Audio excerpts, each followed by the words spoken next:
fun beach is calling. Make it relaxing. Make it exciting. Make it yours. Take a hiking adventure or cruise into the sunset. Our sugar white sands and turquoise waters are just the beginning.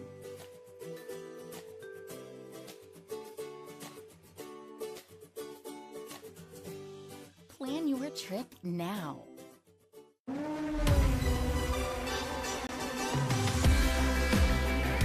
Pro Watercross has enjoyed 25 successful seasons on the water. The world's greatest watercross racers excite the senses, engage audiences, and build communities through integrated campaigns that get results. It's a great tour. It hits a lot of hot spots. It travels, a lot of the U.S., and it brings you to all kinds of different demographics of people that you're racing against, people that you don't get to see all the time. It's a tour that is complete, from kids racing to adults racing, a lot of spectators, and just the best locations to go to. Daytona, Panama City Beach, Pensacola. We're in Georgia, Racine, Wisconsin, Texas. We go everywhere. Beautiful spot, Naples, Florida. You can't get any better than that. And LIQUI-MOLY launching this range, it's marine range, partnering with such a great entity is just beautiful. For season 26 and beyond, Pro Watercross continues its leadership role in environmental education, safety, and with a family-friendly vibe. A lot of good people here. It's a good place to raise your kids and teach them how to succeed in a competitive environment. I've been doing it since 1996.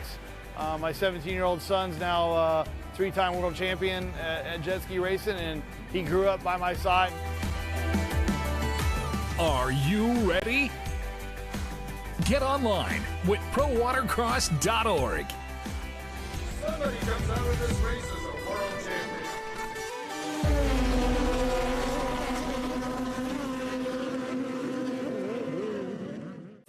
The real fun beach is calling. Make it relaxing. Make it exciting. Make it yours. Take a hiking adventure or cruise into the sunset. Our sugar white sands and turquoise waters are just the beginning.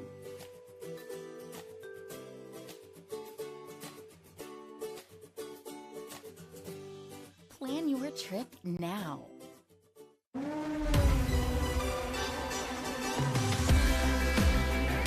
Pro Watercross has enjoyed 25 successful seasons on the water.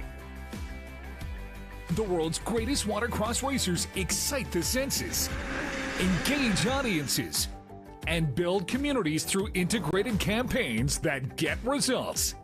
It's a great tour. It hits a lot of hot spots. It travels, a lot of the U.S., and it brings you to all kinds of different demographics of people that you're racing against, people that you don't get to see all the time. It's a tour that is complete, from kids racing to adults racing, a lot of spectators, and just the best locations to go to. Daytona, Panama City Beach, Pensacola. We're in Georgia, Racine, Wisconsin, Texas. We go everywhere. Beautiful spot, Naples, Florida. You can't get any better than that. And LIQUI-MOLY launching this range, it's marine range, partnering with such a great entity is just beautiful. For season 26 and beyond, Pro Watercross continues its leadership role in environmental education, safety, and with a family-friendly vibe. A lot of good people here. It's a good place to raise your kids and teach them how to succeed in a competitive environment. I've been doing it since 1996. My 17-year-old son's now three-time world champion at jet ski racing, and he grew up by my side. Are you ready? Get online with prowatercross.org. Somebody comes out of this race as a world champion.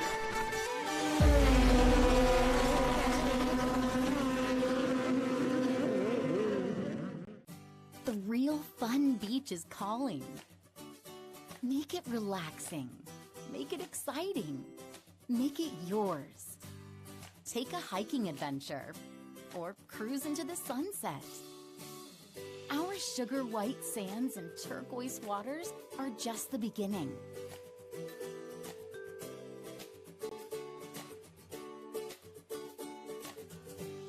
Plan your trip now.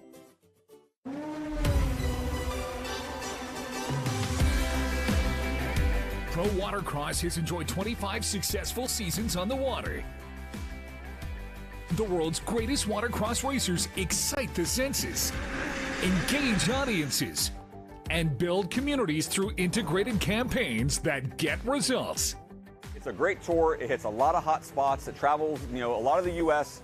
and it brings you to all kinds of different demographics of people that you're racing against, people that you don't get to see all the time. It's a tour that is complete, from kids racing to adults racing, a lot of spectators, and just the best locations to go to. Daytona, Panama City Beach, Pensacola. We're in Georgia, Racine, Wisconsin, Texas. We go everywhere. Beautiful spot, Naples, Florida. You can't get any better than that. And LIQUI-MOLY launching this range, it's marine range, partnering with such a great entity is just beautiful. For season 26 and beyond, Pro Watercross continues its leadership role in environmental education, safety, and with a family-friendly vibe. A lot of good people here. It's a good place to raise your kids and teach them how to succeed in a competitive environment. I've been doing it since 1996. My 17-year-old son's now three-time world champion at jet ski racing, and he grew up by my side. Are you ready? Get online with prowatercross.org. Somebody comes out of this race as a world champion.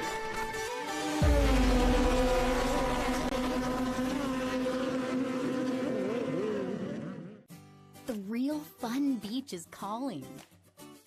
Make it relaxing. Make it exciting. Make it yours. Take a hiking adventure or cruise into the sunset. Our sugar white sands and turquoise waters are just the beginning.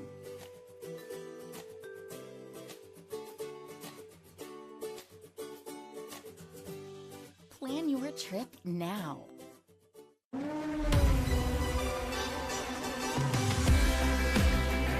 Pro Watercross has enjoyed 25 successful seasons on the water. The world's greatest watercross racers excite the senses, engage audiences, and build communities through integrated campaigns that get results. It's a great tour. It hits a lot of hot spots. It travels, a lot of the U.S.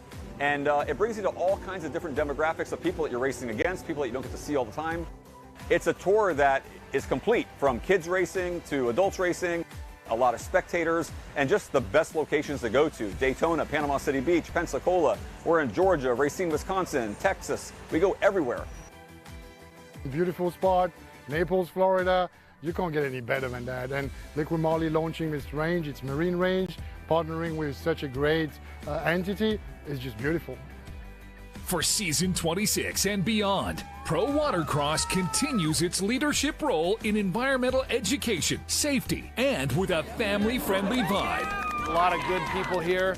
It's a good place to raise your kids and teach them how to succeed in a competitive environment. I've been doing it since 1996. My 17-year-old son's now three-time world champion at jet ski racing, and he grew up by my side. Are you ready? Get online with prowatercross.org. Somebody comes out of this race as a world champion.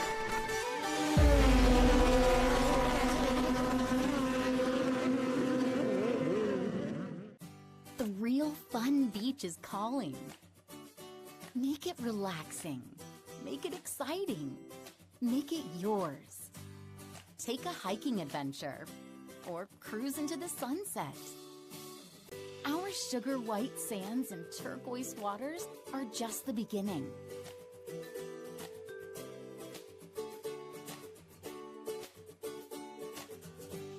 Plan your trip now.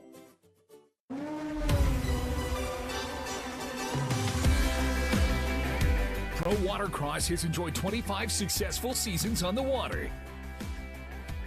The world's greatest watercross racers excite the senses, engage audiences, and build communities through integrated campaigns that get results. It's a great tour. It hits a lot of hot spots. It travels, a lot of the U.S. and it brings you to all kinds of different demographics of people that you're racing against, people that you don't get to see all the time. It's a tour that is complete, from kids racing to adults racing, a lot of spectators, and just the best locations to go to. Daytona, Panama City Beach, Pensacola. We're in Georgia, Racine, Wisconsin, Texas. We go everywhere.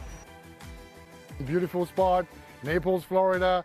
You can't get any better than that. And LIQUI-MOLY launching this range, it's marine range, partnering with such a great entity is just beautiful. For season 26 and beyond, Pro Watercross continues its leadership role in environmental education, safety, and with a family-friendly vibe. A lot of good people here. It's a good place to raise your kids and teach them how to succeed in a competitive environment. I've been doing it since 1996. My 17-year-old son's now a three-time world champion at jet ski racing, and he grew up by my side. Are you ready? Get online with prowatercross.org. Somebody comes out of this race as a world champion.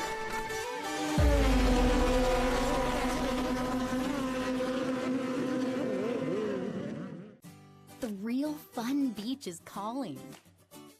Make it relaxing. Make it exciting. Make it yours. Take a hiking adventure or cruise into the sunset. Our sugar white sands and turquoise waters are just the beginning.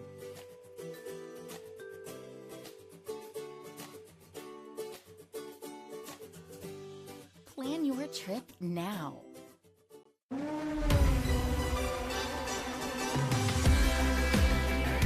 Pro Watercross has enjoyed 25 successful seasons on the water. The world's greatest watercross racers excite the senses, engage audiences, and build communities through integrated campaigns that get results. It's a great tour. It hits a lot of hot spots. It travels, a lot of the U.S. And it brings you to all kinds of different demographics of people that you're racing against, people that you don't get to see all the time. It's a tour that is complete, from kids racing to adults racing, a lot of spectators, and just the best locations to go to. Daytona, Panama City Beach, Pensacola. We're in Georgia, Racine, Wisconsin, Texas. We go everywhere. Beautiful spot, Naples, Florida. You can't get any better than that. And LIQUI-MOLY launching this range, it's marine range, partnering with such a great entity is just beautiful. For season 26 and beyond, Pro Watercross continues its leadership role in environmental education, safety, and with a family-friendly vibe. A lot of good people here. It's a good place to raise your kids and teach them how to succeed in a competitive environment. I've been doing it since 1996. My 17-year-old son's now a three-time world champion at jet ski racing, and he grew up by my side. Are you ready?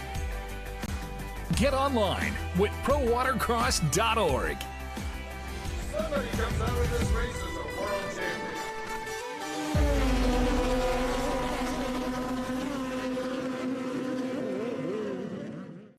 The real fun beach is calling. Make it relaxing. Make it exciting. Make it yours. Take a hiking adventure or cruise into the sunset. Our sugar white sands and turquoise waters are just the beginning.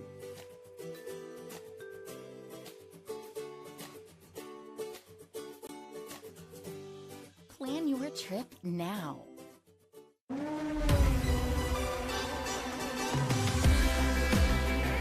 Pro Watercross has enjoyed 25 successful seasons on the water. The world's greatest watercross racers excite the senses, engage audiences, and build communities through integrated campaigns that get results. It's a great tour. It hits a lot of hot spots. It travels, a lot of the U.S. And it brings you to all kinds of different demographics of people that you're racing against, people that you don't get to see all the time. It's a tour that is complete, from kids racing to adults racing, a lot of spectators, and just the best locations to go to. Daytona, Panama City Beach, Pensacola. We're in Georgia, Racine, Wisconsin, Texas. We go everywhere. Beautiful spot, Naples, Florida. You can't get any better than that. And LIQUI-MOLY launching this range, it's marine range, partnering with such a great entity is just beautiful. For season 26 and beyond, Pro Watercross continues its leadership role in environmental education, safety, and with a family-friendly vibe. A lot of good people here. It's a good place to raise your kids and teach them how to succeed in a competitive environment. I've been doing it since 1996. My 17-year-old son's now a three-time world champion at jet ski racing, and he grew up by my side. Are you ready? Get online with ProWatercross.org. Somebody comes out of this race as a world champion.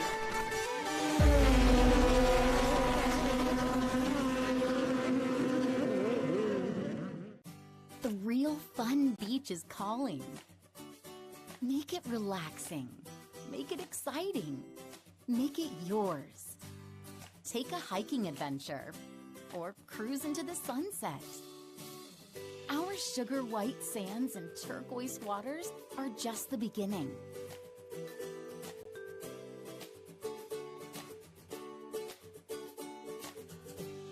Plan your trip now.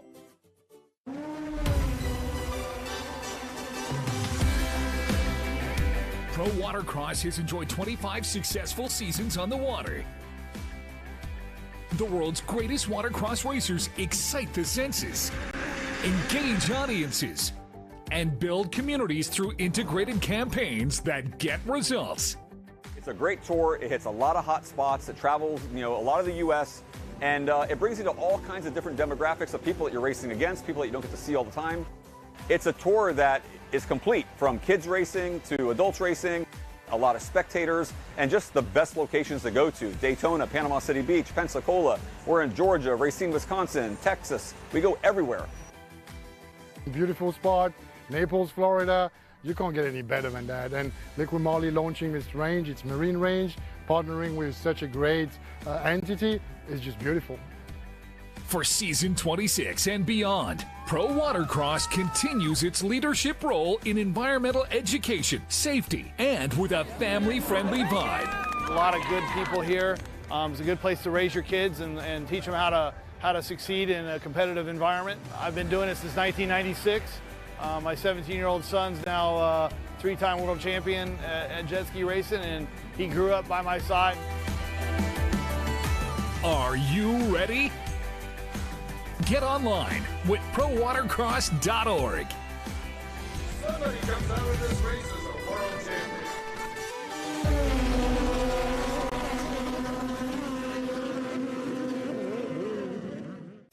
The real fun beach is calling.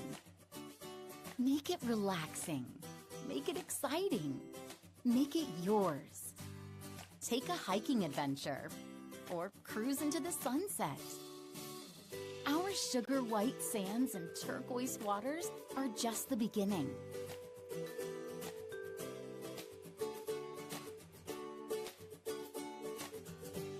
Plan your trip now.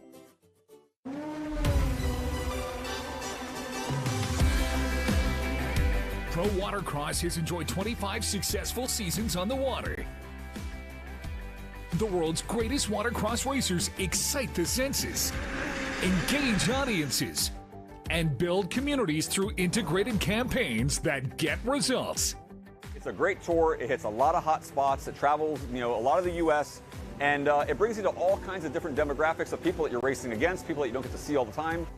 It's a tour that is complete, from kids racing to adults racing, a lot of spectators, and just the best locations to go to. Daytona, Panama City Beach, Pensacola. We're in Georgia, Racine, Wisconsin, Texas. We go everywhere.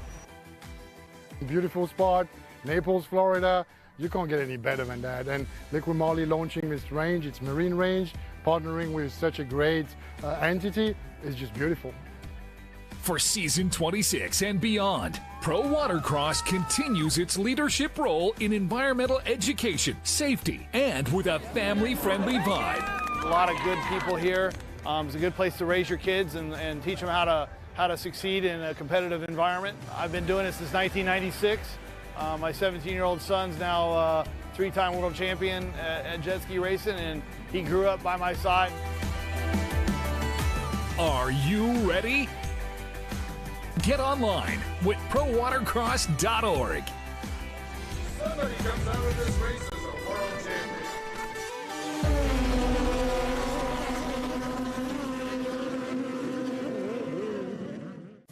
The real fun beach is calling. Make it relaxing. Make it exciting. Make it yours. Take a hiking adventure or cruise into the sunset. Our sugar white sands and turquoise waters are just the beginning.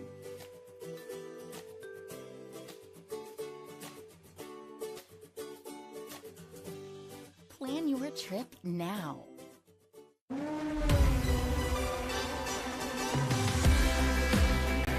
Pro Watercross has enjoyed 25 successful seasons on the water.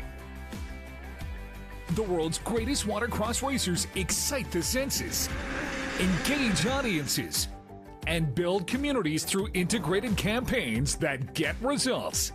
It's a great tour. It hits a lot of hot spots. It travels, a lot of the U.S. And it brings you to all kinds of different demographics of people that you're racing against, people that you don't get to see all the time.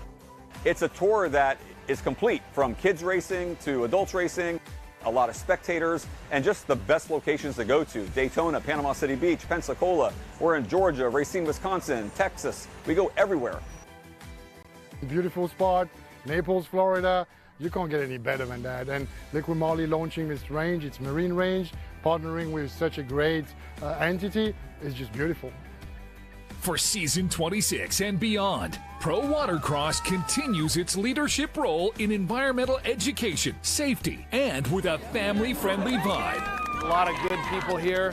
It's a good place to raise your kids and teach them how to succeed in a competitive environment. I've been doing it since 1996. My 17-year-old son's now three-time world champion at jet ski racing, and he grew up by my side. Are you ready?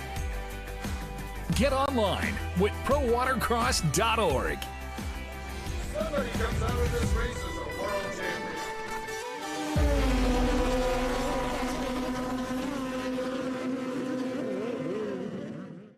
The real fun beach is calling. Make it relaxing. Make it exciting. Make it yours. Take a hiking adventure or cruise into the sunset. Our sugar white sands and turquoise waters are just the beginning.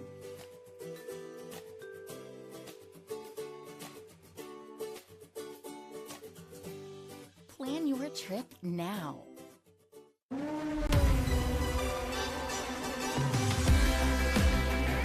Pro Watercross has enjoyed 25 successful seasons on the water. The world's greatest watercross racers excite the senses, engage audiences, and build communities through integrated campaigns that get results. It's a great tour. It hits a lot of hot spots. It travels, a lot of the U.S. And it brings you to all kinds of different demographics of people that you're racing against, people that you don't get to see all the time. It's a tour that is complete, from kids racing to adults racing, a lot of spectators, and just the best locations to go to. Daytona, Panama City Beach, Pensacola. We're in Georgia, Racine, Wisconsin, Texas. We go everywhere. Beautiful spot, Naples, Florida. You can't get any better than that. And LIQUI-MOLY launching this range, it's marine range, partnering with such a great entity is just beautiful.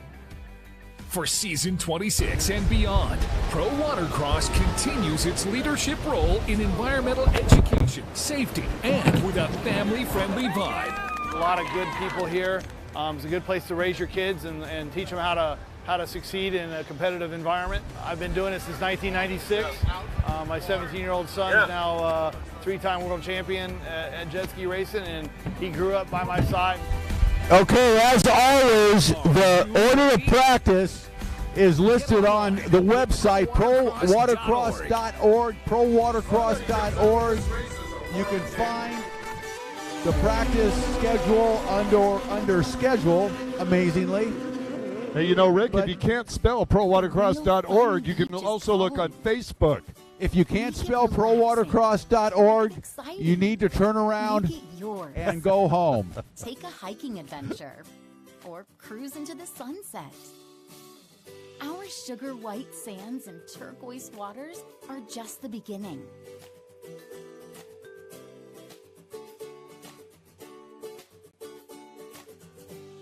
Plan your trip now. Oh, ski, Pro-Am ski Pro amateur Watercross has and enjoyed veteran 25 ski. successful seasons on the water.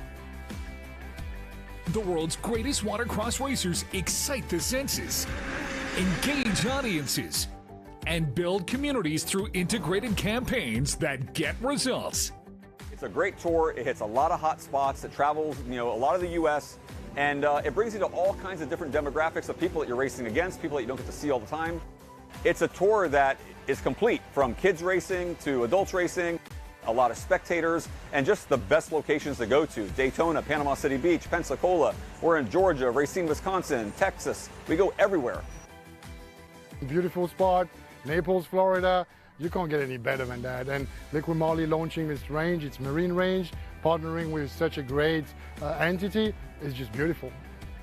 For season 26 and beyond, Pro Watercross continues its leadership role in environmental education, safety, and with a family-friendly vibe. A lot of good people here.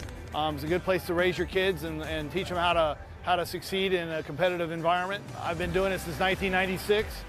My 17-year-old son's now three-time world champion at jet ski racing, and he grew up by my side. Are you ready? Get online with prowatercross.org. Somebody comes out of this race as a world champion.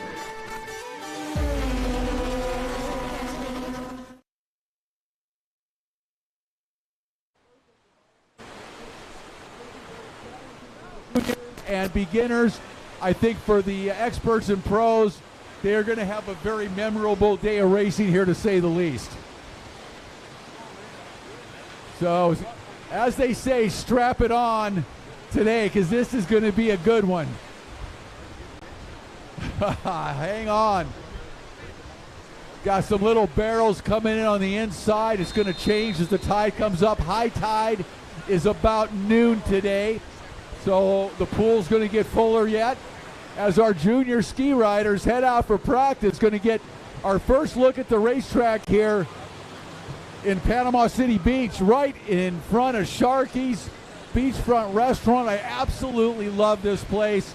So pumped to be here. Good to see everybody. Heck, Jules Hopkins is here this weekend. Stoked to see Jules back at the races with his dad. And I know Jules is going to dig this racetrack today.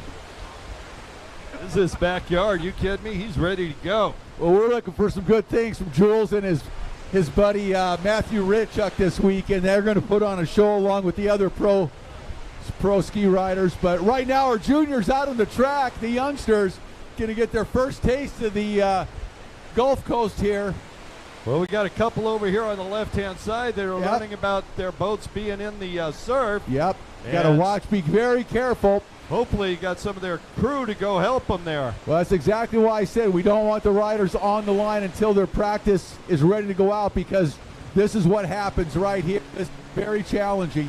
You need the rider, you need a couple holders to help you get the ship righted and heading straight out. Keep it straight to the surf. Don't let it go sideways, and if it goes sideways, just get back. Yeah, you better have a tow loop on there, believe me, if you want to retain possession of your ski. Front and rear is awesome. And the surf. Yeah, Paul Lair up here with us, our technical director, and he's not going to be a very happy camper if he sees a ski come in without tow loops, front and rears. This rider's having a terrible time just getting off the starting line into the water. I hate to see that to start the day. So fun.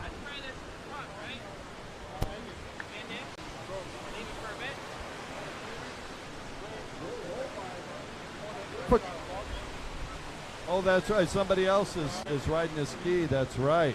You need some help down there. You guys that are holders, you really need to make sure these riders are taking off and getting out, and they're already in the surf and getting dumped.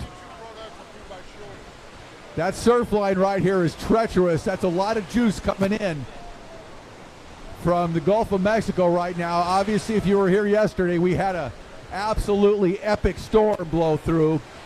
And a couple squalls, and had really, really heavy winds that churned up the Gulf. Flattened out this morning to conditions, but these young riders, if they haven't had experience with this kind of juice before.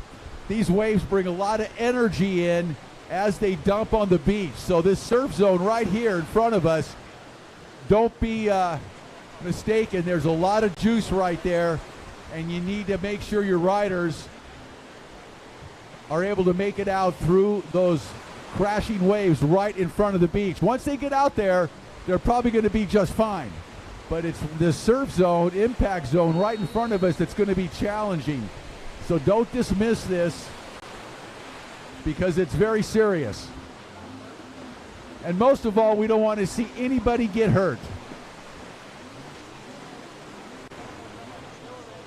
Junior skis out on the course this morning for practice. Pro-Am ski will be up next unless we have junior spark, which I don't believe we have any junior spark. Okay, we do not, I'm told. So that means Pro-Am ski, you'll be up next, and we got carnage down there on left-hand side of the track. Got boats upside down. I told you this is going to be an epic day. The course marshals are having a little problem, and that's not good to see, to get that Kawasaki upright.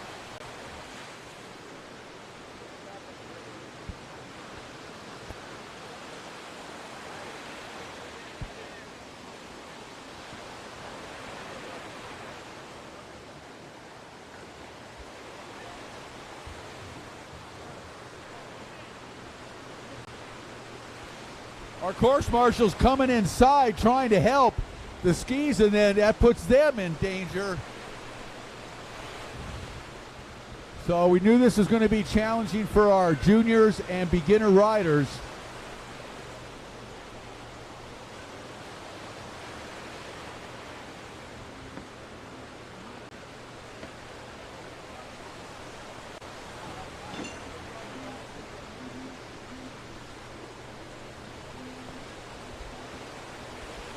Riders starting to get a feel for this. They start getting tuned in. Coming down the front straightaway, you can see that's where the waves are breaking right there. So as you come down that straightaway, you're going to have to make some real good decisions inside or outside of the breaking waves. And if you're going to err, I would say err to the inside, to the outside, and stay outside of that impact zone. Because once you get caught inside, bad things usually happen. Mother Nature has got a hold on you. Yeah, there's a lot of juice out there, a lot of power pumping in here this morning. It's going to settle down as the weekend goes on. Tomorrow will be relatively calm, I would guess, because the winds have died down, but this is still remnants of yesterday's storm that blew through here, and it was one powerful storm. Yeah, we were hoping to start yesterday, but as announcers. Yeah, it was something to see. We all just had to hunker down at one point and just watch it blow through. It was gorgeous. Thunder, lightning, and some huge wind gusts and sustained winds in the afternoon. If you were here, you got to experience it. Kind of cool, but at the same time made it impossible for the crew to set anything up. They tried yesterday morning, put it out. They got about 4 buoys out there, and then that was about it.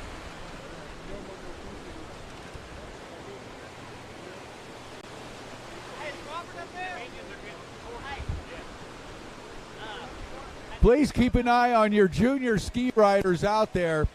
We want to make sure that they're safe. It's possible that this may be too much for them today. If it is, make good decisions. We don't want anybody to get hurt. It's no shame in not being able to race if you think it's a little too much.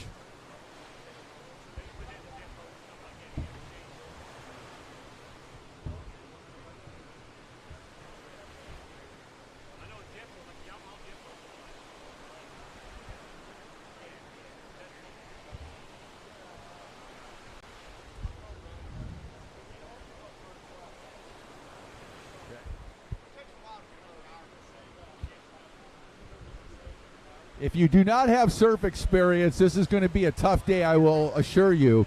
So make a good decision on whether this is really right for you, but I know most of our riders are going to charge it. And some are going to be very, very good at it. Yeah, out in practice, you got some of our riders tearing that track up, Rick Lake. Oh, no You know, question the about problem it. hasn't been the track. It's been getting them through the surf to get out there. Yeah, that is always the case. Those waves crashing right on the beach in front of us are just so difficult to get through, particularly on a stand-up. And is that Gary Holbein down there charging? Man, he is looking good. Holbein looking, setting the pace out there. Keep an eye on this young man. This junior can ride. I know Karis Webster's out there, and she showed us last year in St. Augustine. Wow. That, big waves, no problem. I see a rider taking the Joker, boy. Not a bad idea in practice. Bad decision, right? Needed to go. Right there, we just saw a rider make a turn and then made a bad decision on staying inside or outside, and we need some help right there.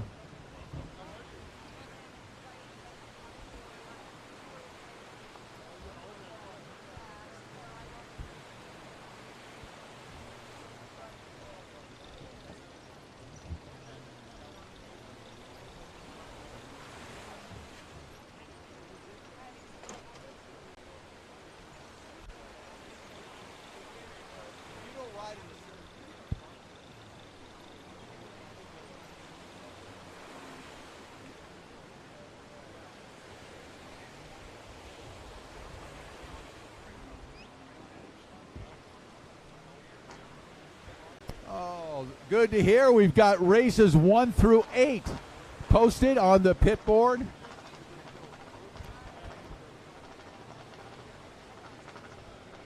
The pit board located right behind us here. Races 1 through 8 are now posted. So you can go check out the first 8 race schedule. We've got that posted.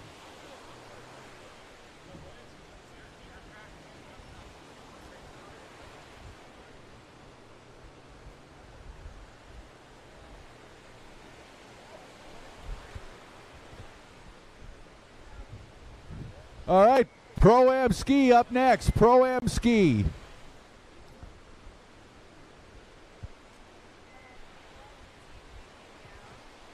Pro-Am Ski up next. We need you guys down to the starting line.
Again, keep an eye on the front straightaway as you're coming down that front straightaway from right to left.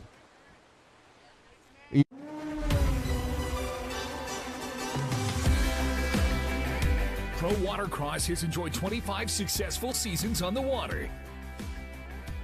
The world's greatest watercross racers excite the senses, engage audiences, and build communities through integrated campaigns that get results. It's a great tour. It hits a lot of hot spots. It travels, a lot of the U.S. And it brings you to all kinds of different demographics of people that you're racing against, people that you don't get to see all the time. It's a tour that is complete, from kids racing to adults racing, a lot of spectators, and just the best locations to go to. Daytona, Panama City Beach, Pensacola. We're in Georgia, Racine, Wisconsin, Texas. We go everywhere. Beautiful spot.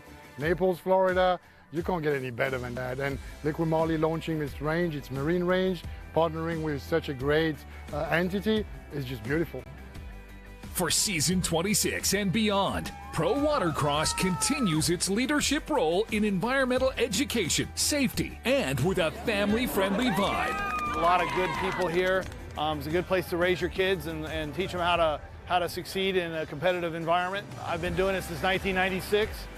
My 17-year-old son's now a three-time world champion at jet ski racing, and he grew up by my side. Are you ready? Get online with prowatercross.org. Somebody comes out of this race as a world champion.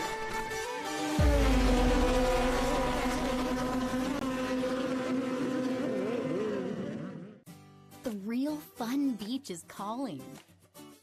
Make it relaxing. Make it exciting. Make it yours. Take a hiking adventure or cruise into the sunset. Our sugar white sands and turquoise waters are just the beginning.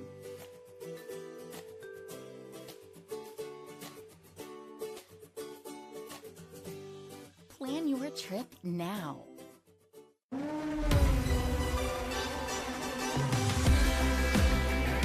Pro Watercross has enjoyed 25 successful seasons on the water. The world's greatest watercross racers excite the senses, engage audiences, and build communities through integrated campaigns that get results. It's a great tour. It hits a lot of hot spots. It travels, a lot of the U.S. And it brings you to all kinds of different demographics of people that you're racing against, people that you don't get to see all the time. It's a tour that is complete, from kids racing to adults racing, a lot of spectators, and just the best locations to go to. Daytona, Panama City Beach, Pensacola. We're in Georgia, Racine, Wisconsin, Texas. We go everywhere. Beautiful spot, Naples, Florida. You can't get any better than that. And LIQUI-MOLY launching this range, it's marine range, partnering with such a great entity is just beautiful. For season 26 and beyond, Pro Watercross continues its leadership role in environmental education, safety, and with a family-friendly vibe. A lot of good people here. It's a good place to raise your kids and teach them how to succeed in a competitive environment. I've been doing it since 1996. My 17-year-old son's now a three-time world champion at jet ski racing, and he grew up by my side. Are you ready? Get online with prowatercross.org. Somebody comes out of this race as a world champion.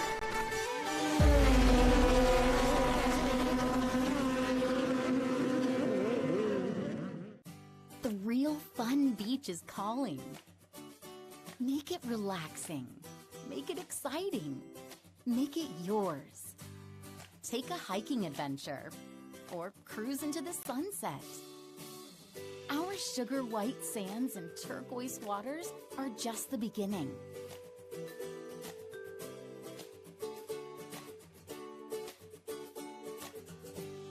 Plan your trip now.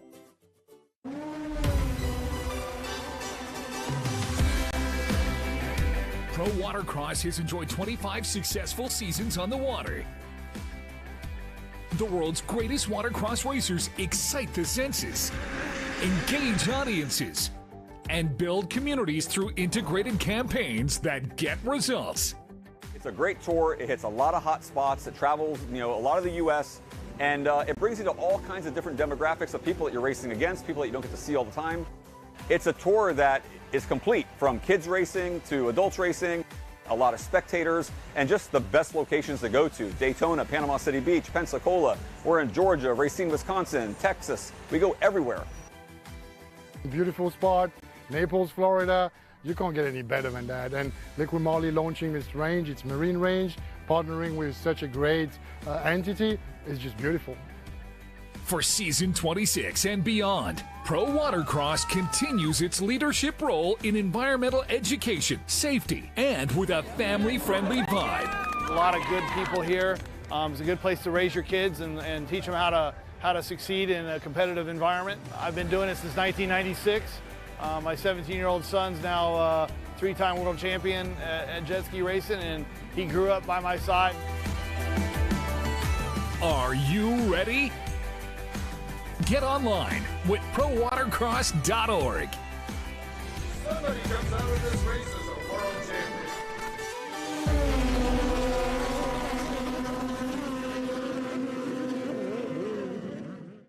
The real fun beach is calling. Make it relaxing. Make it exciting. Make it yours. Take a hiking adventure or cruise into the sunset. Our sugar white sands and turquoise waters are just the beginning.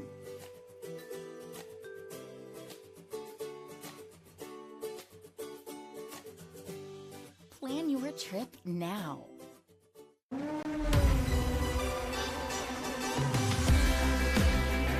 Pro Watercross has enjoyed 25 successful seasons on the water.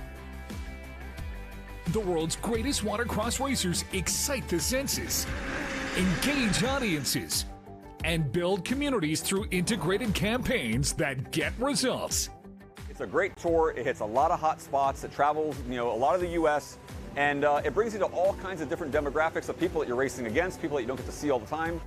It's a tour that is complete, from kids racing to adults racing, a lot of spectators, and just the best locations to go to. Daytona, Panama City Beach, Pensacola. We're in Georgia, Racine, Wisconsin, Texas. We go everywhere. Beautiful spot, Naples, Florida. You can't get any better than that. And LIQUI-MOLY launching this range, it's marine range, partnering with such a great entity is just beautiful. For season 26 and beyond, Pro Watercross continues its leadership role in environmental education, safety, and with a family-friendly vibe. A lot of good people here. It's a good place to raise your kids and teach them how to succeed in a competitive environment. I've been doing it since 1996. My 17-year-old son's now a three-time world champion at jet ski racing, and he grew up by my side. Are you ready? Get online with prowatercross.org. Somebody comes out of this race as a world champion.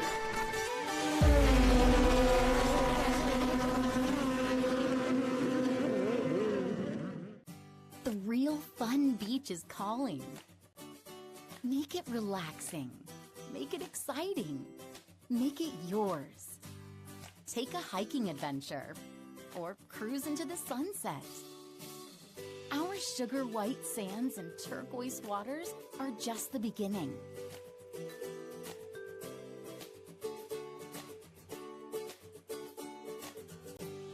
Plan your trip now.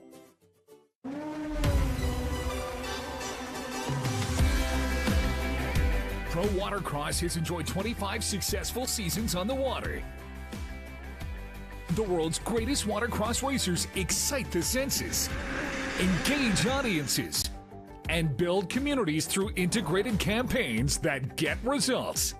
It's a great tour. It hits a lot of hot spots. It travels, a lot of the U.S. And it brings you to all kinds of different demographics of people that you're racing against, people that you don't get to see all the time. It's a tour that is complete, from kids racing to adults racing, a lot of spectators, and just the best locations to go to. Daytona, Panama City Beach, Pensacola. We're in Georgia, Racine, Wisconsin, Texas. We go everywhere. Beautiful spot, Naples, Florida. You can't get any better than that. And LIQUI-MOLY launching this range, it's marine range, partnering with such a great entity is just beautiful. For season 26 and beyond, Pro Watercross continues its leadership role in environmental education, safety, and with a family-friendly vibe. A lot of good people here. It's a good place to raise your kids and teach them how to succeed in a competitive environment. I've been doing it since 1996. My 17-year-old son's now a three-time world champion at jet ski racing, and he grew up by my side. Are you ready? Get online with prowatercross.org.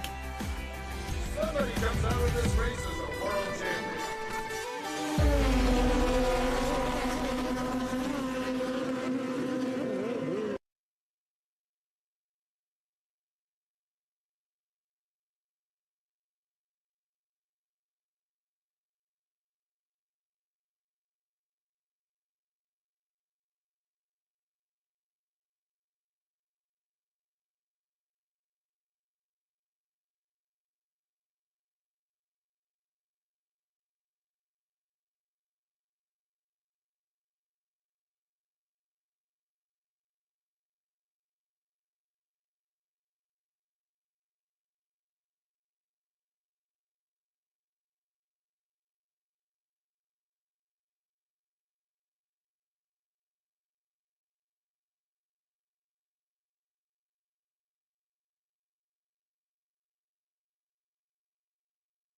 Get your holders together so you are ready and prepared with your crew on the starting line.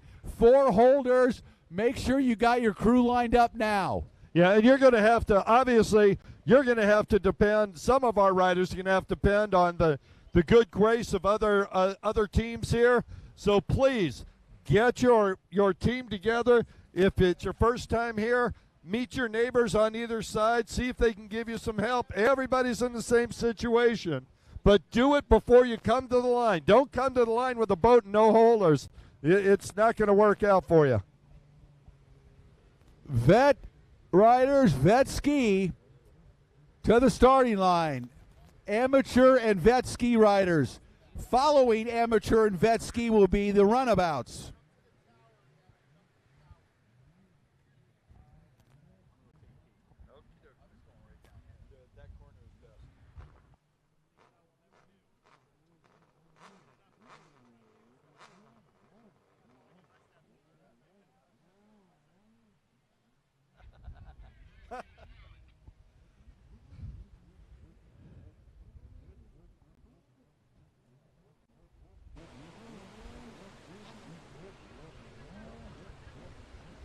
Amateur veteran ski, your practice is up.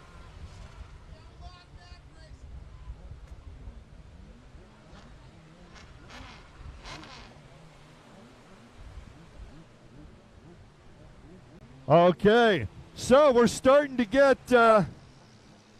some spare parts up here on the Tower of Power. I've got a back brace and a set of goggles that were in the surf. Thanks to Jet Ski Joe, you may get it back.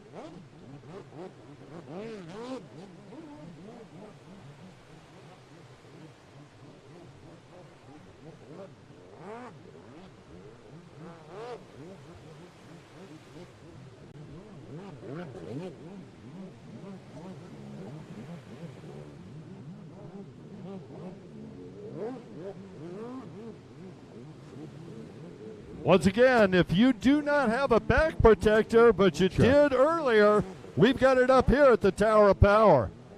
All right. Okay, it's on. It's so loud with all the surf and the boats, I can hardly hear myself. Amateur veteran ski riders should be out there right now. Amateur veteran ski runabouts will be up next.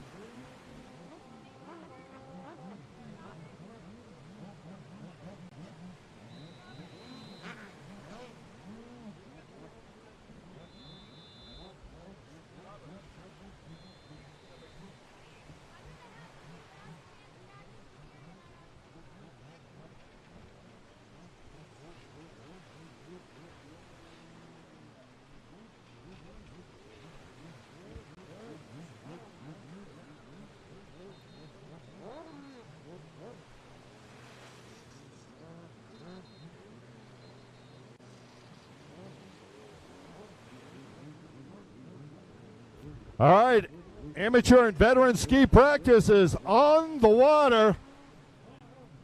If you're not in that practice, please come on over. Get out of the way.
Again, amateur and veteran ski riders, you should be out on the water. Amateur and vet ski practice taking place right now.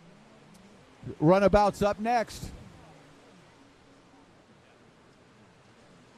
Folks, we cannot have your kids in the water. Over to the left of us, to see kids playing in the water. There's a double red flag. It's dangerous, and we need to pay attention to the racers. Please keep your kids out of the water for their safety and for the safety of everyone that's out there racing. Wow, just epic conditions in front of us right now. It's Panama City 2 years ago. It was so much fun. Oh, man, this is good. I think this is even better, to be honest.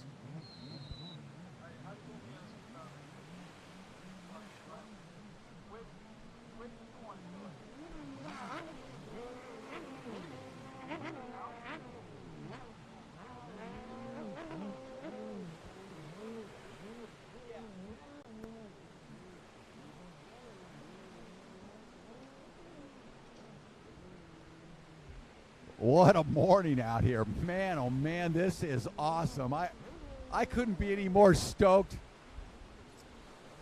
It's just beautiful here. Gorgeous day. Yes. Kurt's putting his makeup on. I think. It's not going to help. I ran out. I'm using yours. Good one. Oh, there we go. Oh. Look at you, Kurt Wow. Nolenberg with the Bombers. That's a good look on you. I love them on you. You know what's good? What? Well, what's good is we are live on the international World Wide Web. I've heard of that to Richard Ignacio, live streaming 247.com. We're here at Panama City Beach, Florida, having an epic morning of practice. Looking forward to some phenomenal racing. Rick, tell them about it. Yeah, I've got a big smile on my face. We got up this morning and looked out. We're staying right here by Sharky's, the hotel next door in Panama City Beach, looking out at the Gulf Coast here. And we had a huge, really brutal storm roll through yesterday. We weren't able to set anything up. Big swells, rain, thunder, lightning, and huge winds came up. And it settled down overnight, but the remnants right now coming in on the Gulf Coast here are just tailor-made for pro watercross racing.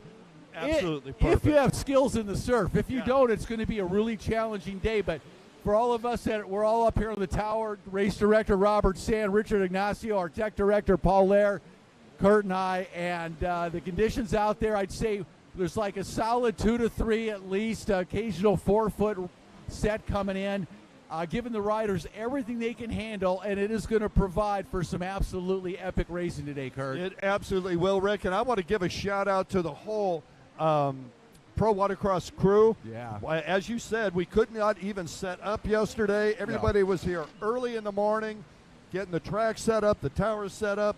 Everybody, we had to do registration this morning.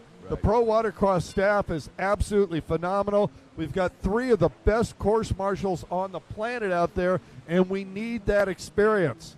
Yeah, it's gonna tax them all day. They are going to be absolutely worn out by the end of today's racing. I think our voices are going to be worn out by the end of today's racing as well. I hope so. It is beautiful. You couldn't ask for a better Saturday. This is the second round of the LIQUI-MOLY Pro Watercross National Tour, powered by HydroTurf, and everybody that's here is set, buckling in for a phenomenal day of Pro Watercross. We're having practice right now. We've got a few more classes to go for practice. We'll have opening ceremonies, and then we'll start rocking and rolling, Kurt. I am so ready for this to be go. Wait. Get the racing going. We got a couple more classes of practice. Did you just get a bagel? I did. Did your wife just hand you a Dory did. Nolenberg, so sweet. Our scorer extraordinaire brings her husband up a bagel. This is what takes place. Gotta love in the morning. We're kind of getting settled in. You guys get settled in and check this out. It's going to be really fun. If you're a fan of Pro Watercross, you know what we're talking about. This is going to be one of those days. Yeah, no question about it. I got to call out race director Robert Sand. Added an extra crew member just for rescue along the shore. His job is to see any boat that a rider's having a problem getting with, He runs out there. He's got a life jacket on. He's got a emergency throw flotation. If a rider's out having a problem, he can throw that out to him. Pro Watercross doing it right. Well, really important. I mean, safety comes first, obviously, and we take that very seriously. And in these conditions, we have a lot of riders that are either inexperienced or have no experience in the surf, some juniors and beginners, and we're really watching out for them. The pros, the guys that have a lot of experience, and girls, they'll handle it, but other than that, it's going to be a really, really fun day. I do. Doreen Nolenberg, come over here. I have my stuff. Take a look at that camera. This is my beautiful wife, Doreen Nolenberg. Who just brought Kurt a bagel up and didn't bring me one, but, it's okay. And It's you know okay. I'm going to split it with you, Rick, of course. You're not. And my other wife, Rick Lake. Hey, everything's fluid these days, right? Oh, God. Don't go there, please. Yeah, well, this is over the World Wide Web. We hope you enjoy the day. We're going to switch back over to our beach cameras, and we'll call the races in about a half hour when everybody's done practicing. And Kurt finishes his bagel. We finished my bagel. Oh, no.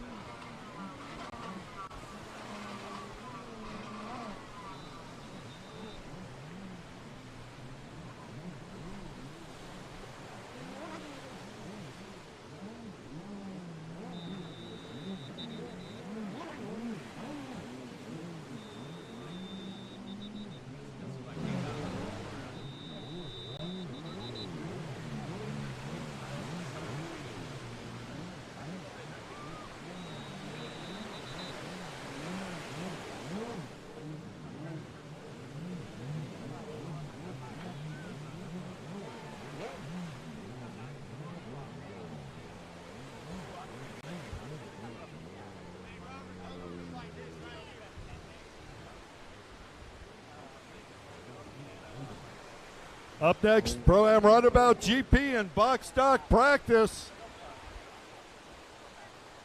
Runabouts, time to get on the water. Christian Morris, first one out. He's excited to be here. Rick, you'll never forget Christian Morris at St. Augustine, will you?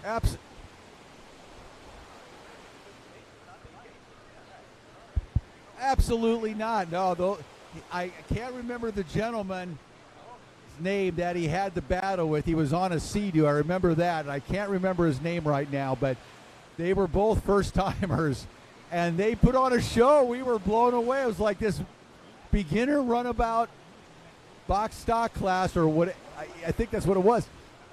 It was like a pro beginner class. They went at it tooth and nail the entire weekend. It was really fun to watch. They had some great battles, exchanging the leads back and forth, making a mistake here and there back and forth, and it was a great race. I'll never forget Christian Morris because of that race, just like you, Kurt. And you could watch them get better lap after lap. They hit something wrong, and the next time through they hit it right. Yeah, they started figuring it out as the weekend went on, and by the end of the weekend, they were much better riders, and Christian's been coming back out. He's going out right now. Looks like we only have one runabout that's going to practice, so it's going to be an easy race win for Christian Morris. None of our other runabouts are on to practice. Runabouts, we need you up line. Runabout practice. Runabouts to the starting line.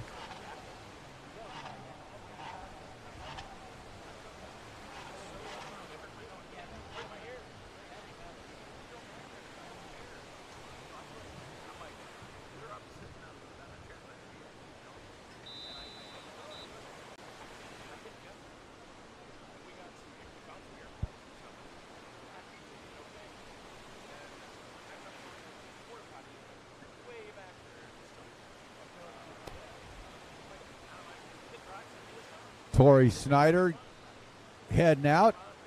Cliff Roy giving him a hand, trying to keep the ship straightened out as Torrey heads out. Torrey's going to have no problem with these conditions. He's going to charge it out there. Oh, is that an Ultra going out? Is that a Kawasaki Ultra 441 right in front of us, Kurt? What is that? Wow. I think it is. Really? Well, what is it? It's got to be. Color-wise, not so much, but I think that's what it is.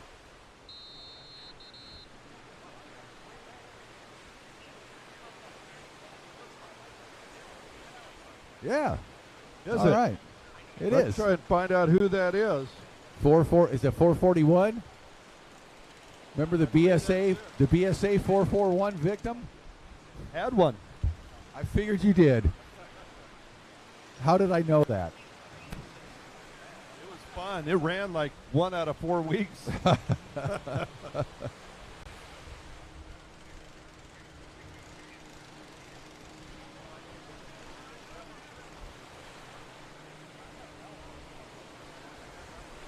Yep, that's Jason Elliott out of Panama City Beach. Or Panama City, excuse me, down the road. 42 years old, riding that Kawasaki, Rick. I wonder if that's a Christian Morris, if that's a Morris Ultra that he had. He raced that Ultra in that first race. I have a feeling. There we go. Runabout's going out. There's number 8. Final call for runabout practice. If you're not there, you're going in the last chance. Is that the Deckers that are going out there? Am I correct on that last name from last weekend that we saw them race? Dutton. Dutton. That's right, Dutton. Just like Yellowstone. Yeah, that's what we were just saying. Got it. What's that? Is that Christian Morris's old boat? No? Okay. All right. Yeah, I think Christian threw that thing in the trash. he upgraded. He might have worn it out the way he was riding it. Yeah, it was impressive. The Duttons on those Sea-Doos, that's father and son, I believe. It's not. You're saying I'm wrong.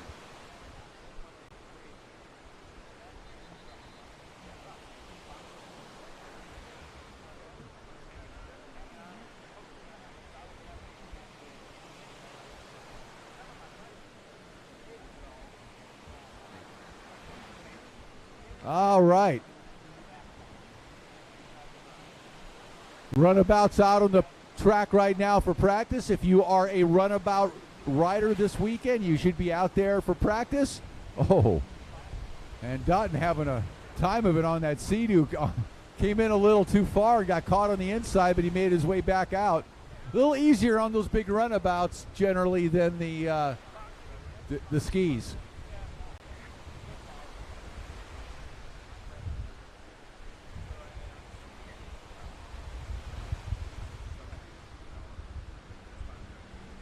All right, runabouts on the water. These big hulls, hard to hold on to at any point with the horsepower that these machines are putting out there. And then you add in the waves. That's a recipe for excitement, Rick. No question about it. It's going to be so good. I'm pumped. Do we have IROC riders here? Spark EXs? Yes, we do. I think they're going out next for practice, I would say. So Spark and EX riders, IROC riders, respectively, you need to get ready to come down and get to the starting line for practice. No need to get there early today. Obviously, we don't want you getting hammered in that surf waiting, so just wait till the last second. Wait till we call you out there. Yep, exactly.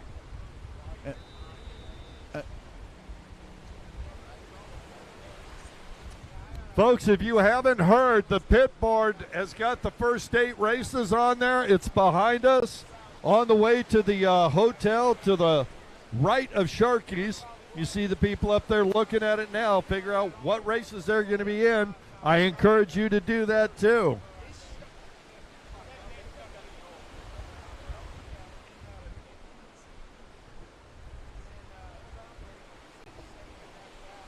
Runabouts out on the track right now. IROC, Spark EX riders, you'll be up next. And then we'll have sport boats following. Yeah, any of our amateur or veteran runabout. I think they're all out there, I believe. Spark. Interesting. I believe they're all out there right now. All right, nice turn by that number 9 Dutton. Yeah, it coming was. on the front straightaway, timed that perfectly. And you know, Rick, that's one of the things about surf racing, and you and I mean, obviously we know this, but to let everyone else know, many times slowing down is faster. If you are watching the water and you see a wall of a wave coming at you, and it may be better just back out, let that thing go by, and accelerate through rather than getting shot up in the air and possibly falling off the ski. Or knocked backwards, absolutely. In fact, you know, I'm sure you remember years ago, I've seen back in the earlier days on the 550, those races, and even some of the newer skis in the ski classes, where we had waves like at Oceanside, for example, California, that were so big that the riders just turned around and waited for them to break, and then to your point exactly, and then made their way out because there was absolutely no way they were going to be able to make it over the top of the waves before it broke. Right, I was there too, Rick, and you know, there's that classic picture of Mac about 35 feet in the air above everyone. He just did not back off the throttle and sky shot it. And as I remember, he saved it pretty good. Oh, he went on to win the race. Yeah, well, he and Victor Sheldon were battling like crazy. I remember that race like it was yesterday, and Mac went on to win the race after going ridiculously high, just went for it. These days they call it, I think, sending it. Yeah, sending it? Is that what it is? I think that's the epitome of sending it, was that race at Oceanside. That was the Moto Surf Series, if I'm not mistaken, in 2003. Yep, it was awesome. Yes, it was. Almost as awesome as this. Close. Going to be good today, boy. Pro Watercross round number 2. The LIQUI-MOLY Pro Watercross National Tour powered by HydroTurf.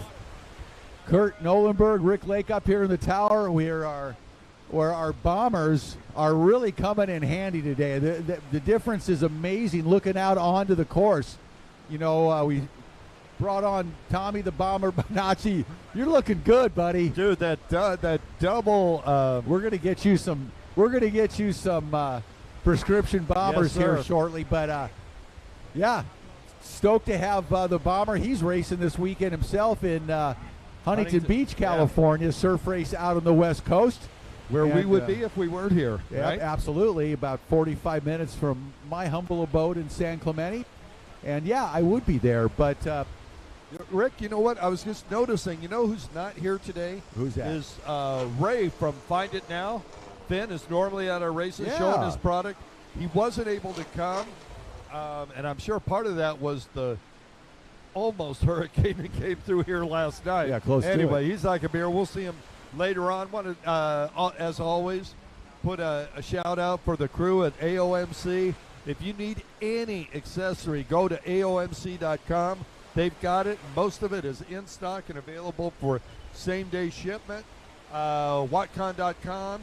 Appreciate them. They've been a long-time sponsor here. Hey, who else isn't here, unfortunately, and I miss him, is the PWC doctor. Absolutely. I don't know where Chris is at. I know it. I really miss seeing him. Just a really, really remarkably awesome individual, and his product is equally awesome. And will save your boat from sinking. And if you haven't checked out PWC Doctor, I urge you to do it right now, and it's a must-have part for your watercraft. I'll tell you what, in these conditions, absolutely necessary. And, of course, Jet Trim, again, back with us this year. Hallelujah. As a sponsor. Always good to have Jet Trim, bitch and stitching out from Lake Havasu City, legendary mat and seat company, and make incredible products that come in a lot of stock forms, but one of their really cool abilities is to custom make things, and the stitching, the color, the mats, the color and the stitching, you can custom design whatever you want. So good to have Jet Trim on board again this season as well. Oh yeah, get that handle pull with your name embroidered into it.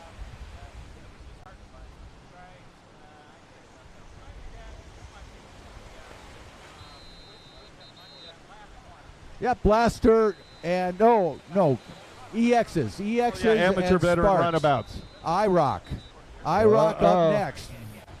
Tori Snyder trying to get that thing on there, missed the which so far this season they're getting off. The IROC class has been all Yamaha EXs. So, and any Sparks that are here, IROC skis, we need you out on the water right now. Your practice is up next, followed by sport.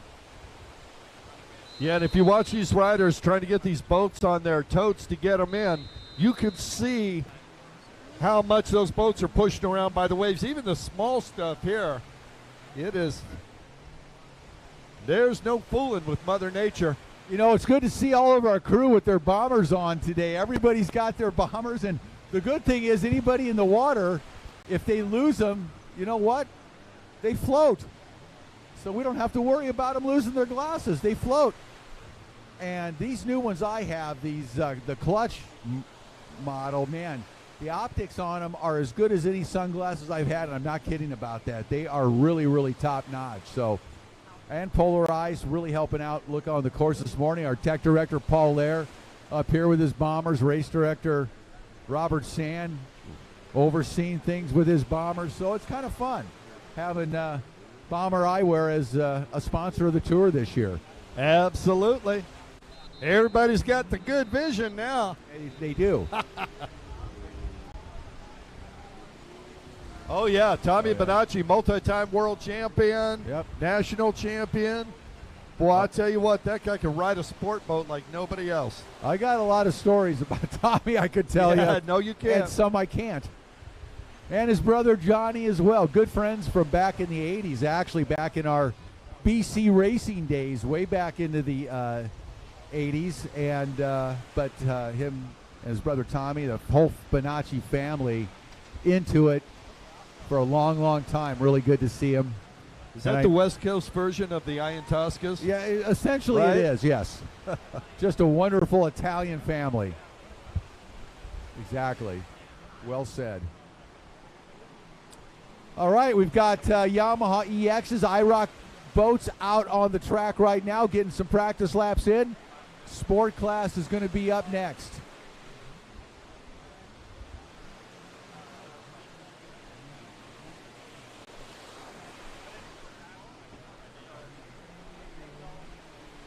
Well, and I see our crew getting into the tower, Doreen and Kim, our flagger, Doreen, our scorekeeper.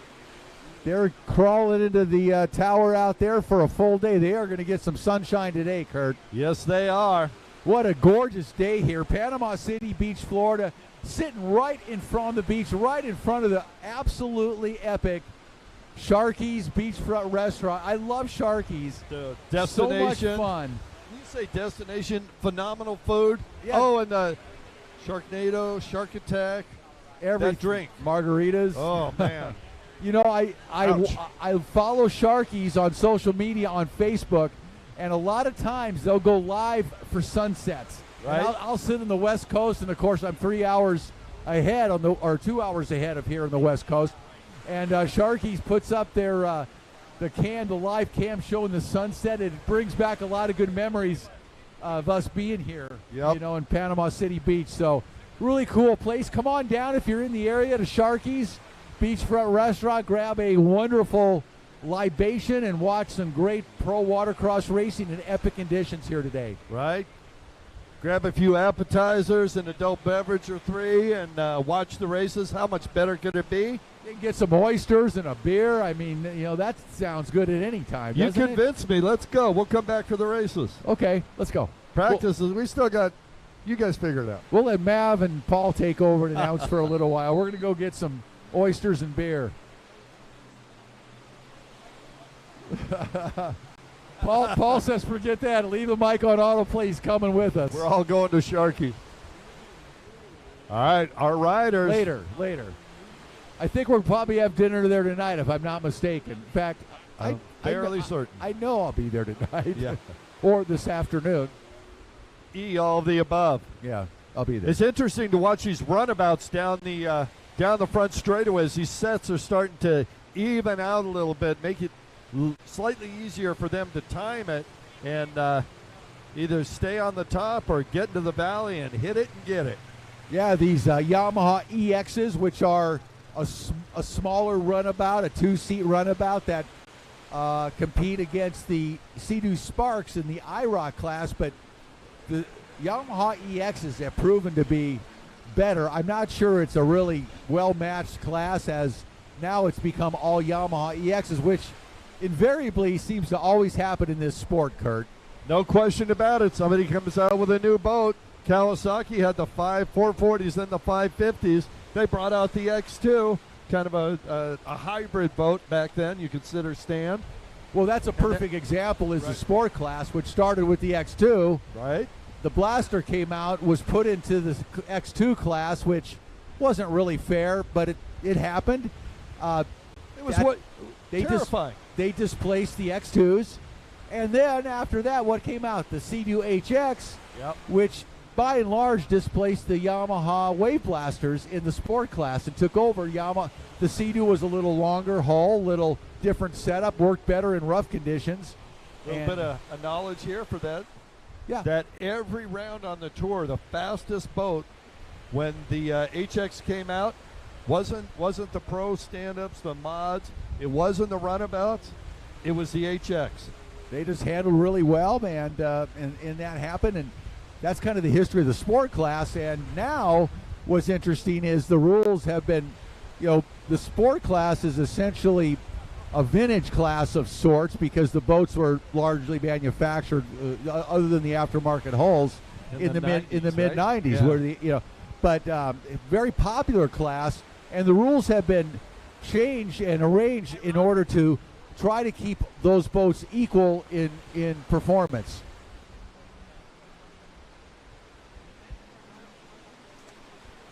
All right, got some news for the race director, Robert Sand. Perfect solution to the problem with some of our juniors having some issues getting through the surf. They're going to do all 3 motos tomorrow when it's expected to be much flatter. We'll give them the opportunity to learn to surf, but not at 2 to 4 feet. It's going to be 0 to 1 foot in the morning. So we'll let the kids get out there tomorrow where it's safer for them. Really love that solution. Hats off to Robert Sand. Another great call by our Supreme Director. No, I think that's the way to go, no question about it. We saw in practice the juniors really struggling out there, and so I think it's good. It makes it much safer for them. They'll be able to get their racing in and enjoy it in conditions that should be, as you mentioned, Kurt, considerably smaller than today. So a perfect solution. Safety again, first and foremost in pro watercross, and that is the solution. So all junior races will be held tomorrow, all 3 motos. That's going to be fun, son! So we're going to change up our schedule today, so we'll just move through the juniors on to the next one. It's only a few motos, so it's not going to impact today whatsoever, other than in a positive way.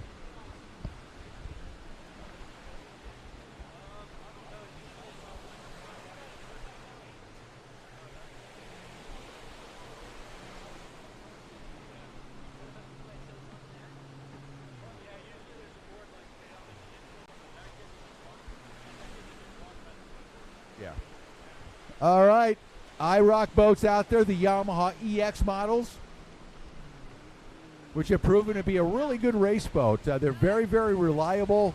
It seems like they run forever, and lap after lap, race after race, and it's been a really good. We've got one rider out there, Valen, and she is on the Yamaha EXR model, which is noticeably faster. We saw last weekend in Sebring that it was considerably faster than the stock EX model.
So once again, if you have not heard, we are moving all the junior classes, the junior ski classes, to Sunday. They will race all 3 motos tomorrow. Clearly out of consideration for their safety, we want to move them to tomorrow, where the conditions will be settled down and will be much better for them to compete in. All junior classes are going to be moved to tomorrow.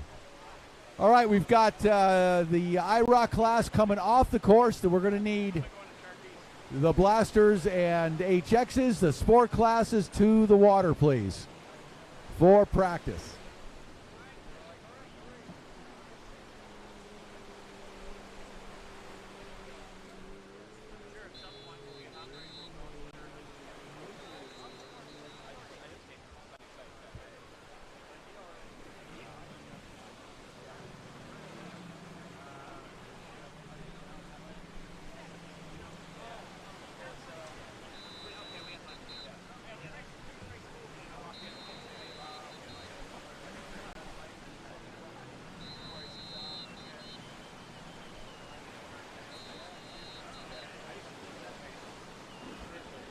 Sport practice on the water. Let's get those boats out there, guys. Come on.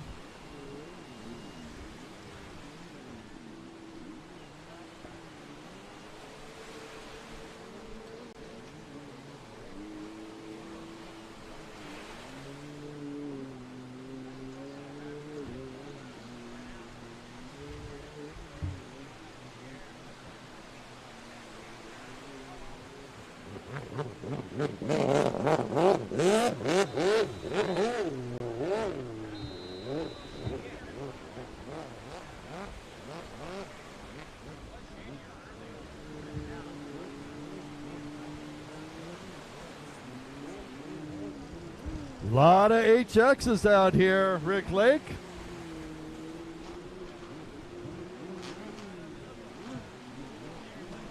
Yeah. Well, we're going to see those blasters and HXs go at it today. And they're coming out for practice right now this morning. Yeah, it is.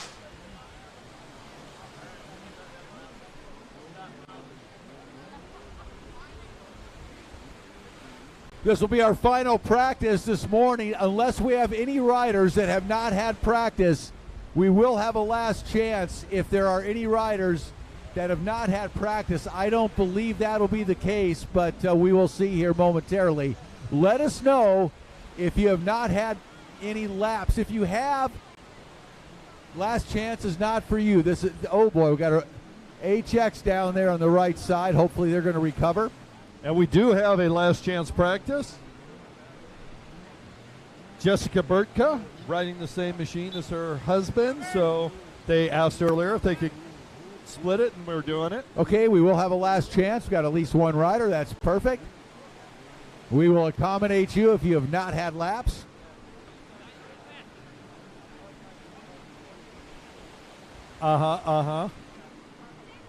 Where's your ribbons, Joe?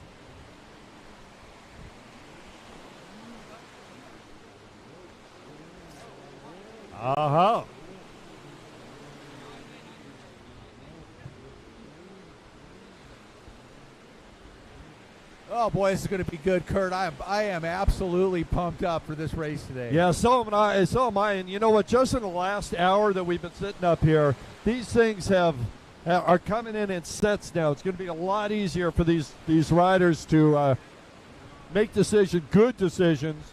You know, you can see it all the way down the beach instead of getting chopped up. It was coming in at an angle, which makes it really difficult to go wide open down this front straight and stay on the boat.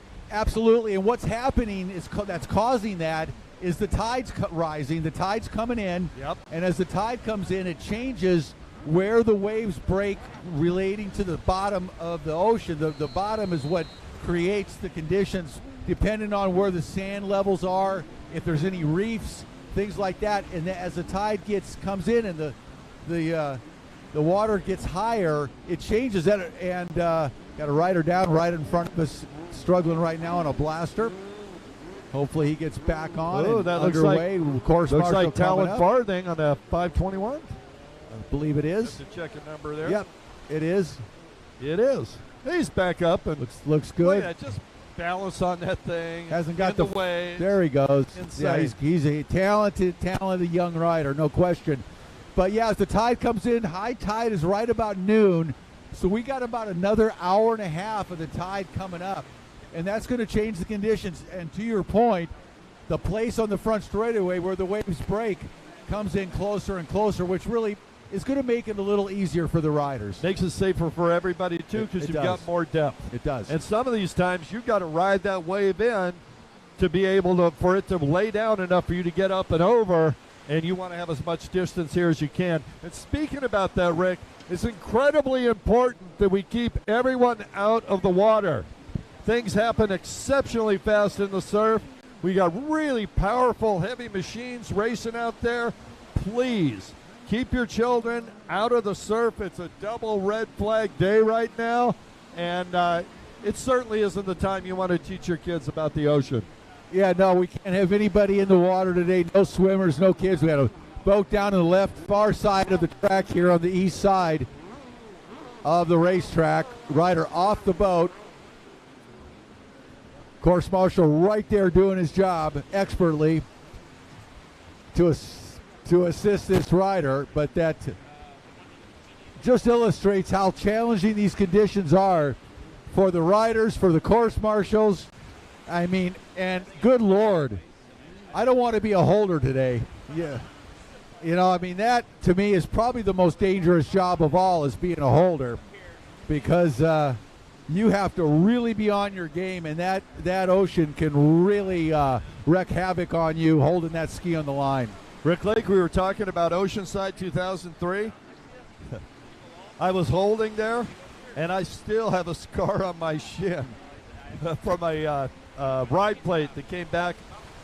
We got a rider down there in the middle of the course. My point exactly. You know, the holders, fortunately today, our race director has determined that he is going to allow 4 holders per rider. So that is going to make it much safer for everybody on the starting line, because controlling these watercraft on the starting line is very, very challenging.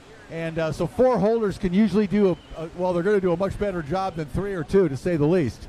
Wow. Sorry, there was a perfect example.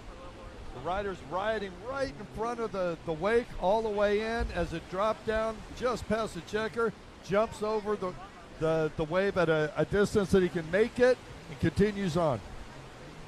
Yep, it's really exciting conditions for this sport today. This is pretty much as good as it gets. This is going to be an absolutely epic day here in Panama City Beach. Glad to have everybody here. Good to see a lot of friendly faces on the beach and in the pits yesterday afternoon. Good to see some riders we didn't see last weekend, and really exciting day shaping up here. As you say that, I'm watching Jules Hopkins come in, and I believe that is the Huracan that he's pushing there. Is that accurate? I looks Pretty like sure. it, doesn't it? Sure looks like one. I can see the logo on the front. That's going to be interesting. That thing is radically fast. We're sitting on the beach. So that's our experience so far. Jules Hopkins on that number 85 Huracan. That's going to be in the sport class today. He'll be taking on the Blasters and HXs.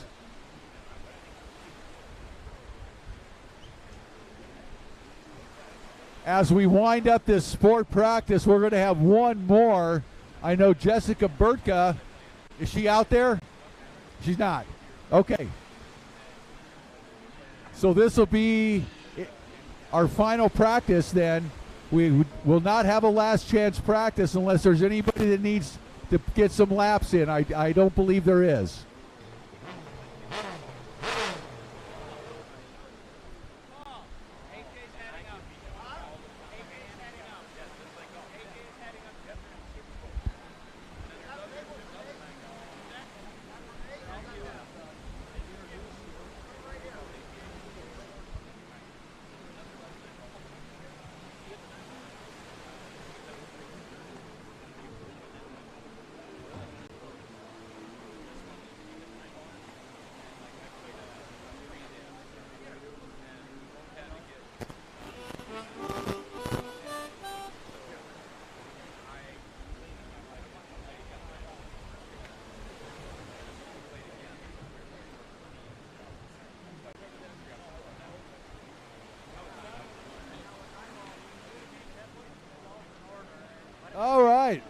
Final practice, number 4, looks like 420 out there. Having a problem. It's a little early for that, but we'll leave that one go. 420 having a problem out there, Kurt. Thank you for that opening. We'll just watch him push it in. Kurt, you're not going to take that and run? Well, that's our rescue Pro Watercross. Easy for you to say. It is difficult for me to say. Jet Ski Joe out there doing his job, running out into the surf, grabbing a boat so the rider can make it in safely. They're exhausted.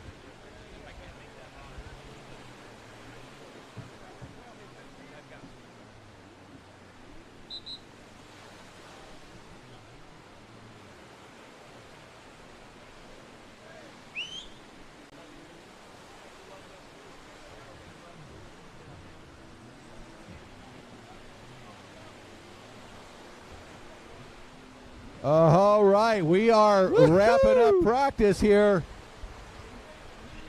We'll need AJ Handler up here in just a couple of minutes. He's right back behind us. That's good. You do the blessing, JJ.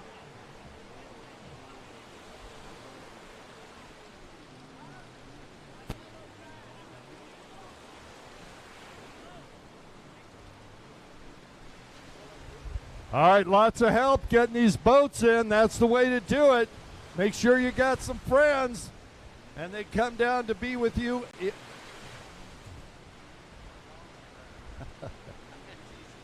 Yeah, that surf stuff is a learning experience. You know, I watched Kevin Scott out there, one of our course marshals, and he's just so effortless in the surf. Very cool, calm. He's got so much experience riding in these conditions, and he just makes it look effortless. It's really interesting to watch him. Yeah, and you know, if you do, you'll see when he's standing up, his legs are a little bit bent. He just lets the boat, you know, fly underneath him a little bit loose. He's not fighting it, and it helps. Rider upside down there. Yeah, he just knows what he's doing out there. Really, really, really good guy to have out there in these conditions. Really, any conditions. Great course marshal, Kevin Scott. Andrew Hancock there trying to get remounted on that blaster, but the waves are just giving him a, well, they're bringing him into shore, so that's not a bad thing. Better here than Cuba. That's well, if you headed down not straight. That there's anything wrong with Cuba. No, but if you headed straight down the coast here a ways and cut to the east a little bit, you'd end up where we're going to be in November in Naples. So looking forward to that. That's a bit of a ride, though. It is a bit of a ride. And today it'd be a challenging ride. Well, we drove up here from Sebring on Wednesday, and that was about a 7-hour jaunt. A good solid 7-hour, no pulling over, go, go, go. And that's thankfully to the professional driving of Rick Lake and Jennifer Handler.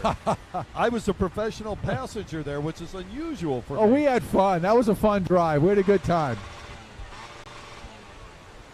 Jen and I had such a good time talking that we missed one of the turnoffs to come into town. We blew right through it. Hey, you know what? I want a big shout out, Brad Hill. I saw you here, and I saw you and Tegan here. Oh, is Brad here? Yeah, he is. And Brad, if you wouldn't mind, can we see you up here on the Tower of Power, sir? Oh, that's cool. We'll get Brad up here. Hoping so. And then we will shortly, there he is, have our opening ceremonies. Brad's coming up. It looks like that leg's a little better this year. A little bit. Will you come up here and help us out? Love it.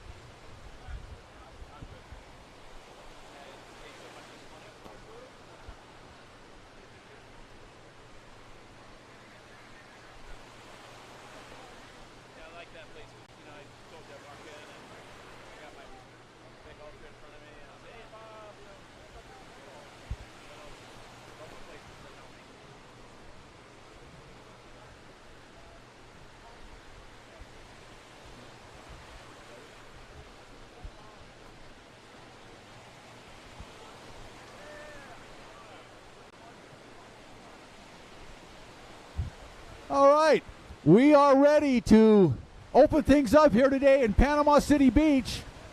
And as we do before every Pro Watercross event, our opening ceremonies begin with a blessing. Brad Hill here to take care of things this morning. Brad? All right, thank you, Rick. Let us pray.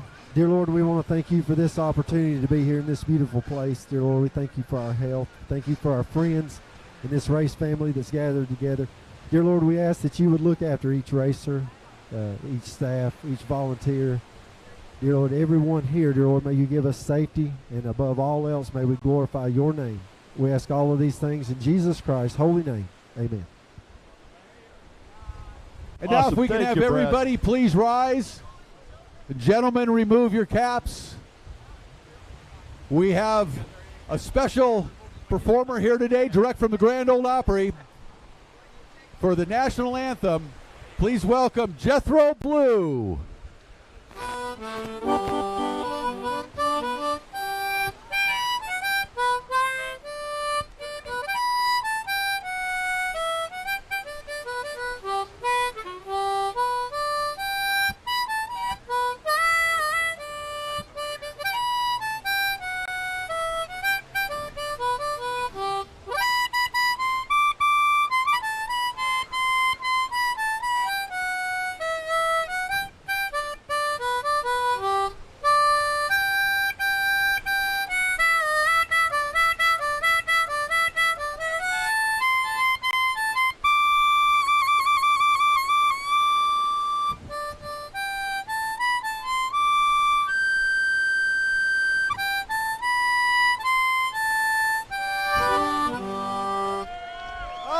Jethro Blue! Woo-hoo!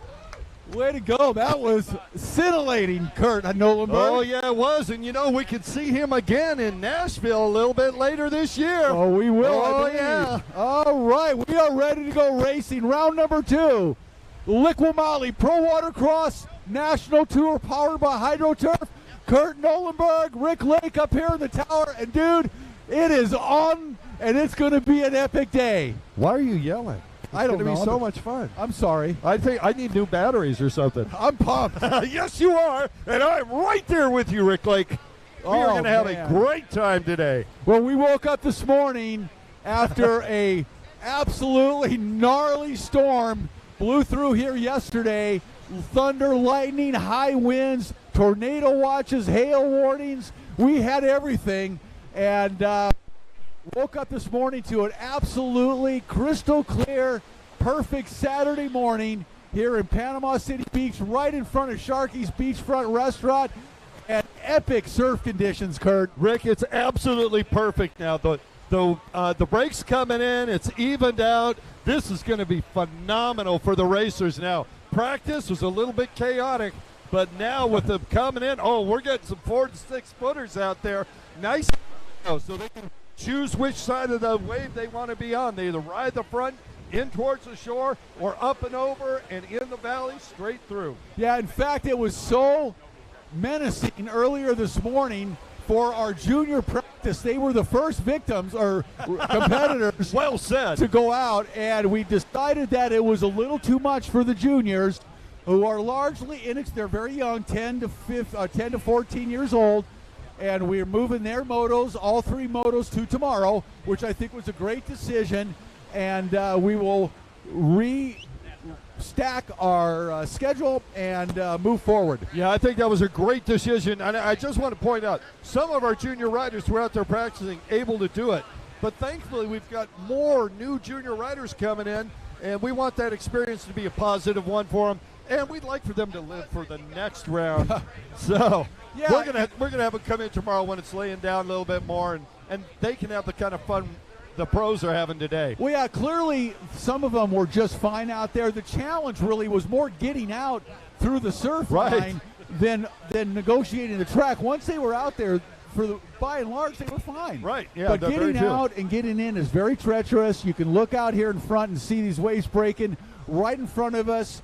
And right in front of the starting line. The starts are going to be brutal. They're going to be very critical. The holders are going to have their hands full all day long, keeping these skis straight and ready to go. And we need our first moto to the starting line. That is going to be Sports Stock Moto number 1. We need you guys to the line.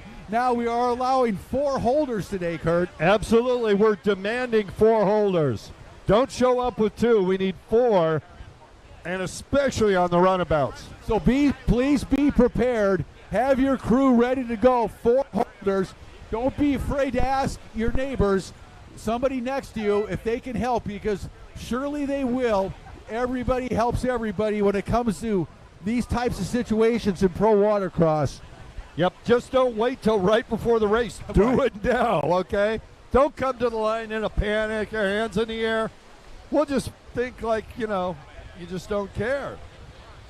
And if you do have an issue, please come talk to us. We'll help you out. No question. Of course, one of the reasons that we love surf racing so much is a couple of things. It's extremely exciting. There's a lot of airtime. But one of the key things, I think, as a whole, Kurt, is the fact that racing in the surf takes away the money factor. Right. You don't have to have the fastest boat on the planet to win. Great call, Rick. Absolutely true. It's really all about rider talent and skill and experience in these conditions, and we like that to be the case. That's important. No question about it. One of the things I was thinking about the juniors who were not going out there, first time in the surf, or maybe not this high a surf, they see a wave coming and they think what they have to do is attack it. Right. You got to hit it right away and get up in the air and get over it. When many times it's a lot easier to just roll over it, push you back a little bit, and then accelerate away instead of sky-shotting it and falling off the boat, but you're still at the beach, essentially. Right. Bad things happen sometimes, and the decision-making is critical, and, of course, that really comes into experience.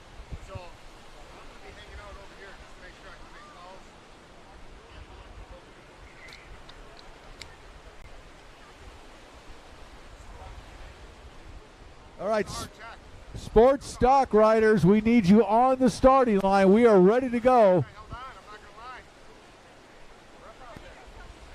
On the starting line, number 36 out of Naples, Florida, on the JSIN, that is Jason Zahagi and Racing Reliable Claims Adjusting Yamaha, Jax Hayden. On the 59, Cedar out of Denver, North Carolina. Sponsored by Champion Power Sports, Fly, Reva, and Triton Trailers, Brian Baldwin. Number 66 out of Bonita Springs, Florida, on the Yamaha, running for JISN Racing, that is Jason Sahagian. On the number 93, Sea-Doo out of Weberville, Michigan, sponsored by Twangold, Spy, EBS Sports, ODI, 2x4 Nutrition, Trigga, Shorai, GoPro, and RTB House, Gary Burtka.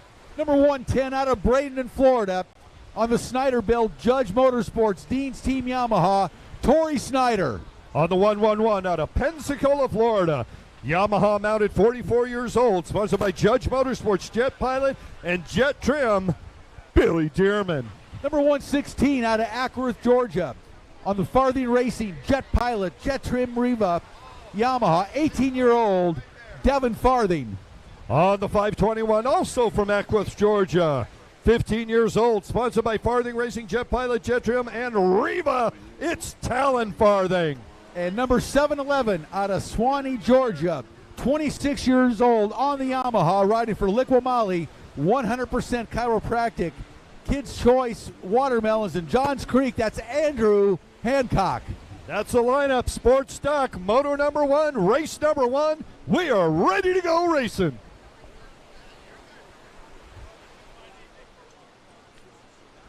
This is going to be a 5-lap Moto number 1 for Sports Stock. 5 laps here in the churning surf.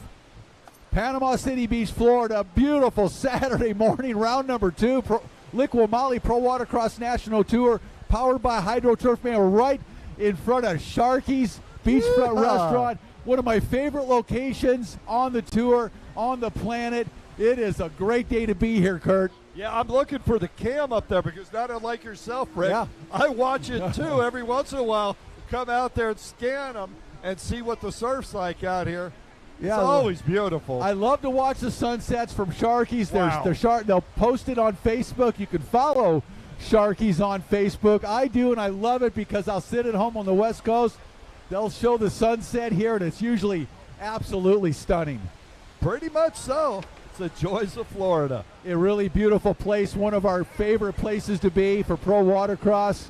And just an absolutely awesome Saturday morning, round number 2. Of course, you couldn't get any more different conditions than last week, and we were on probably the flattest body of water in terms of, it really was smooth pretty much the whole weekend in Avon Park, Sebring. It was absolutely stunning. It was a bowl. The houses around the outside, on the far, far side, there were people out with their cocktails in hands watching the race right in their backyard. It's awesome. Well, one of the things I'm thinking about, Rick, and we'll see it, this first race will show us where the lines are out on the track in these surf conditions. They change all day long, no question about it, but I'm seeing some boats out there getting ready. We need some holders. I hope you guys got holders ready. Yeah, these starts are going to be absolutely gnarly. I mean, look at that starting line. The waves breaking right in front of the line, and the holders are going to have their work cut out for them all day long. There is no question about it, Kurt. Well, Rick, if we got 4 holders, we're going to have 50 holders on the line for this race. I'm not kidding. Yeah, you are absolutely right. All right. Our sport riders out there warming up their boats. Getting ready to come to the start line. Yeah, 36 holders on this one. 9 riders times 4, 36 holders. That's right. I was going 5. I was including the rider. Well, on the line. There you go. That's true. Oh, we got a little issue over here. Going to get that boat out of the water.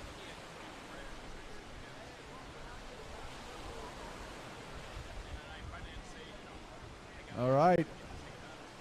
We need our riders on the starting line. We call you to the line. We need you on the line. We are ready to go racing. We need you to get on that starting line. Have your holders there. Be ready. Holders, if you're on the beach waiting for your rider, head on over towards the start line so you can hold them there. We're going to get this race going.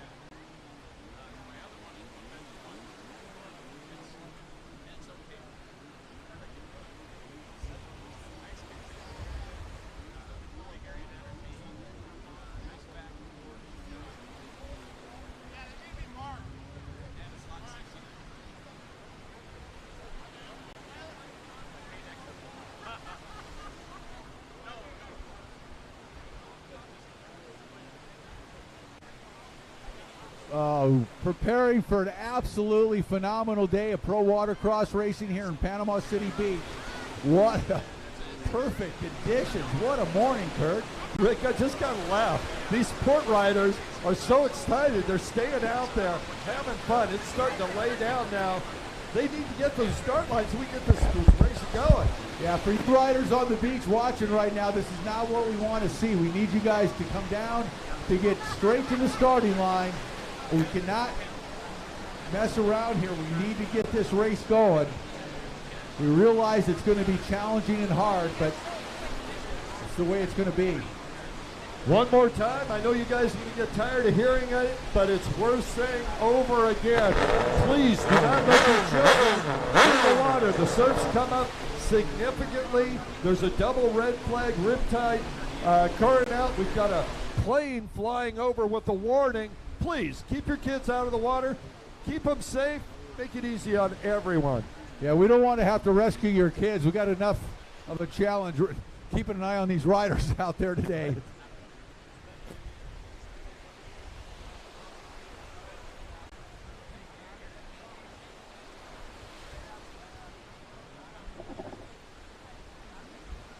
I see somebody came up and got their back protected. Was hanging off the side here.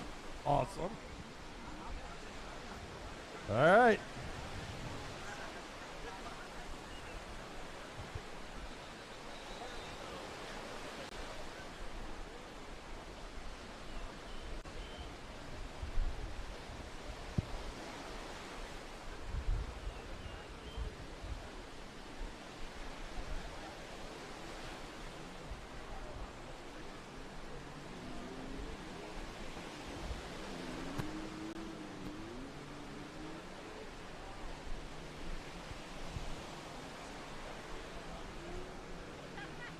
right, there he goes. 277 coming out. We don't have him on our list. 277. We don't know who that is. If someone could come and tell us, that'd be great. We don't have 277 on our announcing sheets. Let us know. It's way easier to announce your name. Yes, considerably. All right, riders starting to get lined up finally. I know our race director really frustrated right now. We need those riders on the line. 4 holders. You guys could use 4 holders to keep those boats steady down there on the line. That should be doable. We realize it's challenging, but this is not the first time we've had races in the surf, so you guys know the drill. And if it is your first race, hey, 2 in the front, 2 in the back. That's how it goes.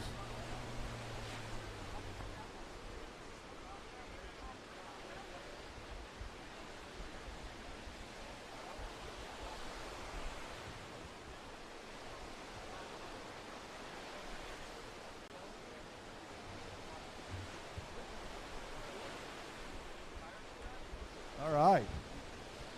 There we go, getting lined up now.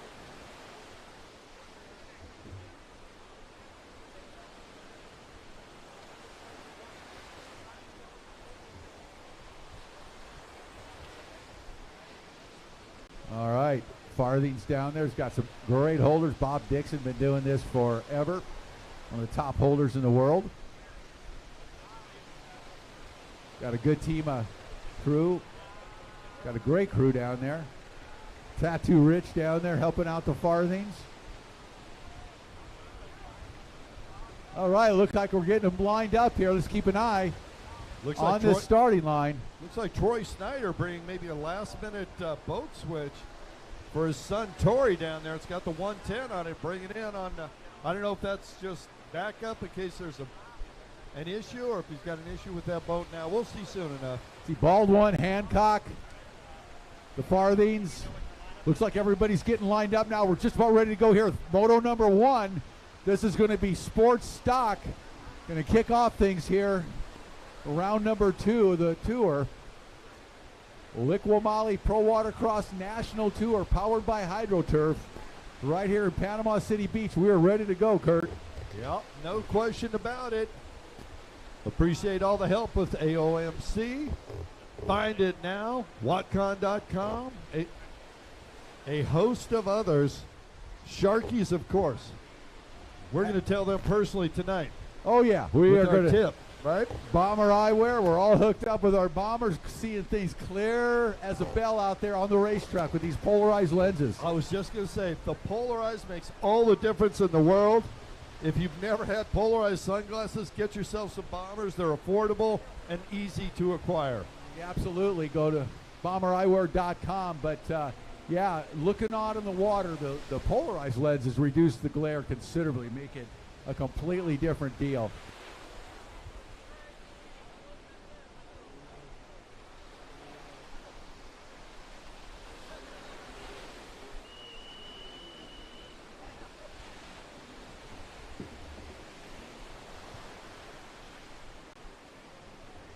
Oh, we're adding Killer Keller and Matt Johnson to this one as well. Some late entries. Good to see them here. Here we go. Green flag is up. Moto underway. Moto 1. Oh, sports stock. Here we go. They're launching out. Oh, Brian Baldwin getting the whole shot. He's on that yellow number 59 on the outside. He's a little bit in front, and he's going to take it. Oh, look at the air. Nice hole shot by Baldwin out in front around that first turn, Kurt. Oh, Baldwin got a hold of that, and he was gone. Who's that behind him? That is a Farthing. Looks like Devin, I believe. It could be Talon. I got to see that number a little more clearly as they come around. No question about the Baldwin in front, though. That's Devin, 116 in second. Looks like Andrew Hancock in third. Here comes Baldwin down the front straightaway, making the turn. On the gas, on that Sea-Doo out in front. Brian Baldwin, our race leader. Devin Farthing right there. And then, like you said, I believe that's Hancock in third. There's Billy Dearman riding the inside line, making a pass, and he's going to have to cut out and just now make it over. Wow, what a ride by Dearman. Good battle out in front now. Baldwin, here comes Farthing. Farthing on the gas, got a lot of air coming onto that back straightaway. That cost him about a boat length. I'm just going to say, Rick, it's spectacular to watch, but it's the slowest way around the track. You want to be hooked up and accelerating away. The only way to do that is your boat is in the water. Baldwin riding close to the buoys now. He's playing in a defensive stature.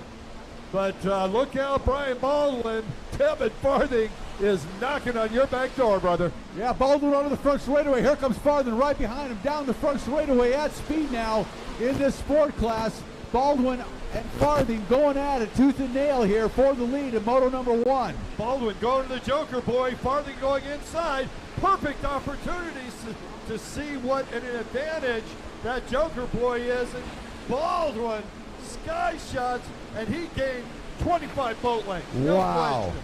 Well, That works. yep, absolutely. But we know that Farthing still has now that Joker buoy in his hip pocket. Now the key, as we learned last week, is for Farthing to work his way back up, get as close to Baldwin as he can, take that Joker buoy, take And the you're lead. way out in front. Way out. Way out in front. So, And look at this. Devin Farthing is reeling him in. He was back easy 25 boat lengths. It's 10 now, but he's cutting in half in a half a lap.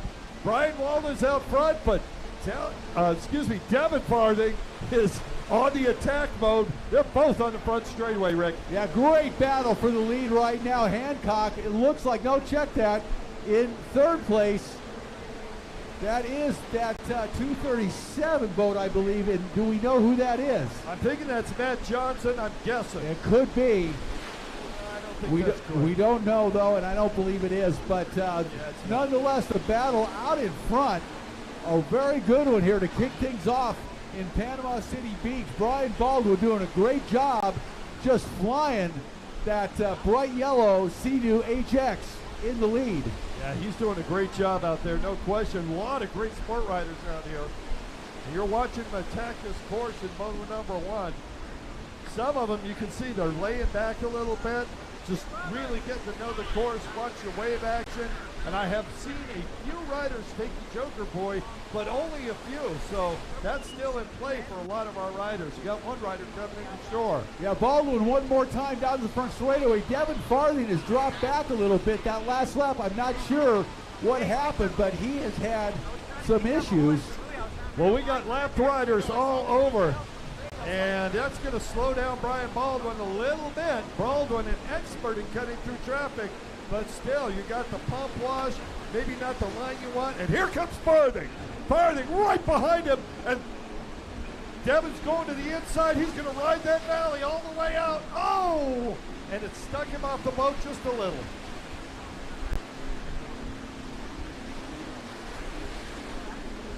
And Farthing taking the Joker boy now.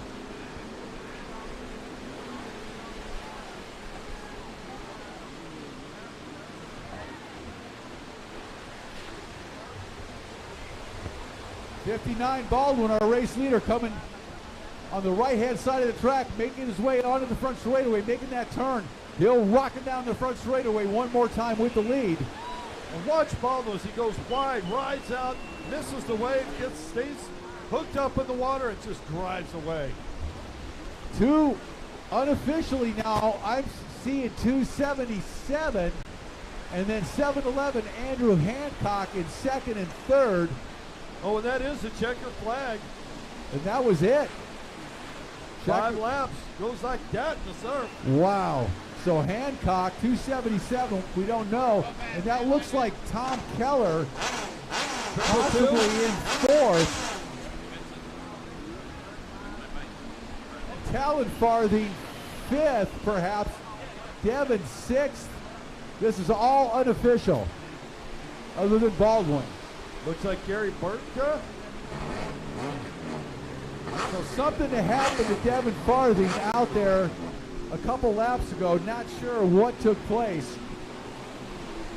But he dropped back after giving Baldwin a heck of a time in that battle for the lead.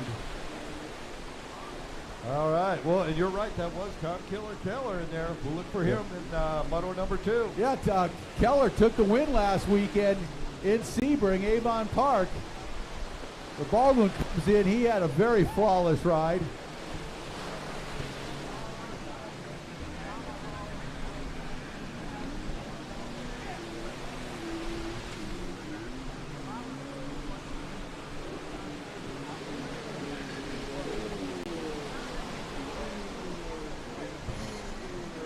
Matt Johnson and Tom Keller, you need to go see Jennifer. Please tell Matt Johnson and Tom Keller they need to go see Jennifer. At the toter. That's right. Up in the parking lot. Absolutely. Away from the races. Pro-Am Ski Stock, race number 2. Calling you to the line. Pro-Am Ski Stock, race number 2. Believe Get Jennifer your holders. Jennifer mentioned she will meet you at the pit board. Tom Keller, Matt Johnson, go see Jennifer at the pit board.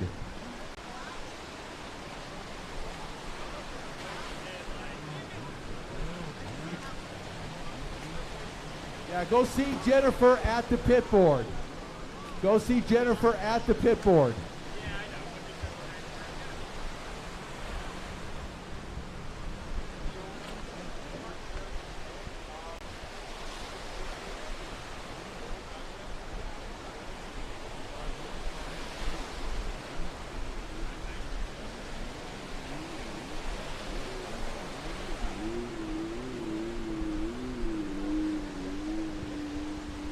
Tom Keller, Matt Johnson, please meet Jennifer Handler at the pit board. Rick, we're going into race number 2, Pro-Am Ski Stock, on the number 4 out of Rutherford in North Carolina. He's 14 years old, on the Yamaha, sponsored by Power Sports Supply.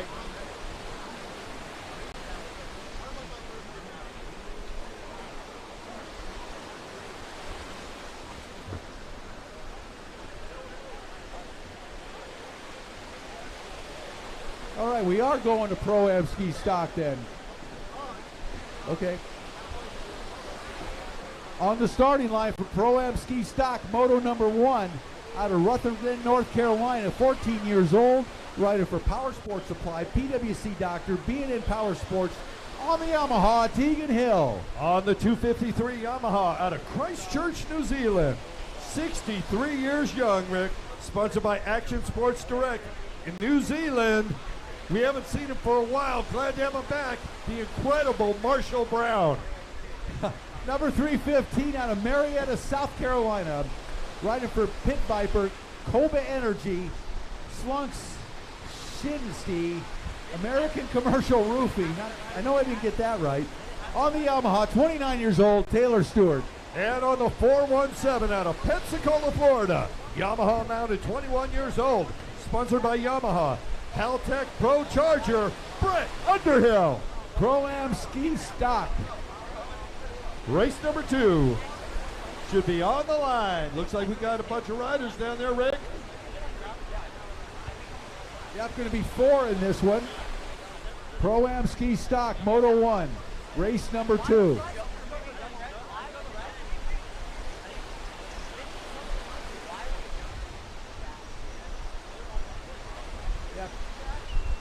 Yeah, Tom Keller, Matt Johnson, Jennifer will meet you at the pit board. They're coming right now, Jennifer.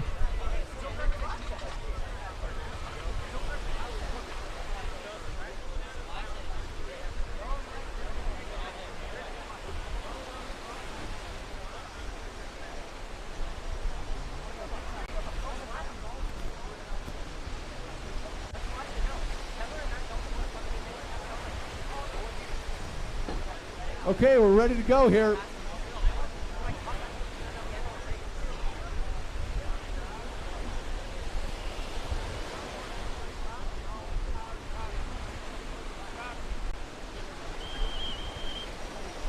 All right, here we go. Pro-Am Ski Stock Moto number 1 underway.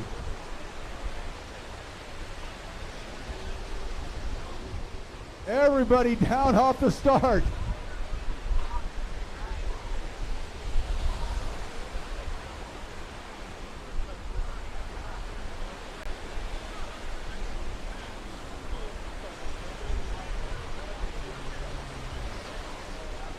.253, Marshall Brown in the lead. 63 years old, out of New Zealand.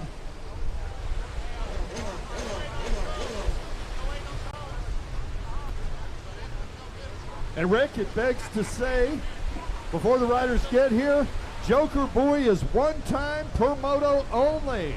Every time you go around it after that, you're down an additional lap. Yep, Marshall Brown out in front, Underhill right behind him now. Marshall got a great start. Now Brett Underhill closing the gap here. Pro-Am Ski Stock Moto 1, Brett out of Pensacola. And now side by side down the front straightaway, Brown and Underhill. Marshall Brown, 63 years old, out of New Zealand. This guy is incredible. He's an Iron Man, and he's out front now.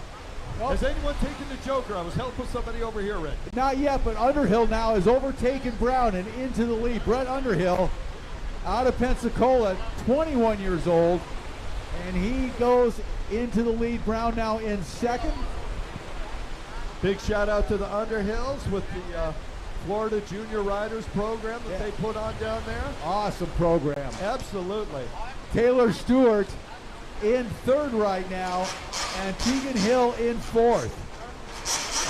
Our leaders on the right-hand side of the track here in Pensacola Beach. That is Brett Underhill out in front on the Yamaha. Marshall Brown right behind him on a Yamaha. In fact, all four riders on Yamaha Superjets here in Pro-Am Ski Stock.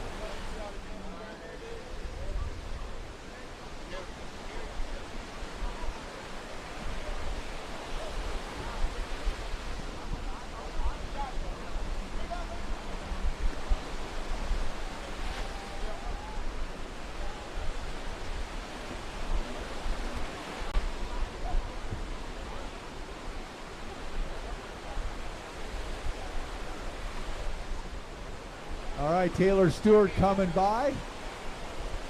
But out in front now. Get an eye on Underhill and look at, looks like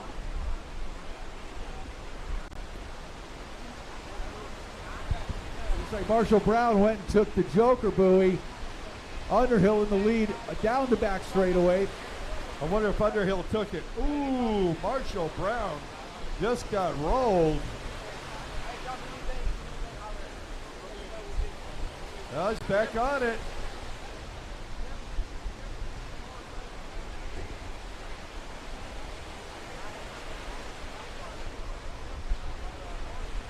So Tegan Hill has also taken the Joker. I don't believe Underhill has.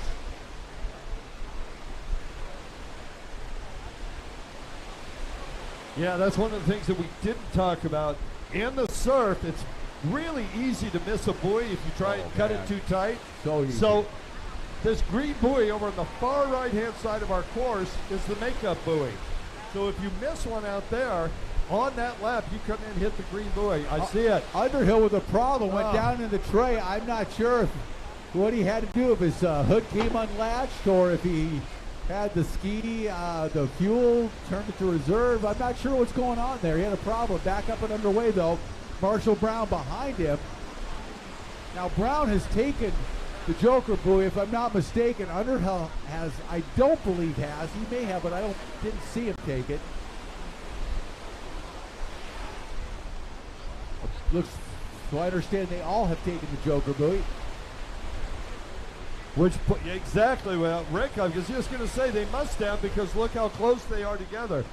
That Joker buoy is worth 25 boat lengths when you take it. That's a huge advantage, taking the Joker buoy. So completely different strategy now with the way this is set up. We saw that last weekend in Sebring. For the first time, the Joker buoy is not a disadvantage, but an advantage, which changes the strategy considerably. It's almost like having a split course without all the extra buoys. No, really. I mean, it gives you an advantage and an opportunity to pass. It also opens up the inner lane. If you're going side by side, battling, sometimes it slows you down a little. One could go inside, one could go outside. What a battle here. All four riders running 1, 2, 3, 4 here. It's amazing how closely matched everyone is right now. And Underhill now has dropped back to third. He was in the lead, and he may be having some problems with the boat. I don't know. He did go down to his knees last lap about right here and do something.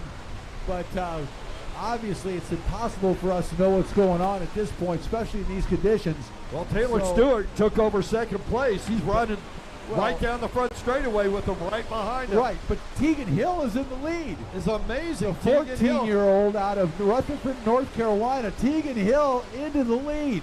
Well, he great decision making on the Joker boy. I believe he waited a little bit later. And look at this. That's Underhill taking the Joker boy right now. I hope it's his first time. Yeah, I don't believe he took it before, so I think it is. I didn't see him take it. So that's going to put him in second behind Tegan Hill.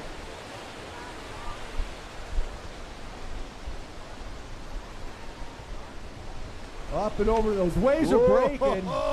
You know, those waves are breaking out there right before that right-hander onto the front straightaway, and the first and second place riders both went down that time. And here's Taylor Stewart. And Taylor Stewart again. And as Taylor Stewart now inherits the lead. Hallelujah. As Hill and Underwood both went down, now Stewart in the lead. What a battle here in Moto number 1 for Pro-Am Ski Stock, Kurt. Oh, Taylor Stewart went way wide. Wow. That's gonna cost him. And Tegan Hill cut inside of him and took the lead back over. Tegan was right on it. Look at these two. And Stewart now goes down, and that's Marshall Brown now gets by him into second. Right. I'm trying to see where is Underhill out there. Marshall Brown and Stewart side by side battle. Look at they battle right. Checkered flags and you call it. I think it was Brown. Well, Tegan Hill's going to take the win. I think Stewart. Yeah, no question. I think Stewart got. I'm not sure who got second. We'll leave that to the scores. That's definitely a scoring. You know, we're at an angle here, folks. Yeah, too much of an angle to tell. Makes it difficult. But I know Tegan Hill came away with the win that time. Wow. That's not surprising. It's just what a good way to start the year for him, huh? And Underhill went down out there and never recovered. I'm looking. He's still out there. Yeah, he never Okay. recovered. Went down, and that's a shame for Underhill. But it's only Moto number 1. There's only 4 riders, so he is definitely still in it. Oh, absolutely. For the overall. What a shame, though. He took the lead, and got caught by a wave out there right before that right-hander on the back straightaway. You can see where they're breaking. Well, look at this. Taylor Stewart waiting for his cart. Up next, runabouts.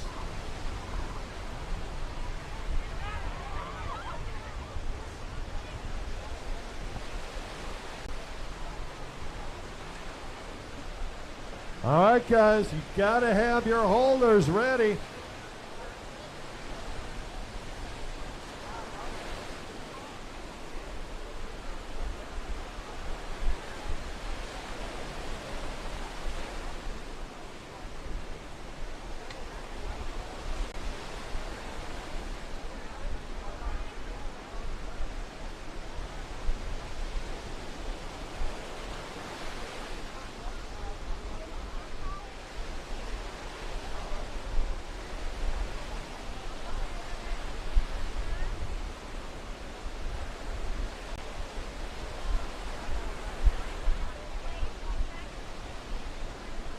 All right, up next, runabouts.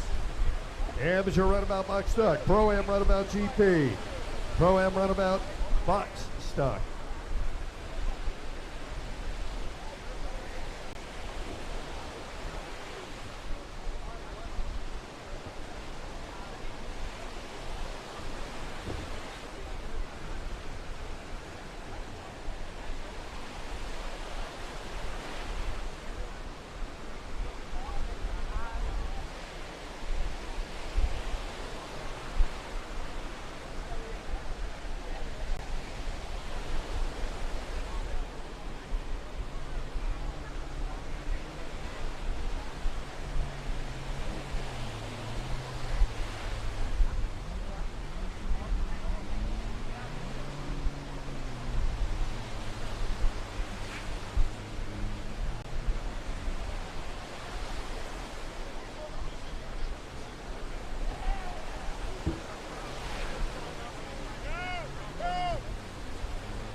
right on the line. We've got runabouts, combination of GP, Amateur Pro-Am, Tori Snyder down there on the line, and that young man is a rider to keep an eye on. Watch Tori Snyder, number 110. He is an absolutely phenomenal pro runabout rider, as one of our riders got ejected.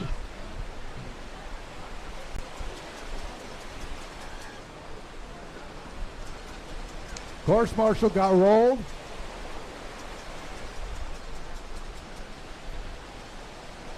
That Kevin, I believe, got rolled out there.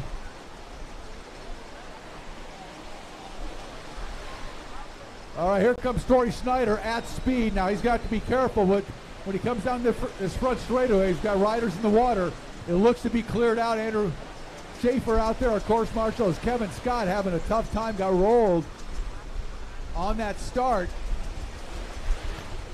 as did one of our riders.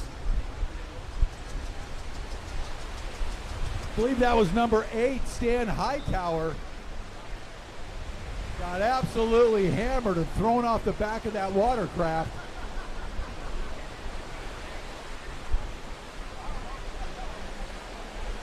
Yeah, Hightower coming around. He took a beating, got ejected, somersaulted off the back of that Sea-Doo. But keep an eye on boat number 110. The 19-year-old champion out of Bradenton, Florida, Tori Snyder, absolutely ballistic out there on that Snyder-built Judge Motorsports Dean's team Yamaha. Tori just on the gas, going to the Joker buoy. Wow. He's hitting and getting.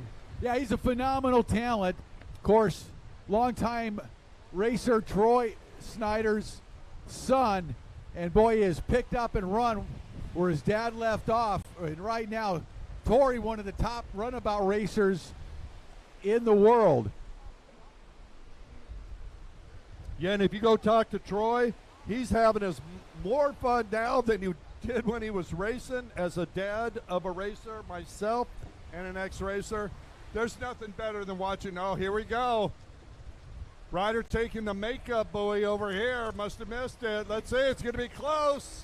Not very close. For a moment. Yeah. No, I mean, those are are just getting out of the way. Yeah, those riders, yeah, exactly. Those riders are in two different universes right now. Well, yeah, Tori's already lapped that rider. And that's Stan Hightower on that Sea-Doo. He got ejected, somersaulted off the back of the ski right off the start. But to his credit, got back on, got underway, and is out racing right now. But Tori Snyder has won a lot of races the last couple years, Kurt. Yes, he has. I'll tell you what, that number 9, Chase Dutton, not in the mix right now, but he's got a fast boat, and he figures out this surf. I look for him to move up, certainly in the next few motos. Yeah, Chase Dutton looked really good last week in Avon Park Sebring, but Tori Snyder, a whole different level of talent on that very, very dialed-in Snyder-built Judge Motorsports Dean's team Yamaha, and he is all by himself out there. Now, have you seen whether Tori took the Joker buoy yet? I believe he did, yeah. Okay, based on the distance, you would think so, but then second place is a half a lap down, and that's, I do believe, Chase Dutton. That is Chase Dutton. You are correct. Oh, Chase coming over for a makeup buoy. Doing a good job negotiating. Getting some big hair out front. Chase Dutton having some fun here this morning in Panama City Beach. And Hightower just did take the Joker buoy, so we're certain he's got it down. And out in front, all by himself, making short work of this track here, Tori Snyder just on the gas. Wow, Tori really, it's a Sunday ride for him on Saturday, huh? Yeah, Tori is a phenomenal talent out of Bradenton, just 19 years old, and of course he's been under the training and tutelage of his father, a longtime professional and champion racer, Troy Snyder. Now Tori taking over And I'll tell you what, he has just been blowing minds the last couple of seasons on that Yamaha. Yeah, you know, Troy Snyder went over and won the King's Cup a few years ago. And Tori, and ever since then, I think Tori has been the focus of his race team. Tori's backed out now. He's holding, and he's, as always, he's paying. Well, yeah, exactly. He's a dad. Checkered flag. Oh, Tori now with a problem. Oh, no. Looks like he lost a lanyard trying to make that right-hand turn. Even for the best riders in the world, the conditions here can be challenging. He's just looking around like, oh, nobody's close. It's fine. Yeah, I don't think his heart rate went up like at all. No. Checkered flag comes out. That'll be a win for Tori Snyder. Yeah, really nobody to challenge Tori here today in this pro runabout class. But Stan Hightower, Chase Stutton giving it all they've got. I'm sure you noticed it, but we haven't talked about it yet.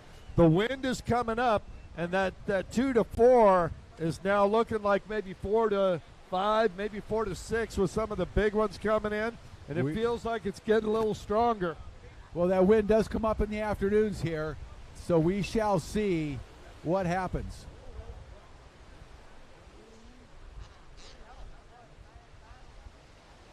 Up next, we'll have Pro-Am Ski GP. This is going to be a good one, Kurt. Oh, buddy, I am so looking forward to that. Right now, Tori Snyder with the win coming into shore. His team ready for him. Chase Dutton going to make the move in here. And we're going to start up Pro Ski GP right after. Yeah, I am pumped. Pro Ski GP is going to be a really good one. We've got some talented riders here this weekend. And really looking forward to this one. Well, you know, Rick, it does take us a little bit of time. We got only a couple of riders out there bringing their boats in. Let's go ahead and run down the lineup of Pro-Am Ski GP. On the number 8, K1 out of Biloxi, Mississippi. K1 meaning a Commander. Sponsored by Performance Jet Ski and Cycle and Commander Industries, Jules Hopkins. Number 13 out of Pompano Beach, Florida. 28 years old on the Valet Racing Team, Commander GP1, Louis Valet. On the number 15 out of West Palm Beach, Florida, on the Commander, 21 years old, sponsored by Easy Ski, Fly Racing, STB Racing, Broward Motorsports, Works, H2O Designs, Liquid Moly, and Jet Pilot, Matthew Richuk. Number 44, K out of Syracuse, Indiana, on the Speed Racing, WCOT BP Concepts, Jet Pilot, Z-Force Racing, Ultimate Watercraft, Impros, Technical Services, IG, Ignite Fuel, Racing Fuels, HPL Oils, 18 years old, on the Commander GP1. Says Kawasaki, but maybe he is on the Kawasaki. We'll see in a minute. Yep. Camden Powell. On the Commander out of Miramar, Florida. On the number 51, he's 54 years old. Sponsored by his own Cabrera Motorsports, BMS, Judge Motorsports, Exotic Signs, Tweak Studio, TMR, WSR, WCOT, and JC Racing. He's got the entire alphabet, Rick. It's all there. It's David Cabrera. Number 116 out of Georgia, on the Farthing Racing, Jet Pilot, Jet Trim Riva, Commander GP1, 18 years old, Devin Farthing. On the 127 out of Phoenix, Arizona, on the Commander, 14 years old, sponsored by Commander Industries, Team Faith, and Works H2O, it's Ryland Webster. Number 300 out of Matthews, North Carolina, on the AOMC, Hidden Trails Motorsports, Judge Motorsports, Broward Motorsports, Fly Racing, Jet Pilot, A Commander, 33 years old, Jimmy Wilson. Rounding out the field out of Raleigh, North Carolina, on the 702 Commander. He's 38 years old, sponsored by Tapped Out Cycles, Amsoil, Hurricane Racing, and Jet Trim. It's Jeb Zarzauer. Great lineup today for GP1. For Pro-Am Ski GP, which is basically the GP Commander class. But interesting note, Ryland Webster our first look at the Commander kids this weekend. Right, we saw them last year. They made the drive out from the Phoenix area. Of course, Father Steve Webster is the Commander, along with the Matsuris brothers. They developed the GP1s, the Commander GP1s that have basically taken over the world of pro ski racing. And everybody on one today, for the most part. No, Camden is on a Kawasaki, it looks like. So Cam Powell on that 44 looks like a Kawasaki SXR 1500. But yeah, and Ryland, 14 years old. So there was a decision they had to make, as he was chomping at the bit yesterday. He wanted to race Pro Ski GP in these conditions, and he really hasn't ridden that Commander GP1 in these conditions. But you know what? 14 years old, absolutely fearless. He's ready to charge. On Dad's boat, come on. He's not going to stay on the shore. Not a chance. Not without an anchor attached to his leg. Right, maybe two. Yeah. But we got some great riders in this one. Jimmy Wilson in this one. Looking forward to seeing him, Rick. Cam Powell, Devin Farthing, Matthew Ritchuk, Jules Hopkins. A lot of the stalwarts of the Pro Watercross Tour in this class here today. I looked down this list, and every single one of these riders has won a main event within the last year. Yep, absolutely. It's crazy good. Well, except Ryland. He's due, but I think he did on the West Coast. Well, that could be. Well, he did last weekend in Texas. Exactly. They raced. Oh, in Texas. But not on the Pro Watercross Tour. No. That's what That's I was today, he says. Kind of exactly. That's right. That's exactly right. Got to have goals, right? Got to have goals. All right, look at this. Looks like Underhill got that 417 boat up and running. Awesome to see. We'll get to see him the rest of the day. Yeah, that thing sunk. They turned it upside down. Yeah. Hey, Pro Ski GP riders, you guys got to get on the line. We're going to be knocking down laps if your boat's on in the water right now. Guys, you got to get those boats to the line. We're going to start it without any boats.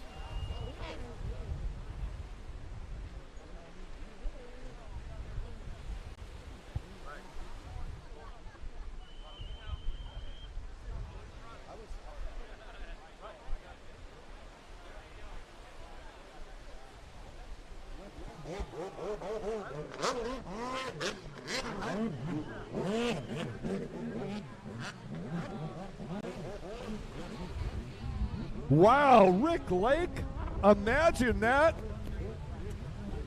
Our pro ski riders didn't get the line quickly enough. They were only going to have 5 laps.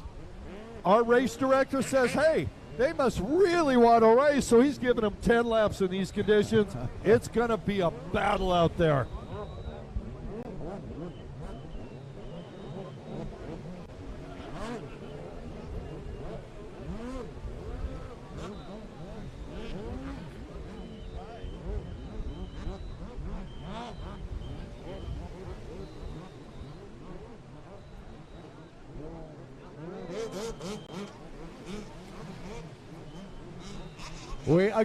Once again, we need the riders to be on the line, ready to go, instead of out there frolicking around. And we need you guys on the line. You need to get warmed up. We understand. Get that done and get ready to go. Get down on the line. Have your holders there.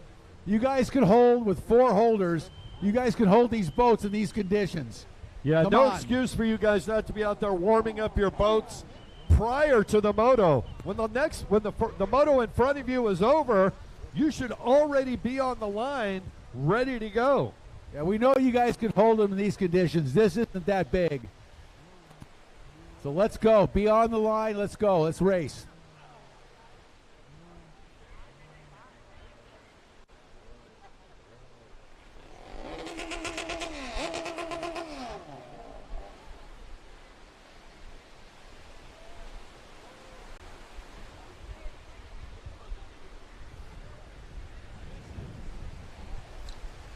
Let's see. As I look down here, I do think, the Websters, they get the long distance award for coming from Phoenix, Arizona. Nobody else here. Let's see, Powell's from Indiana. That's a Jules from Mississippi, but that's like big star. Look at that! Number 8 with a great jump out of the gate. That's Jules Hopkins.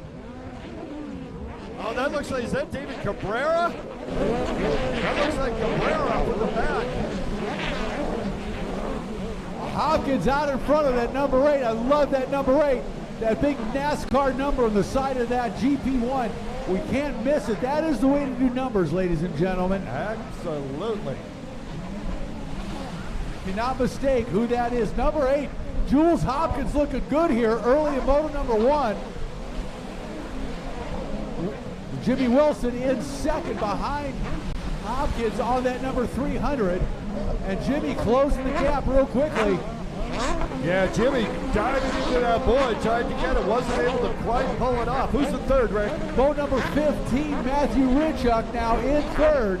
There's Campbell in fourth, but he's got traffic coming on either side of him. Who's going to take the Joker boy? Somebody's doing it right now. 2 riders, 3 riders going out there. I believe Wilson that took it right away.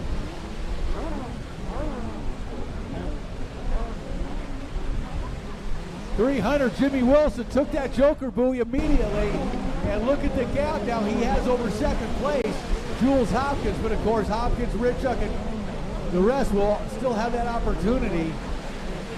Wow. Oh, Jimmy throwing that thing sideways, hangs on, but just barely. And look out, Jimmy Wilson. Jules Hopkins is coming with the heat on. Yeah, Hopkins on the gas right now, closing that gap on Wilson. If Hopkins can get close to Wilson, then take that Joker, that's going to allow Hopkins to get back into that lead that he had from the start. Wow, and Jules pushing hard out there. I don't know if he's taking it. Oh, he's going to the Joker now. And he goes down. That's going to cost him. Wilson went down likewise. Yep. See where Jules comes out. I don't think it's going to work. He could not get that thing hooked up. He's under the water. So it did not work out well that time for Jules Hopkins. Well, he's in second position. Jimmy Wilson flying down the back straightaway. Wilson, so good to see him out here on a competitive machine. And he's showing the rest of the group what it's all about in Pro Ski GP. Yeah, Ritchuk in second still behind his buddy Jules Hopkins. As Wilson works his way on the right-hand side of the track here towards us. On the beach, he'll make that right-hand turn and then rock it down the front straightaway with the race lead. Oh, Ritchuk got a good drive there. He's cutting up on Jules Hopkins. Jules got the inside. Here comes Ritchuk. Oh, Ritchuk goes down. He stuffed it. He made an effort not to hit Hopkins. Absolutely. Those two guys are good friends, and he didn't want to take out his buddy that time, and I think that cost him, Kurt. A little bit, but in the long run, the right thing to do. And we're getting a break right on the front straightaway. It's going to be critical decision making. Look at this. The waves are higher than the riders as they go down right in the valley. This battle for second place between Hopkins and Ritchuk is epic right now. They are going at it out there. Good friends off the track. They are having a battle here as Wilson has this one in hand right now. As he goes down, Wilson goes down to the backside of the track. There you go. Lapped rider in front of him. Wilson's going to make the move around him. Being a little bit cautious. Nothing wrong with that. There's 3 motos in this surf. You're going to get plenty of time on it. And remember, this is a 10-lap moto, Rick. Warming up these riders. Boy, Jimmy is looking good out in front, riding a real smooth race. That is his signature. Really smooth on that stand-up. Ritchuk goes to the inside of Hopkins down the front straightaway. Going to try to get inside it. Ritchuk gets inside of Hopkins to take over second. Louis Valet taking the Joker boy. That's going to help him move up in his position. And Rick, look at these rollers coming in. It couldn't be better for announcing. Oh, it's beautiful out there. Unbelievably perfect racing conditions here during Pro Ski GP, Moto number 1. Wow, you see David Cabrera coming here by here on down the front straightaway, but right behind him and getting ready to lap him, Jimmy Wilson. Yeah, Wilson's been on the gas, right? A very, very smooth, controlled race. That's his style, and he is out in front, making that number 300 GP Commander look really, really smooth. And you watched him right there, back off the throttle, let the wave roll underneath him, and accelerate it away instead of trying to get on the gas and throw that thing up in the air. The experience tells him, sir, no question about it. Jules Hopkins down the front straightaway. Yeah, Hopkins now in second, Richard in third, Richard in second, Hopkins in third, I believe Farthing in fourth. Check that. Yeah, Farthing right behind Jules out there, so I'm looking for Richard. Might have missed it. What a battle in these conditions. These riders being tested lap after lap in these changing conditions.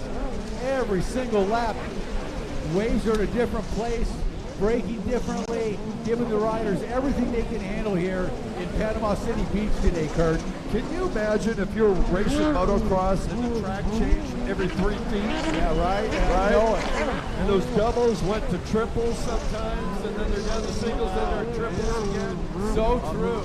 Hey, tell you what, reading the water, any surf race is, oh no, we got a rider coming in. Is that Wilson? Tell you what, Richuk right now, I don't know. Richuk really gaining on Wilson. And Wilson, checkered flag came out. That was it. It was checkered flag. That was a little quicker than we anticipated, but Jimmy Wilson takes the win well in hand. Richuk takes second.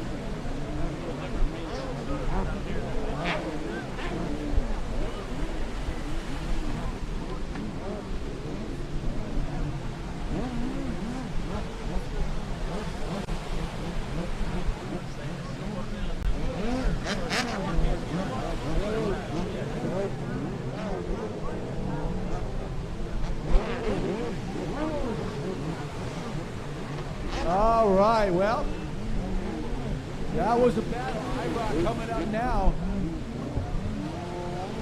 We'll bring out the Yamaha EXs.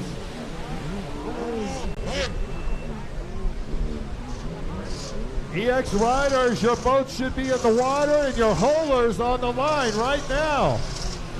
Guys, let's go, go, go.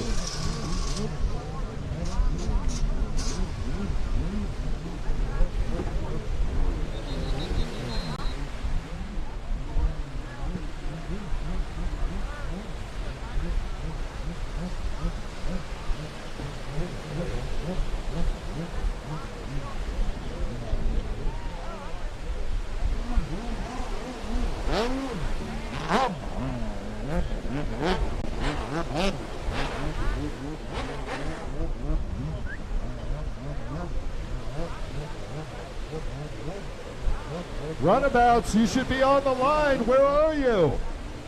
IROC Yamaha EX riders, you should be ready to go. Right now, you are late to the starting line. Dena Coronado, you should be on the line. John Block, you should be on the line. John, you're old enough. You know to be on the line. And your holder should be down there too, by the way. Kate Baldwin, where's that 59 child? I see the boat up there.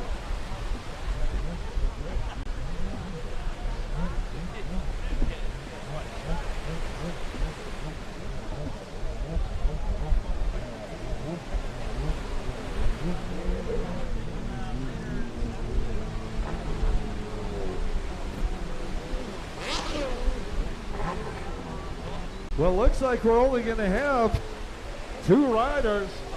I'm looking down there. I see the number 59 for Cade Baldwin. I don't know that he's, unless he's out there. He's getting 59 on the beach. That 59 on the beach, that's his HX. He is on an EX for this if he's in this one. Well, that 59, the EX. He is on the beach and not racing.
Check. All right. IROC stock, IROC 1100 out there.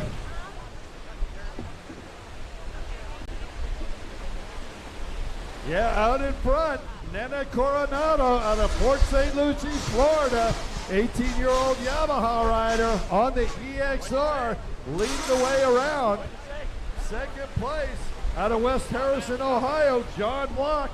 60 years young on his own EX. Well, we saw last weekend in Sebring, Avon Park, that Nina, she be faster. On that EXR was considerably faster, but in these conditions today, it looks like John Block on that stock EX giving her a run for the money. She goes out to the Joker buoy immediately. Yeah, that ended that. Well, John still has an opportunity. He has an opportunity to take it. Oh, she went the wrong direction. Oh, gee, she takes the Joker buoy and then comes back on the course. That's interesting. I don't know how that'll turn out. Well, honestly, I mean, she didn't miss any buoys. She just added 5. She gave herself a disadvantage. No, she missed the by orange. what she did. So she's going to have to take the makeup buoy for the orange buoy out there. She's supposed to be on the outside coming from the Joker. And I'm thinking because she did that, she doesn't know that. I'm thinking you're correct, sir. Well, we shall see in a moment. Well, hopefully her team can tell her, take the makeup buoy over here on the right, the far right of the course. Here comes John Block setting up, slowing down, letting the wave go by so he can make the turn. And she missed it. So unofficially, I think she's a lap down. We'll see how that comes about in scoring.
All right.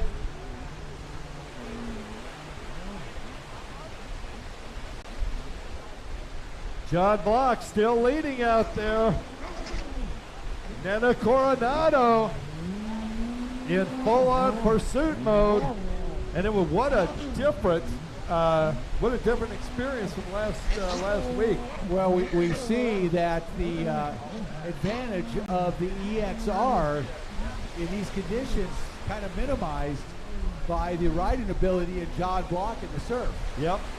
Well, that years of experience really makes up for a lot, believe me. Because on the flat water in Avon Park last weekend, Nana's boat was considerably faster. She ran away from everybody. It was almost embarrassing. But it was our first time to see the EXR against the X's. And whoa! And Block takes a nosedive. Completely subbed it. Okay, he's up. He's up. He's flipping it over. I think he might have it running still. Well, he did that in St. Augustine last year. He was upside down for a while, got that thing back up and running. Kevin Scott was the one that helped him last year. And Block, wow, he went right over the falls, nose first. And again, his boat starts right up. Remember last year, we were amazed. I'll tell you what, those Yamaha EXs have got to be the most waterproof, dialed-in boats in these conditions. And John Block specific, I wonder if he silicons the seat down or something, because that thing was upside down last year for like 3 or 4 minutes in the surf. You remember that, Robert? Oh, yeah. Yeah, and he flipped it over, got it started, went right back out on the course, as he did here. Kevin had to jump off his boat last year and swim over and help him turn it back over. It took him 5 minutes to get it dialed back. Yeah, that thing was rolling. Kevin Aquaman Scott. Hallelujah. So Nana now out in front.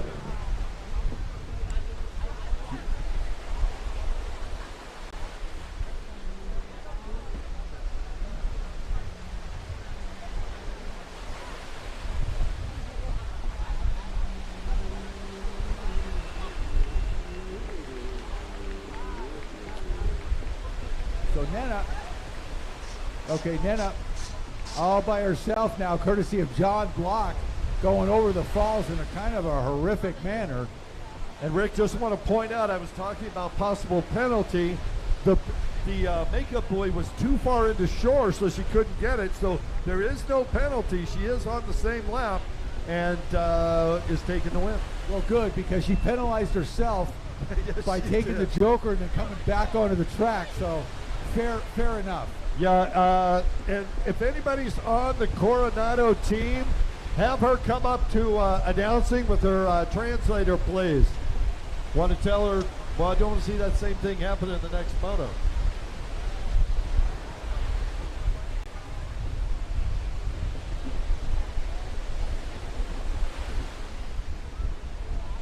So up next, beginner runabout box stock. Jason Elliott. Yeah. Well, Jason, you're running unopposed. But you got to get the boat in the water for that to work.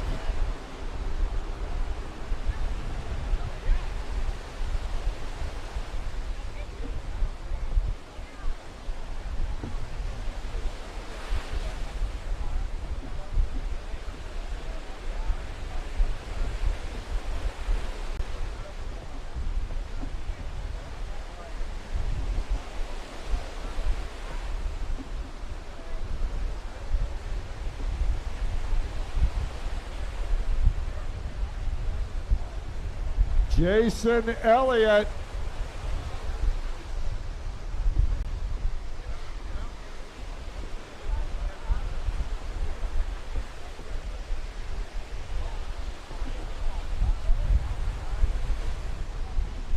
All right, Jason Elliott.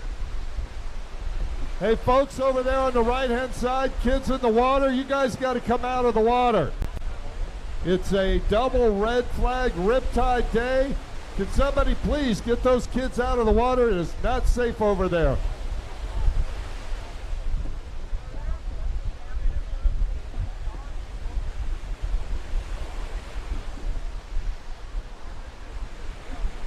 Following this race, we will go to freestyle, and Paul Lair will need you to come up to the tower. Our freestyle manager extraordinaire, Paul Lair, will need you up here, and we'll get freestyle going following this very short moto.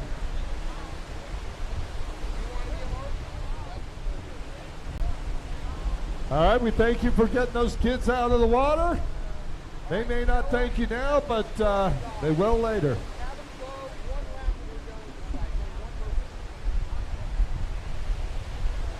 Jason Elliott on the Kawasaki was relatively impressive in practice and scared the rest of the group. So he's going to be the only beginner runabout out there, at least for this moto.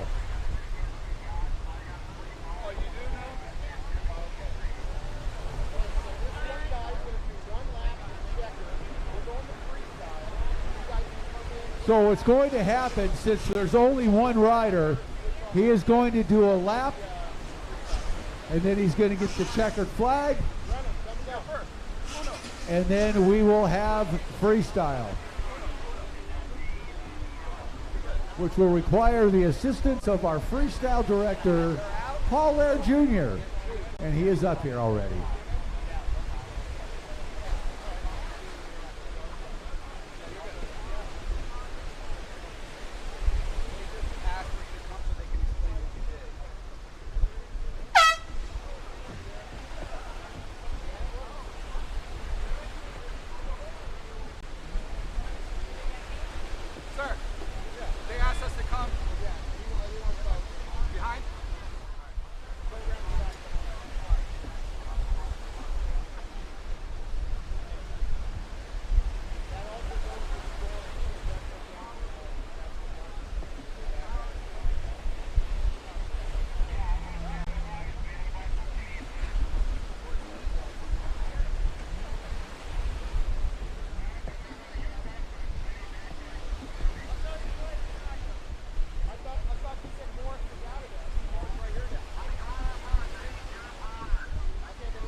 Brandon Morris.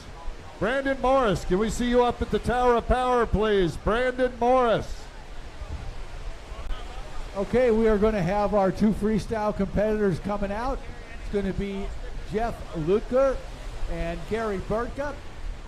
Jeff, a amateur freestyle competitor. Gary, a professional freestyle competitor. They are coming out.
All right, where are our freestylers? Man, you guys get to go out there. You guys get to go out there and play for a little bit. I know you guys are going to dig this. Gary Burtka, Jeff Lutker. Gary's hopping around over there. Hope he didn't hurt himself, or he's just putting on his booties. One of the two. Is it Lutker or Lutker?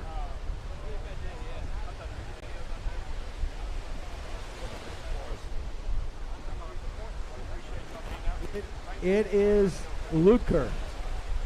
L-U-T-K-E-R. Unless I'm completely out of my mind, it's Lutker. Which I have been accused of being completely out of my mind, so it's possible. Let's see, with a single U, is it B-U-T would be...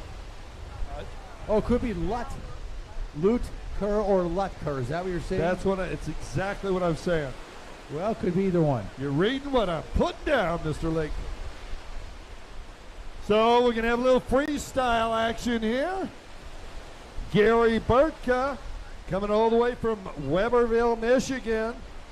He's sponsored by Twangled, Spy, EVS Sports, ODI, 2x4 Nutrition, Trioja, Shirai, GoPro, and RTB House. That would be Mr. Burtka. Jeff Lutker out of Freeport, Florida. 57 years young on the Yamaha. And he is in our amateur freestyle.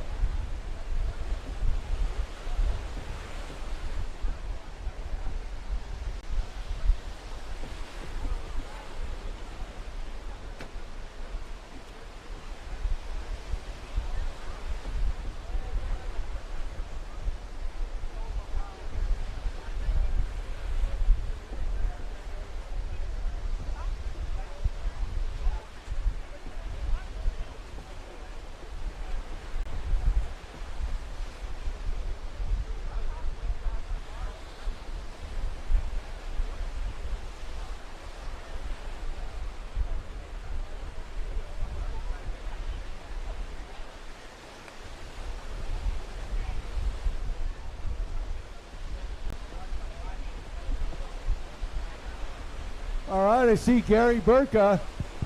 Gary Burka going out. Finally, get to go play a little bit out there in the surf. Pro freestyle competitor Gary Burka. Gary out of, used to be Illinois. Yeah, it's Weberville, Michigan now. Now he's got his own compound there. You ever follow him at all? See the new place he's got? Yeah. The new shop, his own pond? Oh, yeah. Him and his new wife, Jessica. Yeah. Oh. Whoa, look at there. Gary going to go out there and have a good time, put on a little show for us here this afternoon. We're going to have a good time watching it. 1219 Comanche Avenue. Got it. Thank you. Hello. Glad you came to the races again. We're loving it. So happy you're here. Hope you're enjoying it. I know. Remember, we said, hey, you ought to come up to the races that you came. Oh, Jules Hopkins yeah, and. that makes some sense. You got a reason. All right. Awesome. We love the Hopkins. Oh, doesn't everybody? Yeah. Not the competitors. Well, welcome. All right.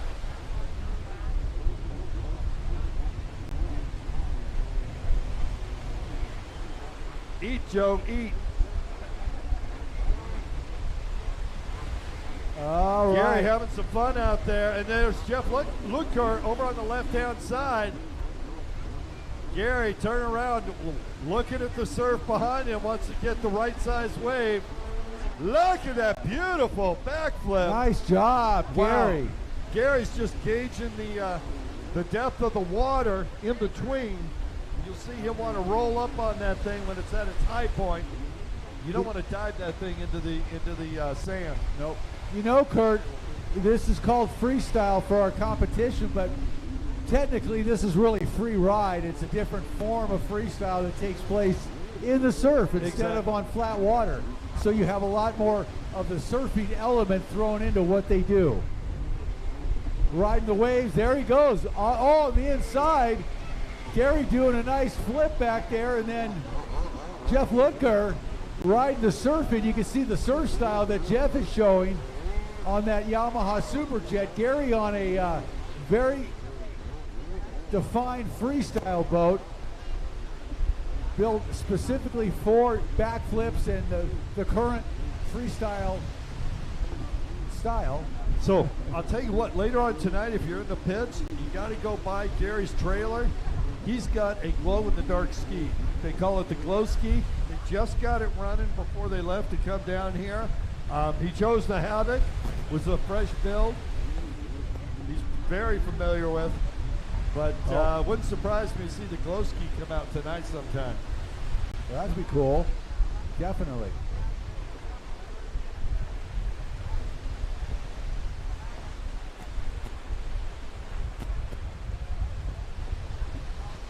All right. Gary Burke out there on that very small, if you notice the hull size is so much smaller than the Yamaha Superjet that Jeff Lutker's on. It's super short, designed for doing backflips primarily and other types of aerials. Oh, Lutker, wow, does a barrel roll over the wave. Landing was a little harsh. Oh, man. Gary did a great backflip, but dropped about 3 feet more than he was ready for. That hurt. He landed it, though. He landed it cleanly. He rode it out. Well, he's got his feet stuffed in those footholds hard. You see him kick him in every once in a while. And that's allows him to will do that.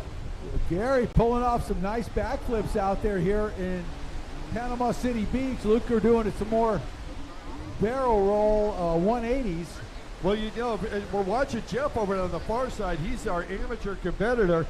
He's using the wave for barrel rolls, moving over, and Gary concentrating on the aerial tricks. Two different styles of riding, two different watercraft. They may look similar, but they are completely different. They couldn't be further apart. No, they couldn't. And we are just past high tide, so that is going to be it. The tide's going to start going out again now here in just a little while. Wind's building up, and it is flat as Yeah. it can be with that high wind coming in. And look at the whitecaps out there now Yep. on the Gulf of Mexico.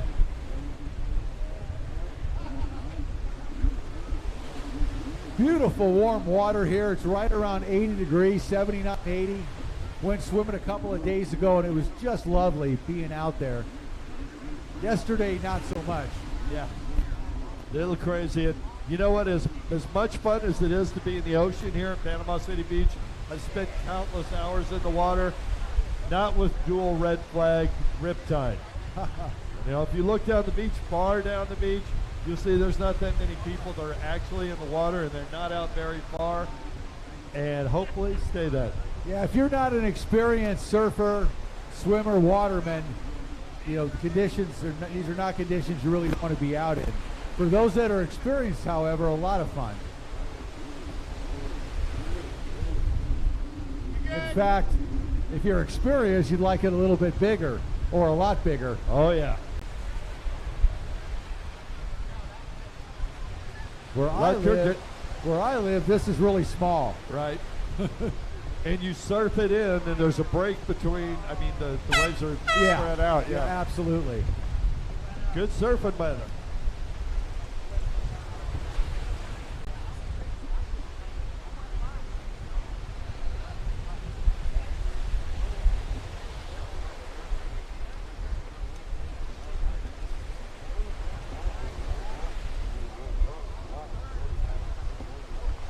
Gary Burka, Jeff Lutker having some time out there to have a good time. Little free ride show for us here today during our lunch break, essentially. Beautiful day here, right in front of Sharky's beachfront restaurant, Panama City Beach, Florida, round number 2. The LIQUI-MOLY Pro Watercross National Tour powered by HydroTurf. Rick Lake with Kurt Nolenberg up here in the tower, and we are having just a fantastic time. Huh, Kurt? Great time, Rick. An absolute phenomenal time. Jeff Lutker over on the far left-hand side. He's our amateur freestyle competitor. Having a great time out there. Looking for Gary Burka. Gary brought it. Yeah, Gary brought it back in. He's looking at the back of it. Yeah, I think he might have tapped that steering nozzle a little bit in that last backflip.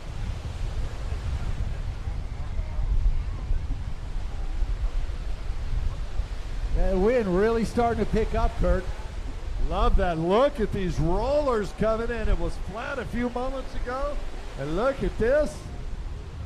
Oh, it's going to be fun, Mr. Lake. It really is, and it's keeping us a little bit nice and cool up here in the tower. Feels good. It feels great. I'm thinking, I don't know, the next set of motos got to be at least 10 laps per. That'll let us get some real announcing time in. I would hope so. Yeah, I'm not tired at all yet. How about you? I'm feeling good. There you go. Game on.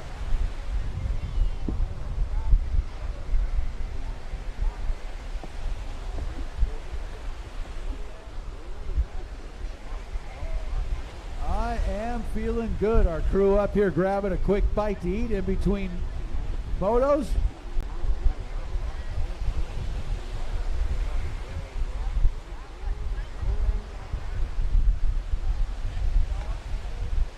We'll get back into our racing here in a little while.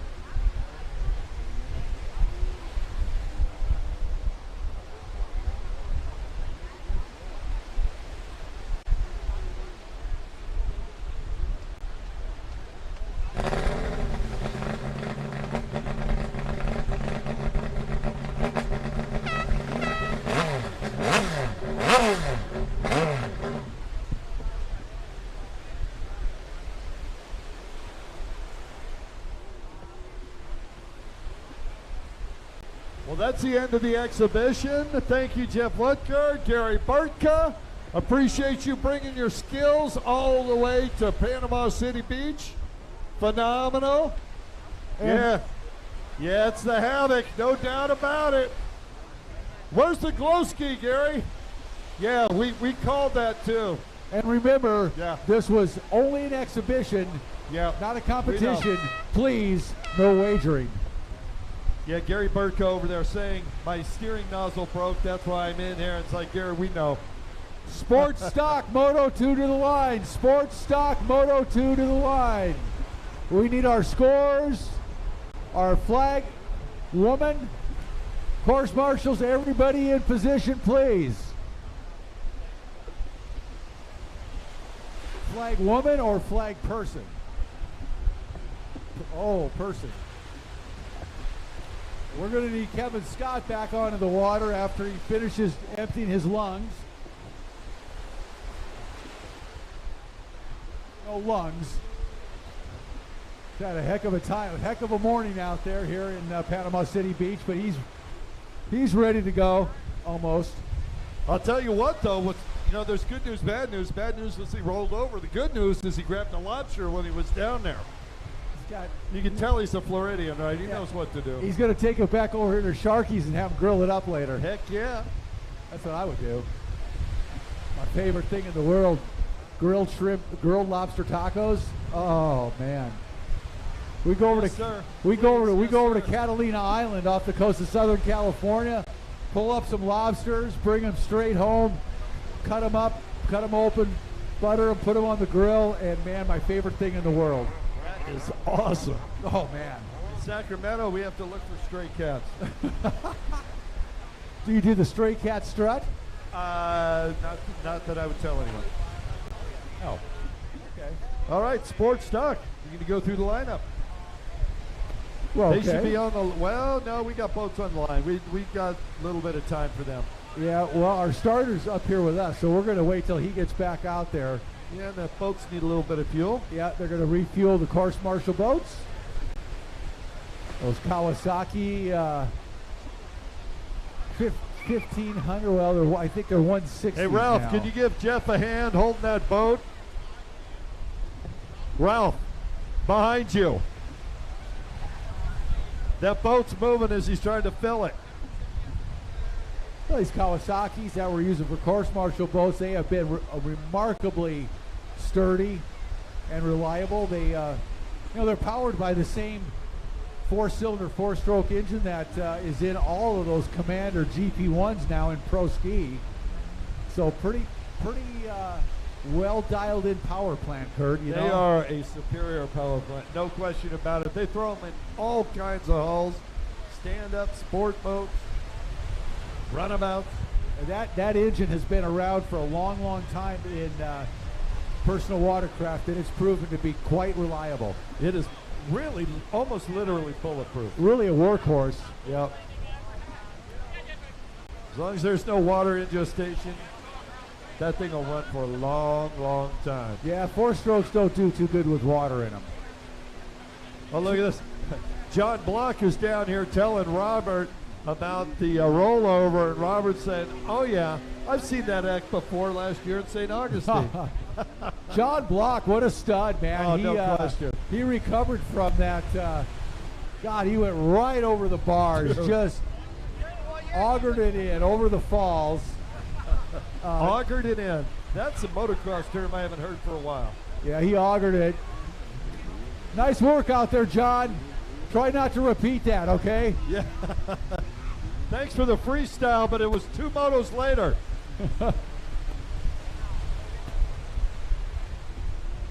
Wow, that was a little ugly. Was a little ugly. That scared me for just a minute. He popped right up, got that thing rolling. He was on the gas. Look at this. Brian Baldwin's like, hey, I'm ready to go. Where are you guys? Oh, all the course marshal boats are on the beach. I guess we're not starting yet.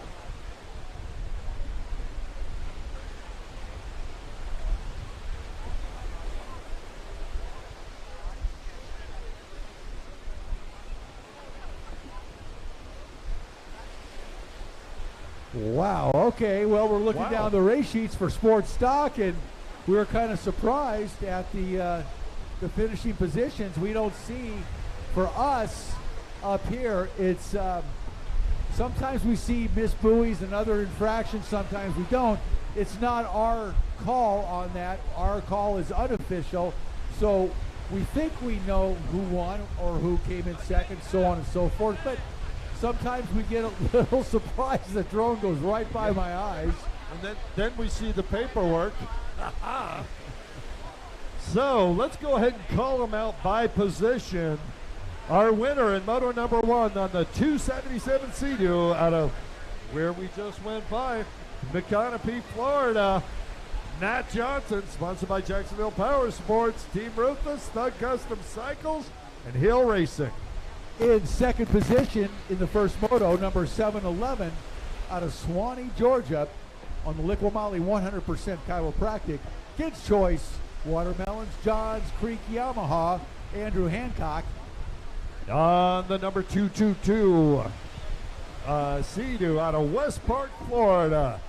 Continuing on his good ride from last weekend, sponsored by Thug Custom Cycles, All Tool Rental, and Live Ruthless, Tom Killer Keller.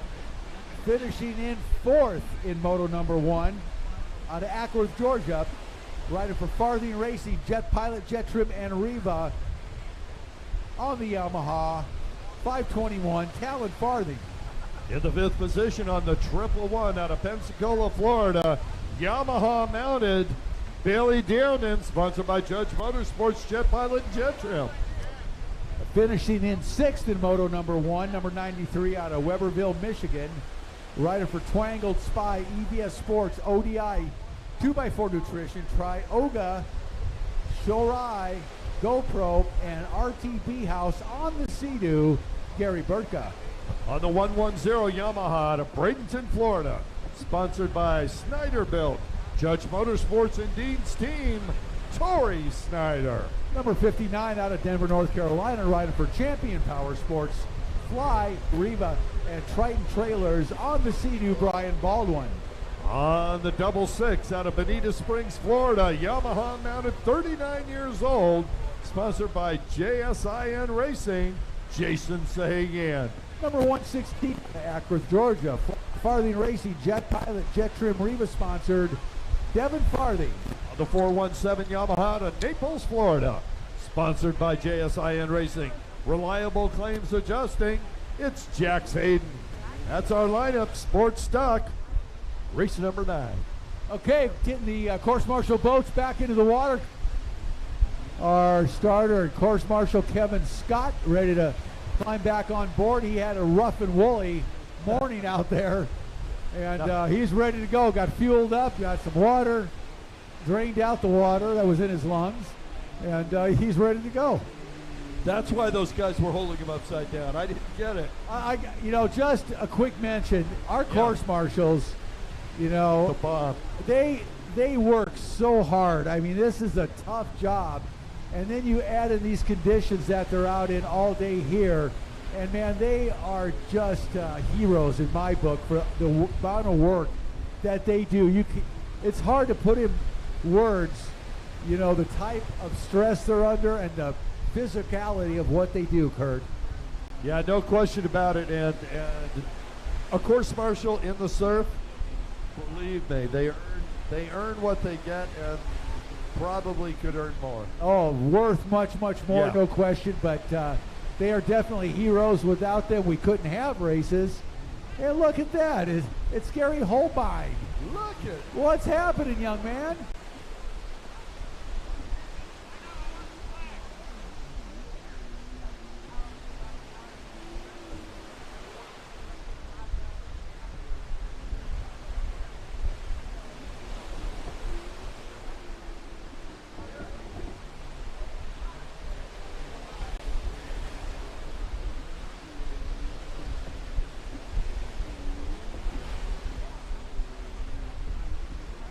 Thank you, Gary Holbein. This is Holbein. We can pronounce it correctly. We're good. Yeah, buddy. Sometimes. Man, we definitely got a potential wide receiver out here in front of us. Look at the cuts he's making.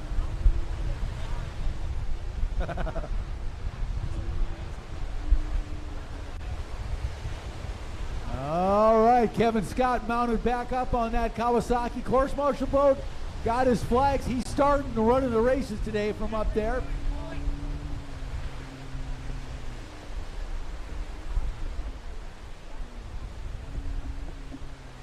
And we were making some course adjustments out there. Andrew Schaefer Trying to make sure it's fair out there, pulling a buoy over, trying to get everything lined back up. It's, as always, surf races are challenging for the course because you have to have enough rope for the tide to come in, but not so much that they slide over 8 to 10 feet each direction.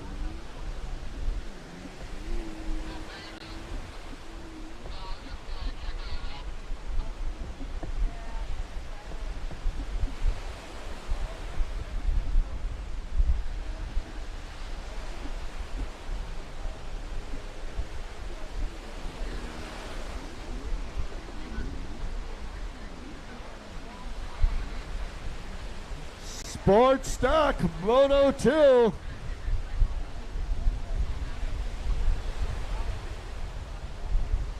Racers, hope you have your holders down into the line.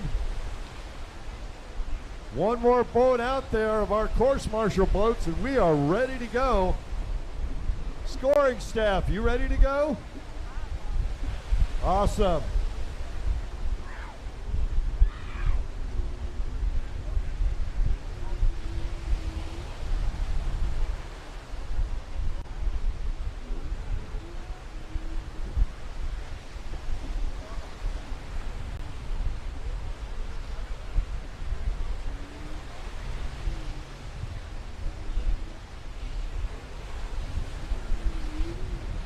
Sport riders to the line. The guys are getting beat up because you're out here warming them up. If you want to be in this moto, you best get to the line.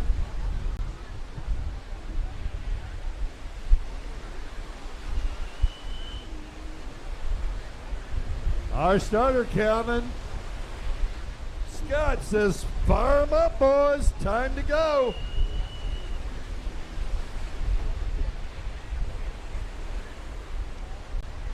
Matt Johnson on the 277 on the pole.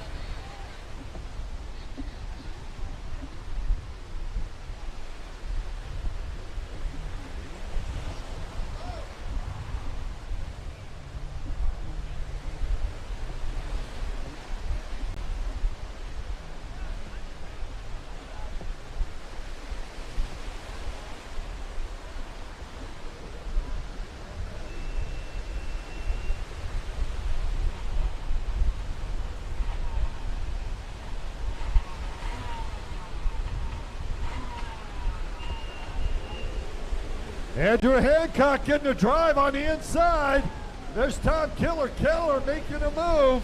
Oh, one of the farthings off the side, but hold on. Still up at about 4th spot there. Column as they come around. Oh, Brian Baldwin trying to sweep on the outside. Baldwin got a good drive. Trying to cut it in, doesn't quite make it. Baldwin diving underneath. Trying everything he can. He's in that 2nd spot.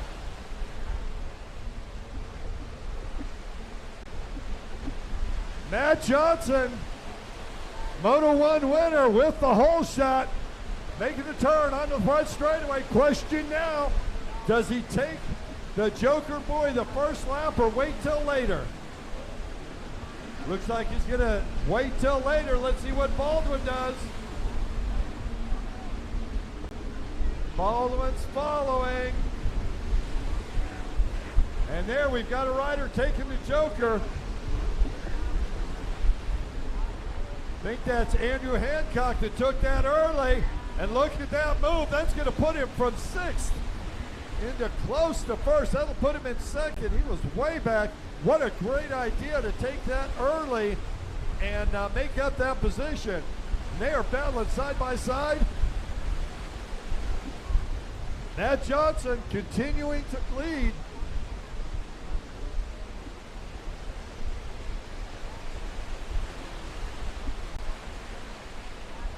Well, we'll call it as we see it.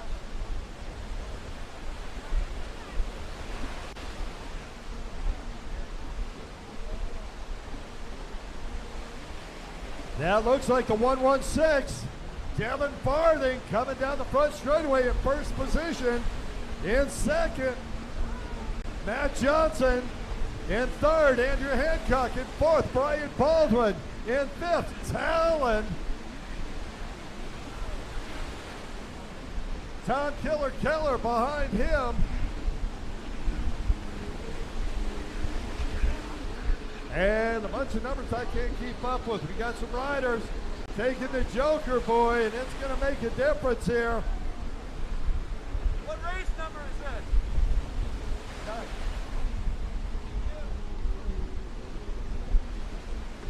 Down the back straightaway, Devin Farthing got an enormous lead going there. Andrew Hancock in second.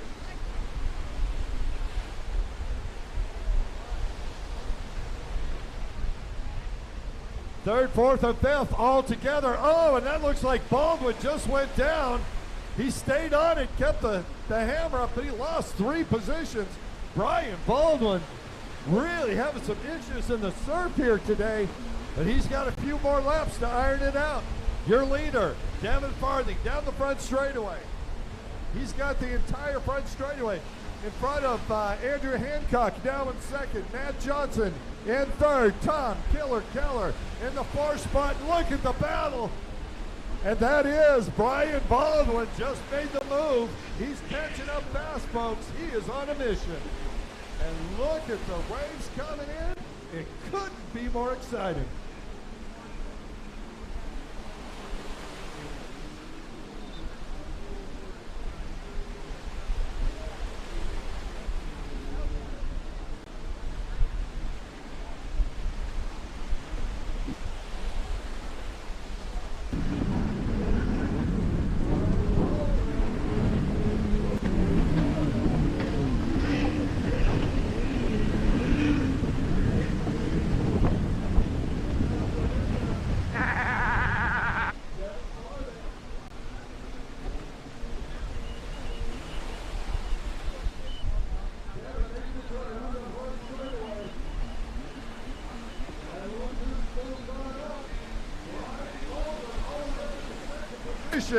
Brian Baldwin is boiling the water out there right now, folks.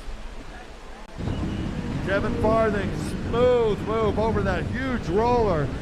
Waited it out, drove away. Great move by him. Here comes Baldwin, and he is on fire, folks.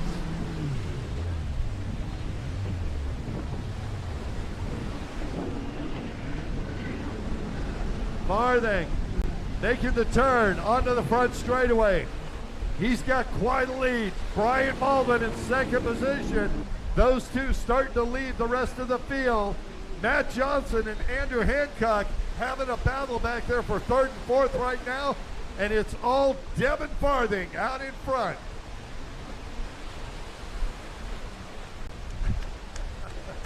Yeah, lots of applause for that rider getting back on that ski. It's taking him a lap. Wow. That's brutal. Good for him. Getting back on it.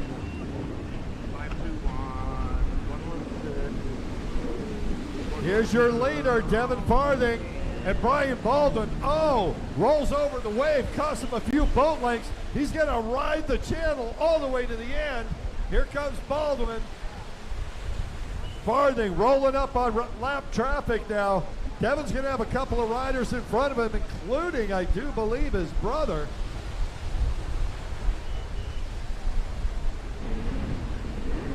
And that is Talon Farthing down the back straightaway. And Brian Baldwin and Devin Farthing side by side. Farthing pulling it out, moving forward. Here comes Baldwin. We've still got a rider down over there. Farthing makes the cut in first. Next rider in front of him is his brother Talon. Left rider in this photo. Got rider down far right hand side.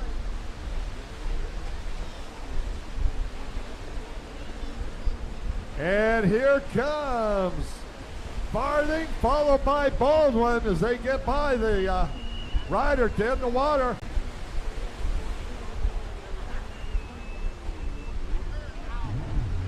Checkered flag. That gives the win to Devin Farthing. Second to Brian Baldwin.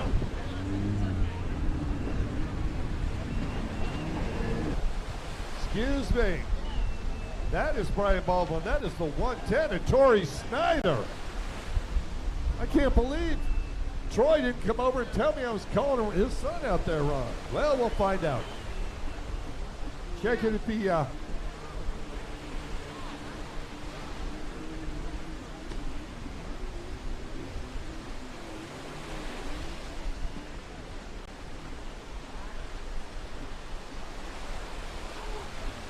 All right.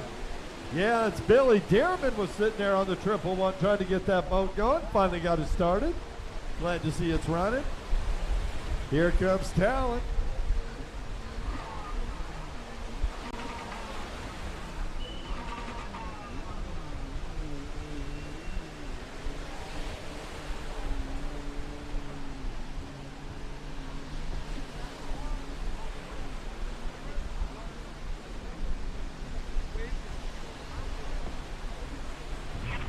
Pro-Am Ski Stock, you guys should be on the line. Your holders should be.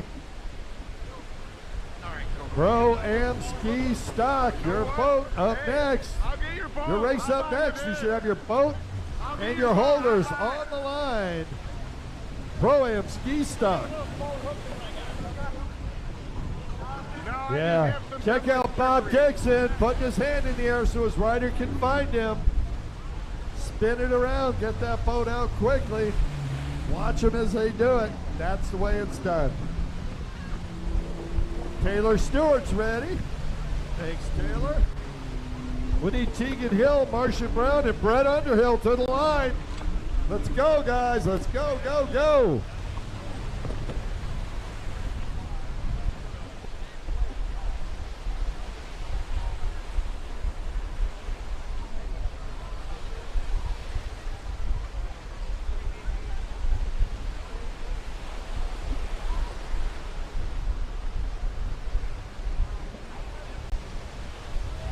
Somebody got a fun ride in.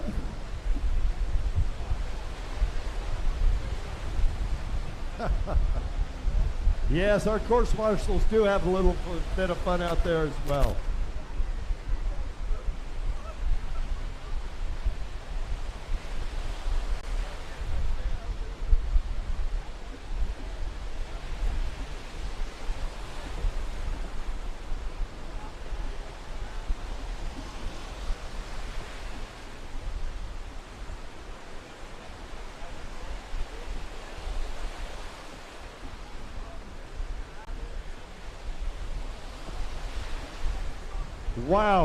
Wow, what a race. Rick Lake, I know you had to take a short break there. You missed. What a race. Could you hear us back there? Well, that figures. Yeah, I think everybody can hear us. I walked around back to the hotel, back around, and man, loud and clear. It looks beautiful out here. The sound is good coming through, maybe to some people's chagrin. I'm not sure, but I know back at Sharky's, they're enjoying themselves. The shark bites are flowing, and they're checking out the action here. Yeah, you don't go to Sharky's for peace and quiet. That's just not in their DNA. Well, not today anyway. Not this weekend, you know. And beautiful afternoon here at Panama City Beach, round number 2 of the LIQUI-MOLY Pro Watercross National Tour, powered by HydroTurf. Kurt Nolenberg, myself, Rick Lake up here in the tower. We are having an amazing day, checking out the action. Everybody being challenged out on the water today, and it makes it really exciting, Kurt. It is exciting. Well, that looks like they're bringing in Andrew Hancock's ski. Yeah, number 711's got an issue. Yeah, he's on the hook. They're saying, hey, please bring it over here before it rolls over. Yeah, before it has more of an issue. Yeah, well, the bottom line is you get into shore and then they can take care of it. Well, the 2 strokes, at least you could dump the water out and get them running again. The 4 strokes, not so much.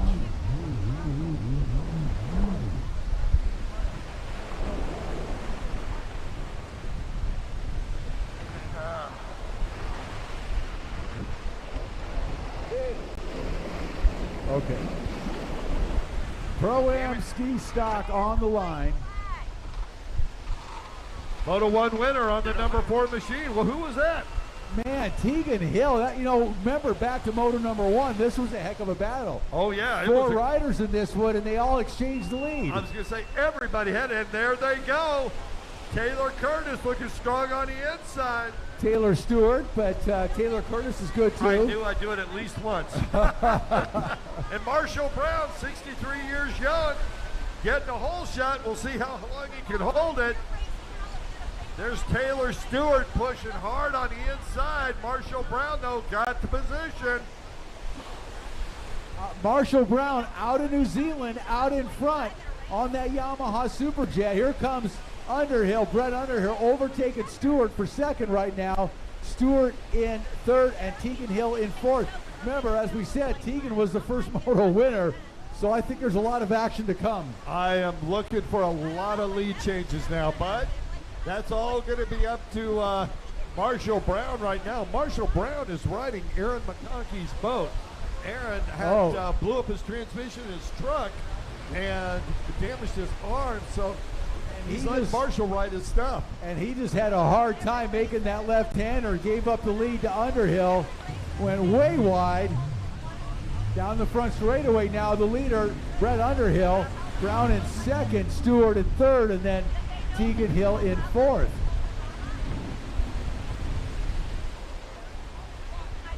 Underhill, nobody in this moto taking the Joker boy yet, and here we go. Who is that?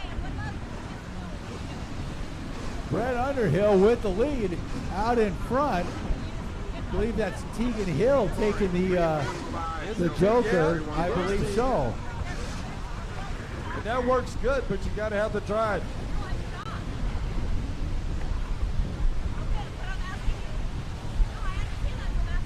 Down the back straightaway, race leader Brett Underhill. Brett out of Pensacola, 21 years old, number 417, the race leader on Yamaha Haltech Pro Charger. And I can always tell Brett Underhill by the fact that he has no visor on his helmet. Yeah. It's a very distinctive look. Right, he's not a believer in that, and I understand the people who don't like it. Yeah.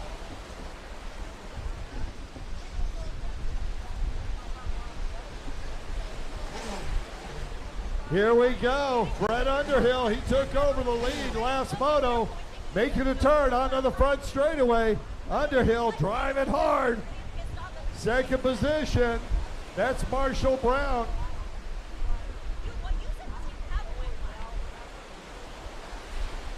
Marshall Brown hanging on to second in front of Tegan Hill now. Stewart drops back to third. But remember, as each rider takes the Joker buoy, you know, that changes the positions.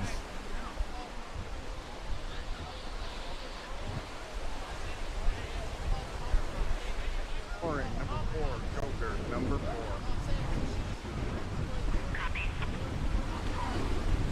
Brett Underhill having quite the ride out there. Oh yeah, down the back straightaway with the lead now. He is riding a good race. Now remember, Moto #1, he sunk his ski and they had to come in and they had that thing upside down, took the plugs out, drained it out, got it fired back up, and he's back out here in Moto #2 in the lead. Yeah, and I'm not sure if this ski is the one that he was racing last year, but it's one that he built himself. Right. And, you know, there's nothing like the knowledge you have and the confidence you have when you build a ski. That thing up here on the shore, he knew exactly what to do. Got it on its side, pulled the plugs, get the water out of it, change the plugs, make it happen, fired it up, go clean it out, and look at where he's at now. Out front and going away. One thing very nice about two-strokes is the ability to do that. I've done it. I've done it on the Colorado River below Hoover Dam, believe it or not. I completely believe it. Yeah, sunk my ski and right below Hoover Dam, almost lost it, hung on to it, and we ended up able to get it running the same method. You know, a little tried and true, a little more treacherous, but yeah, thought it was me and the ski were going to be gone, but you know. Tegan Hill over here looking like he's having a little bit of a problem in the second moto. Man, just flying Moto #1. Yeah. A little bit of water in the boat or something. You just never know. Yeah, but he took the win in that first moto. 253 Stewart coming by. He is in, I believe, third right now as he goes down right in front of us. We get back up. Taylor Stewart, the 29-year-old out of Marietta, South Carolina, got his new energy drink, Coba energy drink. He said, I got tired of chasing all the energy drink companies for sponsorship, so I started my own. Yeah, you won't give me a sponsorship, I'll just beat you. I'll beat you in business. It's called Coba. He's in about 12 locations. Young entrepreneur, love to see it. So if you see a Coba somewhere, grab one. Support Taylor Stewart, one of our fine young racers here. Yep. And it's Coba COBA. COBA, that is it. Red, white, and blue logo as 417. Our leader goes down in the front straightaway, Underhill. Back up again and running now. How about Marshall Brown, Kurt? Unbelievable. 63 years old. This guy is absolutely phenomenal. He's a New Zealander, expat New Zealander. And boy, he can ride. Those New Zealanders are tough, man. They are tough. Holy cow. 63 out here on a stand-up. That is no small feat. I will attest to that. That is a workout that you cannot believe, a full-body workout. Hey, if you ever want to have fun with a New Zealander, just call him an Aussie from at least 4 to 5 feet away. Well said. Yeah. I made that mistake once. It was hilarious. It cost me a lot of drinks. And at the end, we were all friends. Well, if nothing, I know they have a great sense of humor as well. Oh, no question. Good people. Here comes Taylor Stewart once again. Taylor on that red, white, and blue Yamaha Superjet. Looking over the competition. Going to get that checkered flag. Looking for it. I saw it come out and put back away. Okay. Here comes Underhill, the race leader. Now he's going to be looking for a flag as he is starting to get worked out there. He's gone down a few times on the last couple laps. Not seriously, just dropped down, had a little bobble. He's got to be feeling a little fatigue. And hey, there he goes. He's got a smile right now. Checkered flag. He goes from fourth to first here in Moto number 2. Yeah, a little adrenaline rush at the end there when he saw the checkered flag. All of a sudden he winked it up. Like, oh yeah, I want to get there. Amazing how good you can do when your boat's not sunk. Right? Second position, Marshall Brown makes the turn, Tegan Hill. Tegan Hill on the number 4 comes across. Yeah, 14-year-old Tegan Hill out of North Carolina. Wow, what a tremendously talented young rider he is. He's a gifted young rider, yeah, no question about it. Underhill a little happier. Underhill family a little happier. Well, great job by Brett to be out there. And there is Marshall Brown in the third position. And Marshall runs the shallows all the way up. Runabouts, you should be on the line. We need runabouts to the starting line. Yeah, speaking of the Underhills, they are involved in a really successful youth program here in Florida. They're out of Pensacola, and these youth programs around the country the last decade have produced some of the top talent in the sport, and the Underhills very much involved in the development of young riders who can start racing with us at the age of 10. And they get a lot of personal instruction and guidance, and it's really good to see. And that program has produced a lot of top talent that is now taking over the amateur and also most notably the professional ranks in racing.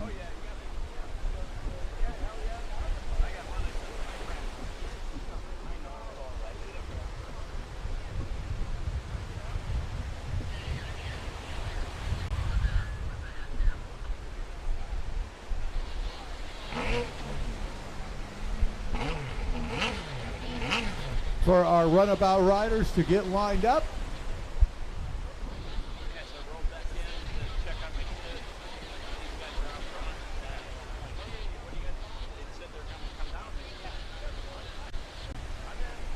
Meet our runabout riders on the line.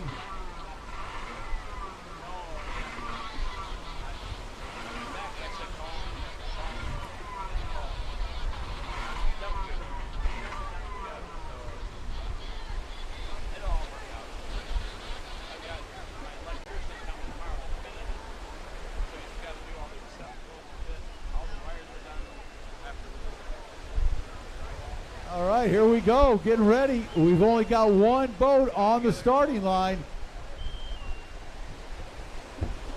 That is Chase Dutton on the number 9 machine in the Pro-Am Runabout Box Stock class. He was second in Moto 1. Looks like he'll be first in Moto number 2.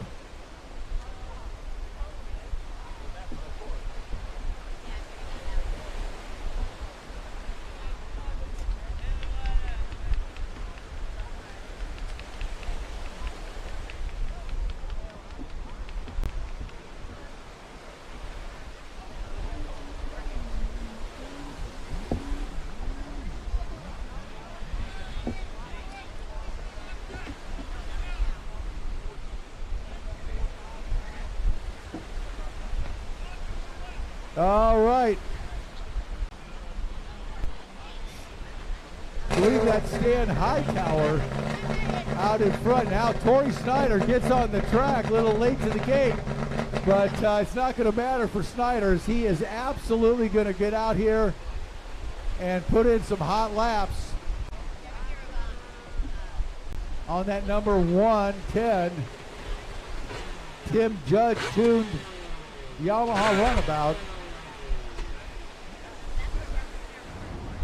Tori down the front straightaway, number 110, one of the top young runabout racers in the world now. Been winning a lot of races the last couple of years, just getting faster and faster. All of 19 years old, out of Bradenton, Florida. Sponsors are Snyder Built, Judge Motorsports, Dean's team, and Tim Judge down here with the team today.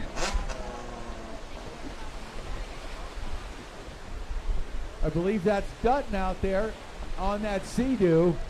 Chase Dutton, well, let me check that. Is that Hightower or Dutton? I believe that's Dutton on that number 9 yellow Sea-Doo. So Snyder, 110.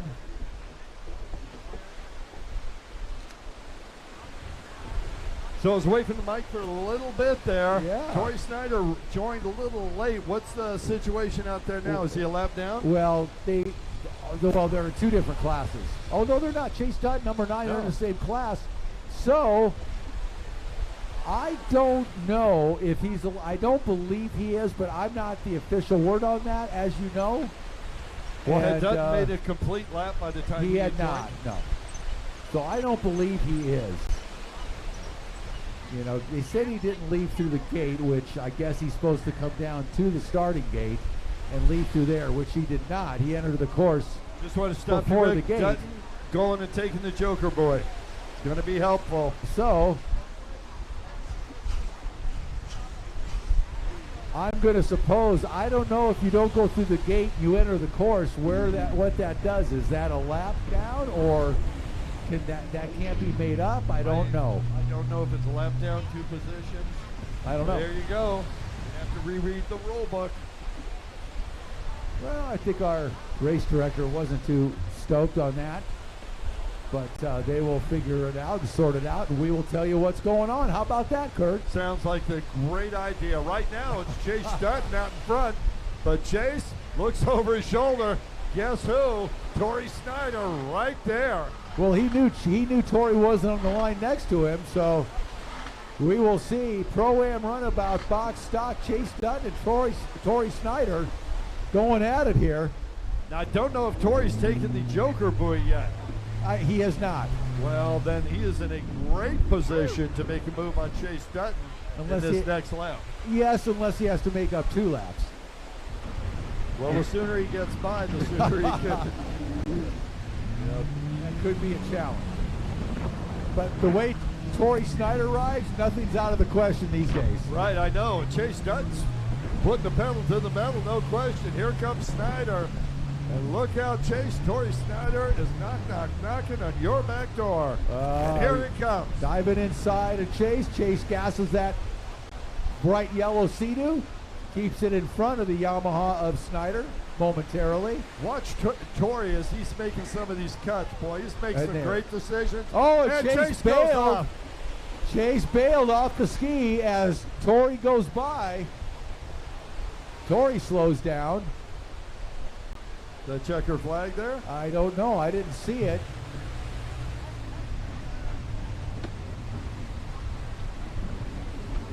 Not exactly sure.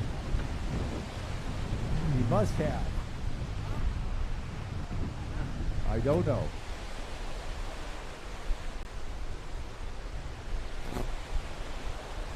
Well, looks like he's bringing it in, but his crew's not ready. I think they told him to get back out there. Yeah, it was like, I don't think the race is over. I didn't see a checkered flag. I thought maybe he was just waiting for Chase, you know, kind of have some fun, make it a little more interesting, but lots of confusion. There is the checkered flag. So Kevin was assisting the rider off the boat as Tori went by. Yeah, and he's like, checkered flag, right? Yeah. Well, rider safety is more important than anything in that case. And when a rider goes off their boat in the water, the first and foremost is to make sure they are okay and get them back on board. So, well, they must be on the front line already because Pro-Am Ski GP Moto number 2. Wow, I've got 1, 2, 3, 4, 5, 6, 7, 8, 9, 10, 11 riders who are not on the line. I see no one on the line, which, okay, I'm not understanding that. I don't understand.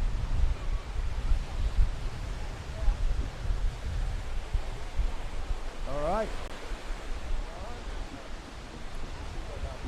Well, gives us a chance to talk about Find It Now, and what amazing technology that is, Kurt. Hey, our buddy Ray absolutely slays it with that thing. And, you know, I know we say a lot of the same things. Okay, here we go. Pro Ski GP should be on the line. Our starter says fire him up. Guys, you better look out. If he throws that checker, you guys are gone. Yeah, we don't want to see people left behind, and you guys need to get on the line very quick. But Find It Now, GPS.com. Check it out. It's a technology that allows you to track your very expensive and valuable toys, basically your watercraft, your boats, your motorcycles, whatever it is, that in case they were to get stolen, you will be able to track them and find out where they are, essentially. Yep, no question about it. You know, at the last race, I was interviewing Ray, and we were talking about, you know, I said, hey, wouldn't that be a good thing to put my grandchild's backpack going to school? I mean, these days, you never know. Seriously, no joke about it. And he said, no, it wouldn't work. You need a big battery. But then later on, he says, you know what? There's a built-in battery that would probably be enough, you know, for a day, taking school and back. So if there ever was an issue, you might. Well, really, it's in all seriousness, though, it's designed to keep track of your vehicles, your motorized products, essentially. Watercraft boats, cars for that matter, anything motorized has, you know, battery system that's going to keep it charged up. And if you were to have a item stolen, you will be able to find where it's at pretty much anywhere. Yep. Find It Now, GPS.com. Check it out. Wonderful technology and well worth the investment. All right, our starter, Kevin Scott, telling these riders, get to the line, that's it. Man, I'd be looking for some black flags if these guys don't come in quickly.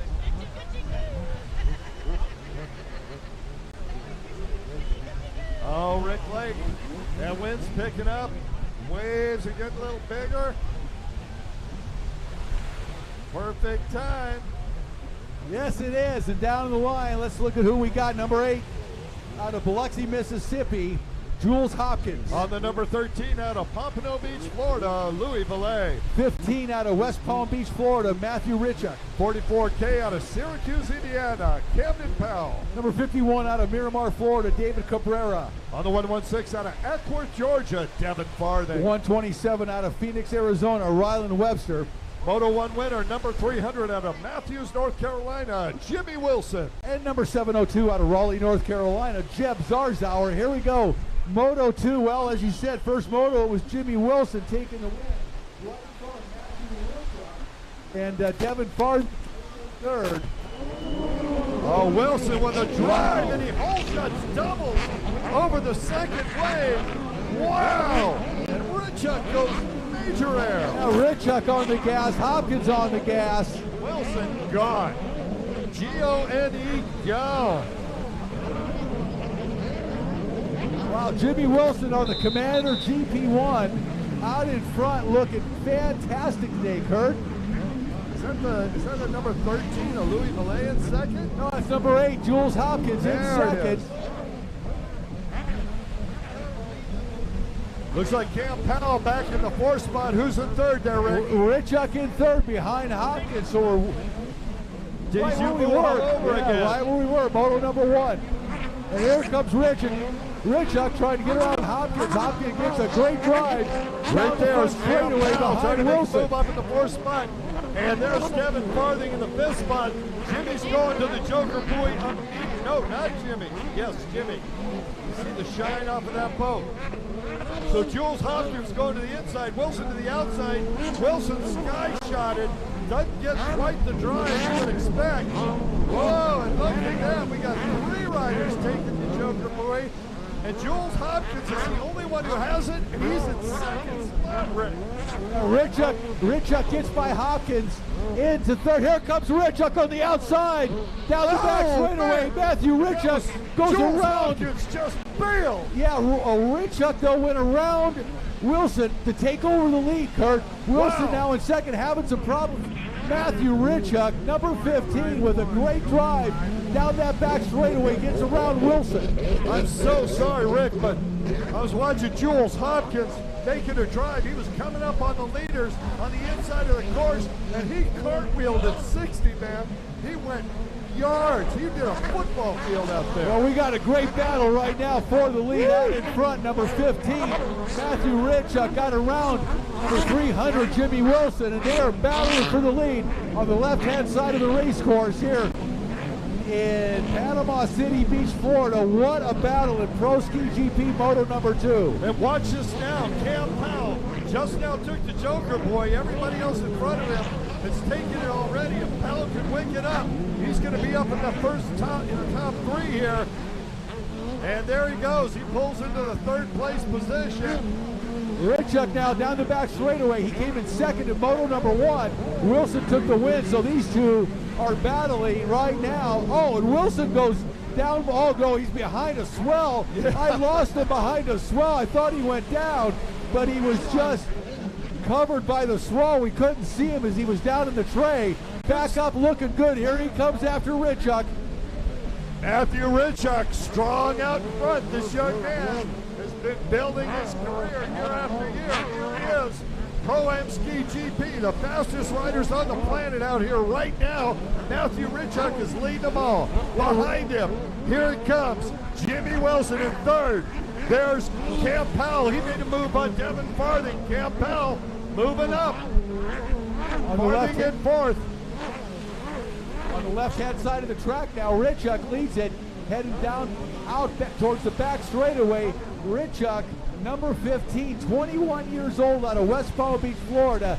This young man has gotten faster every season and really showing his style out in front. One of the best, for me, one of the more stylish riders on the track right now. Matthew Richuk, boy, he put on some muscle during the off-season. He's been lifting weights, and I thought, Jesus, man, you look huge. And he just smiled. Yeah, Matthew has got some company there. Jimmy Wilson all over him. Wilson's trying inside, outside. Richuk going in tight, making that boat wide. He's pushing Jimmy away. And Wilson takes it, just rips it away from him. And that's Jules Hopkins. Richuk maintains the lead down the front straightaway. Now Wilson went down a little bit. David Cabrera being lapped. Wilson goes right by him. Richuk looking smooth out in front. Wilson trying to maintain the pace that young Matthew Richuk is laying down here in Panama City Beach, Florida, out in front of Sharky's Beach Restaurant, and we are having a great afternoon. It is gorgeous out here. It's absolutely spectacular. Cam Powell back there trying to battle up. There's a lot of lapped riders between him and our two leaders, Matthew Richuk and Jimmy Wilson. Did Wilson just make that move? No. Richuk now coming up behind Jules Hopkins. Hopkins went down, as you so beautifully detailed, a cartwheel down the straightaway at 60 miles an hour. Now he's back, and here comes Richuk to put him a lap down. They battled for second in the first moto, but Hopkins had a bad get-off earlier this moto. He goes wide to allow Richuk, maybe to allow Richuk to lap him. No, he's going to race him. He's going to race him, but Richuk does a masterful job of getting around Jules Hopkins. And here comes Wilson. But Wilson just not able to keep the, Wilson. Look, you can tell he's trying to bounce the water out of that thing. Wilson having problems. Yeah, no question, he's having an electrical, I believe. Trying to keep that thing clean down at the top. Oh, Richuk just ripping out there. Behind Farthing.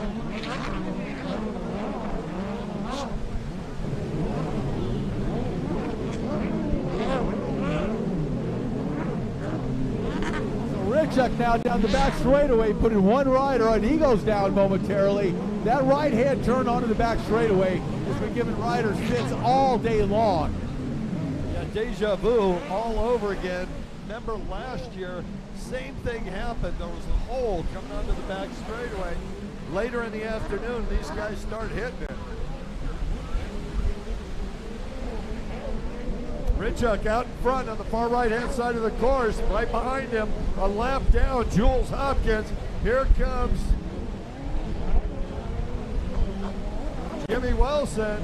Lapper between us. Cam Powell back behind Wilson. And that's They're starting to stretch him out, Rick. And 127, Riley Webster also a lap down now on that Commander GP1. But it's all Matthew Richuk riding a very composed, smooth race thus far here. Moto number 2, Pro-Am. Well, it's looking like Wilson's getting that boat cleaned out. Seems like the last lap or so, he's been able to put some pressure on the riders in front of him. Let's see if that thing will stay clean for an entire lap. And up down the tray, he is not getting a drop out of the corner. That thing is bogging down. Something awful. And Wilson just having a tough time here in Moto number 2. Meanwhile, Richuk out in front, no such problems thus far, as he has just ridden an absolutely perfect race thus far.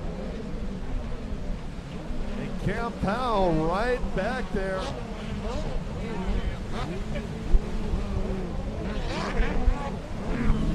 Here comes Richuk on the front straightaway, going to make a move. So smooth, making great turns, reading the water very well. You see it inside of the brake waves, and down that front straightaway, pops over that incoming wave. Just masterful. Matthew Richuk looking good here today, Kurt. And I can't imagine the frustration of Jimmy Wilson out there. Wilson, the thing will pick up. It'll go top speed for a little bit. Set it in corner, he has a problem. Clears it out. Every time it seems like he's reeling them in, the boat starts slowing down. And here comes Cam Powell. Cam Powell going to do everything he can to get by Jimmy Wilson before the checkers. You know, you're right, Kurt. Wilson continues to charge out there. He has given it everything he has on that number 300 Commander GP1. Jimmy Wilson now entering the back straightaway, trying to track down Matthew Richuk, who is just finishing the back straightaway. So about a back straight length between them right now. Richuk having no boat problems. Clearly, Wilson has had some problems. Oh yeah, no question about it. And the real question now is, can Cam Powell make a move up on Jimmy Wilson, assuming Cam's boat is running properly? Here's your leader. Matthew Richuk getting the checker flag. Yeah, Richuk takes a win here. Moto number 2. That's going to set up an awesome. And Jules Hopkins has to go wide and just gets launched. Flat landed that thing. That'll knock the wind right out of you. But Jimmy Wilson took second. Yeah, he did. And I got to say something. Jules Hopkins moved out of the way. He didn't want to stop anybody who was battling behind him.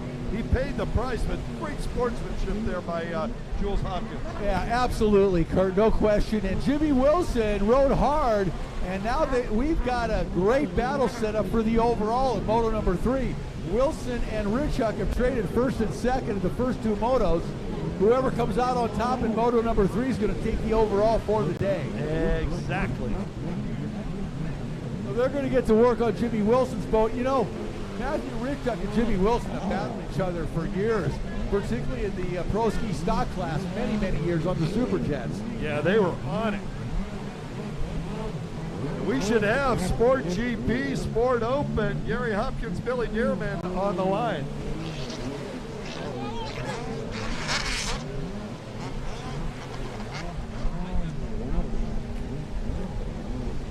Matthew Richuk having some fun out there. Oh, great ride that time by Richuk. Really a great ride by Wilson to keep that boat running and keep a second place behind him. Yep, absolutely. And that could make a huge difference in the third and final moto. Oh, I can't wait for Moto number 3. That is going to be a knockdown, drag-out battle. Well, speaking about getting knocked down and dragged down,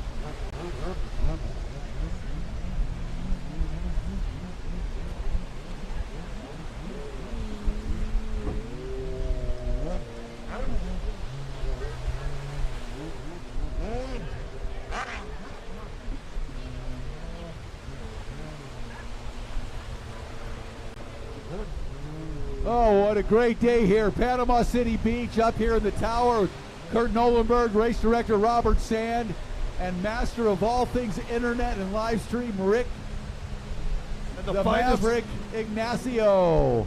And the finest co-announcer I've ever had, Rickley. Thank you, Kurt. Likewise. Master on a blaster. So Jules Hopkins changing hulls, going right back out there in sport. Oh, not Jules, I'm sorry. Gary Hopkins, his dad, is out there on the Huracan. So I'm going to have a little energy drink here because I'm not quite hyped up enough yet, you know. Well, if you're not hyped up now, wait till the third and final motos. We hear there's going to be a lot more laps. Guys, be sure and have plenty of fuel in your boat for the third set of motos. You've been warned. Loving it. There's nothing worse than winning 6 out of 7 laps or 9 out of 10. Well said.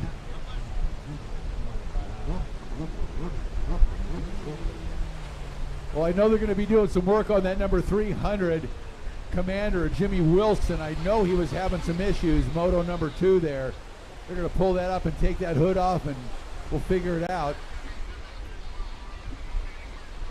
Let's see if we can get a... I'm going to walk over here and see if I can get a little update from the Broward Motorsports booth. What happened with Jimmy Wilson in that second moto? Water in there, electrical, not sure what it is, but it looked like he was having some problems.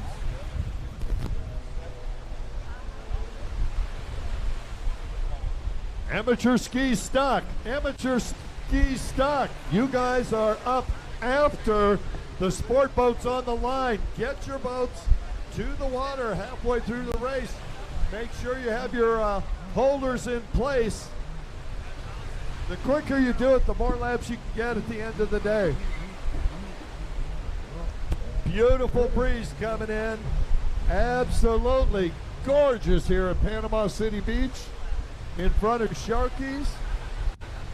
This is the 2022 LIQUI-MOLY Pro Watercross National Tour presented by HydroTurf. And there goes Billy Dearman on the Billy Blaster. Actually, I'm not sure if that is the Billy Blaster. We'll try and catch as he comes around. Right behind him, Gary Hopkins on the Huracan R. Hey, Kurt.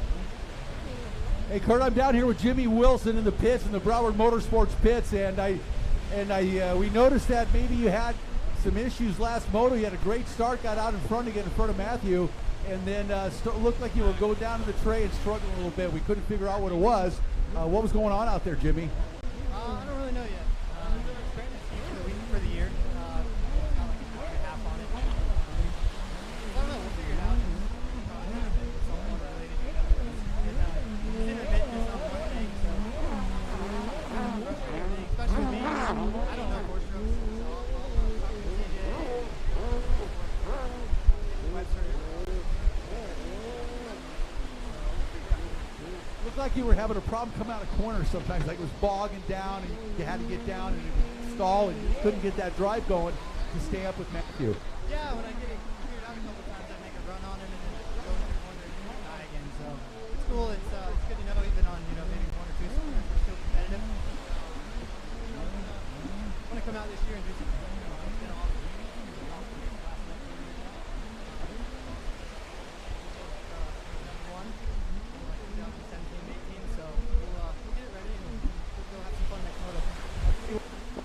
all day today, so I don't think you had any problem with speed at all. You're not down at all on that. I mean, you were out there in front, moto number 1. You guys had a good battle. Number 2, you had some issues, and now moto number 3, man, we're stoked. We're looking for.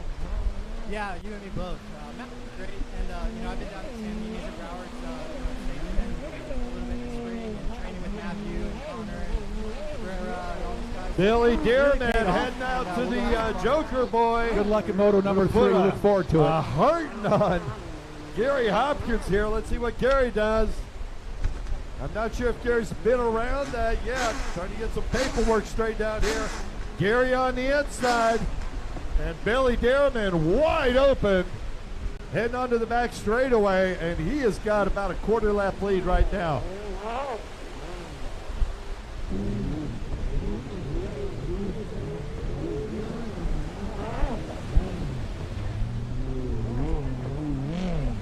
Amateur ski stock, your boat should be on the line, guys.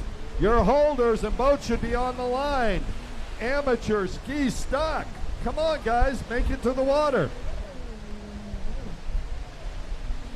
Well, we heard Jimmy Wilson say that he was having some issues. The drive coming out of the corners was a problem. He doesn't know what it is, so they're going to work on it. He just said, I don't know 4-stroke, so... That's right, he's got decades of 2-stroke experience. So he's going to get some help down there, and they'll sort that out for moto number 3, hopefully. You know who knows 4-strokes really well? Tim Judge. Tim Judge is here. He can help him. Steve Webster's here. There's a lot of guys that know these Kawasaki 4-strokes inside, or 4-strokes period inside and out. Yeah. So Jimmy's taking a look at the water. He's going to let the mechanics work on the boat and take his son into the water for a quick refresh. Well, they're ready for moto number 3. We're looking forward. I think everybody is, right? Absolutely. Sport class out there now. Gary Hopkins on the Huracan R, continuing to pursue Billy Dearman, but Billy, he gone. Interesting seeing Gary. This is Jules Hopkins' father. He's raced that Commander GP1 in Vetski GP last year. Now he's on the Huracan. Those guys have built a lot of boats. He built that Kawasaki 4-stroke powered HX for Jules a few years ago. Yeah, world champion of the Thailand. And look at this, the 220 Ryan Stevens, first amateur ski stock boat on the line, and he's the new rider. Go figure. Go figure. They read the rule book. Yeah, well, it helps. Kind of important. Kind of important to be on the line on time if you want to win the race. I mean, whatever. Here's Double Deuce. Kirsten Frost heading down there. And his holders. So Gary Hopkins out there on that number 55. That Huracan R. Well, we have two really unique machines on the water right now. With Yeah, we do. And I do believe Billy is on the Billy Blaster. It is indeed the Yeah. Billy Blaster. I believe, I'm pretty sure both of those Watercraft are custom aftermarket hulls, but they're both powered by the Kawasaki 4-cylinder 4-stroke 1500s that power all the Commander GP1s. If I'm not mistaken, I believe that's the case. They also power Kawasaki SXR 1500s. They do. Occasionally A lot you'll of those. see one in there. A lot of those. Checkered flag comes out. Dierman will take the win here. Moto number 1 for Sport GP. Gotta love it.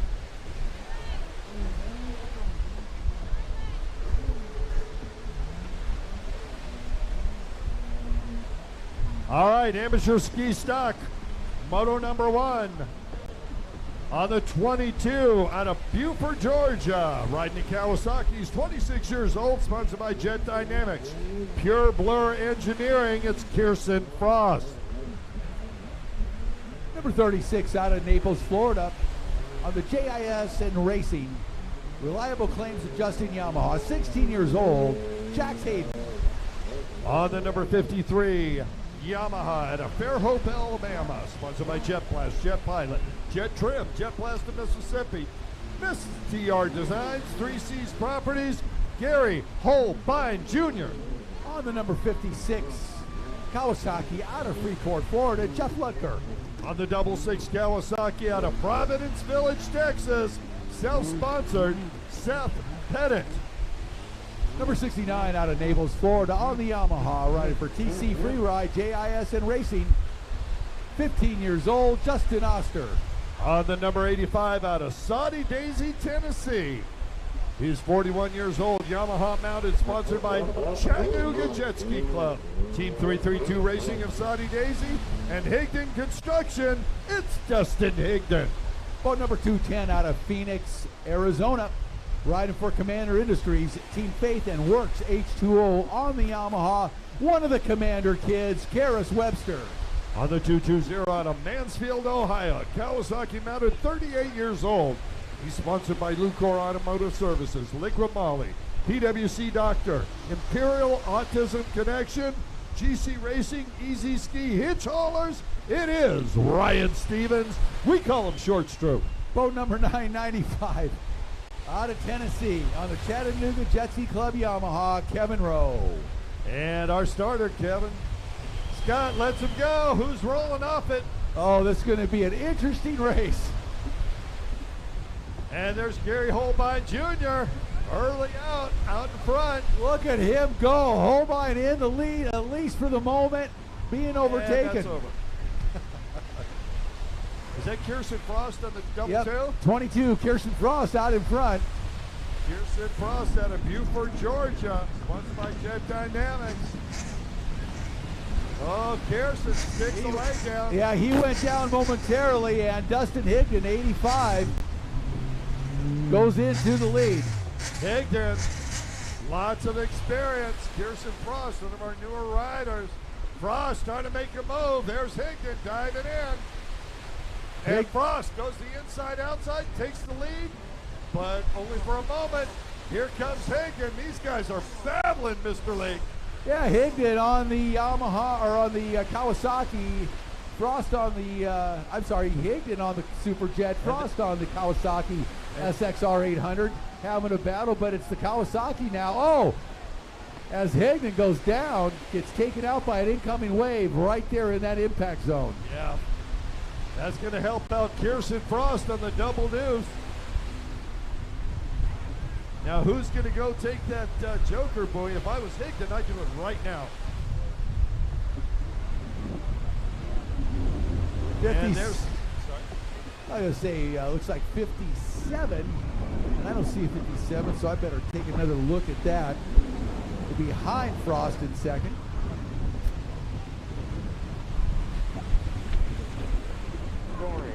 So Frost making the turn onto the back straightaway, catching air here, there, and everywhere. Kirsten Frost driving hard down that back straightaway.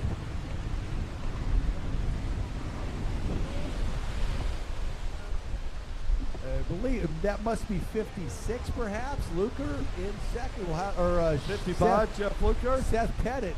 We'll have to see. It's hard to tell that number plate. Those 5s and 6s, it's at this distance, a little difficult to pick up. Tell you what's not difficult, Kirsten Frost on that double 2, making the turn. He tends to go a little wide in that corner. Might want to try starting out a little earlier. Oh, and Frost drops it down, stays on it, makes the turn. Here comes second place. Frost drives away barely. Got Jeff Luker, 55, our amateur freestyle competitor, now in close course on that Kawasaki. Gary Holbein Jr. in the 3rd position. Here goes Kirsten Frost out to the Joker boy. That's going to help him extend his lead. Luker getting hammered there. 210, Karis Webster looks to be in about 4th right now, down the front straightaway. Great ride for Karis, 12 years old, out of Phoenix, the Commander Kids. And she has taken the Joker boy here. She might move up into 3rd. Karis impressed us last year in St. Augustine, where the conditions were rougher than they were this morning. And that was our first real surf race. Wow, got some talent in that girl. Well, yeah, normally she would be in the youth classes, and she's racing here in the amateur ski stock, doing a great job. 12 years old.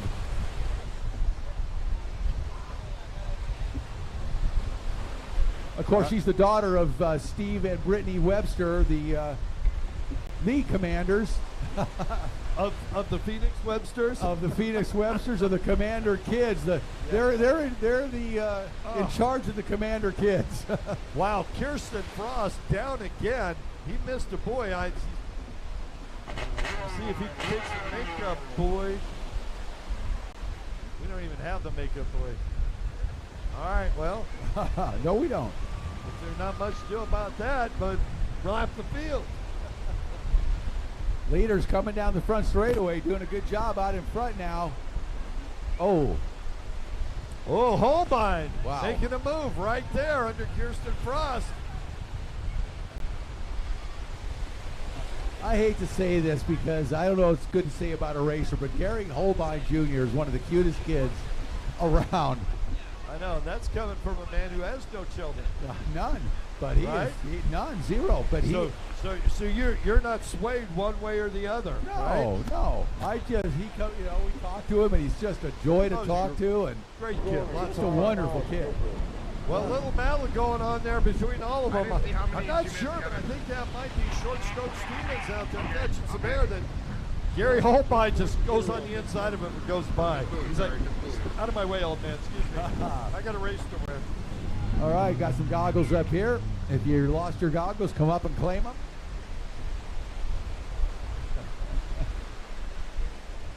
Oh, rider down in the middle here. Oh, Jack Hayden. It is Jack Hayden.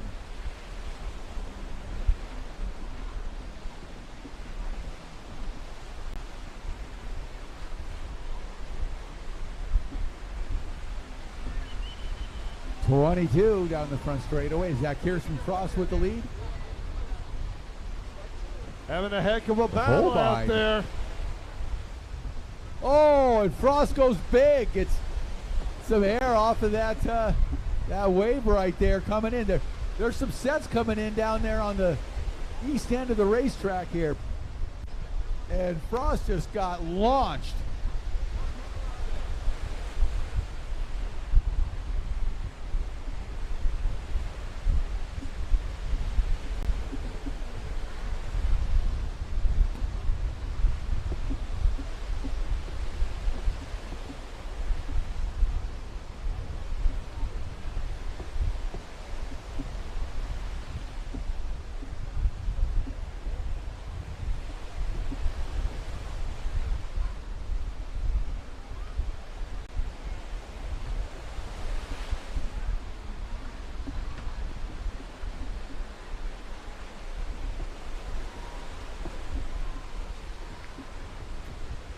Rider down on the backside of the course right now. I believe that might be Holbein, 53. Yeah, that's Gary Holbein Jr. So he got launched.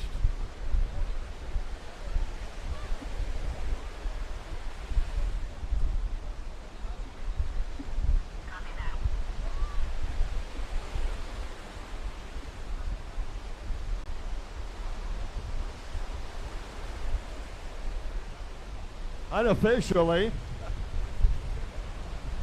Gary Holbein. Wow, look at those sets coming in. Starting to get some real rollers in here, Rick.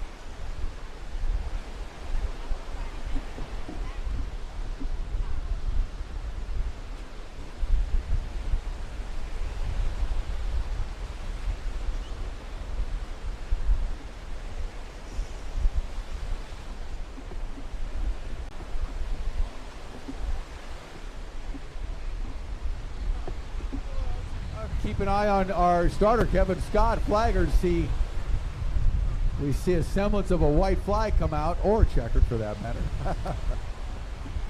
There's a lot of riders out there waiting for that checker, Rick Lake. I think so. I have a feeling you are correct, Kurt. You know what I'm enjoying here? All of it. Not a sports stock, and we got a rider going to the line right now. Last name got to be Morris Christian, I believe, on the 757. Yep. All right, checker flag's going to come out. 55 is going to take it. Jeff Luker, 57-year-old out of Freeport, Florida, takes the checkered flag in Moto number 1. Is that Jack Hayden in second? I can't read the numbers from here. Too much Looks spray. like, is that 66 boat came in second. Oh, Seth Pettit.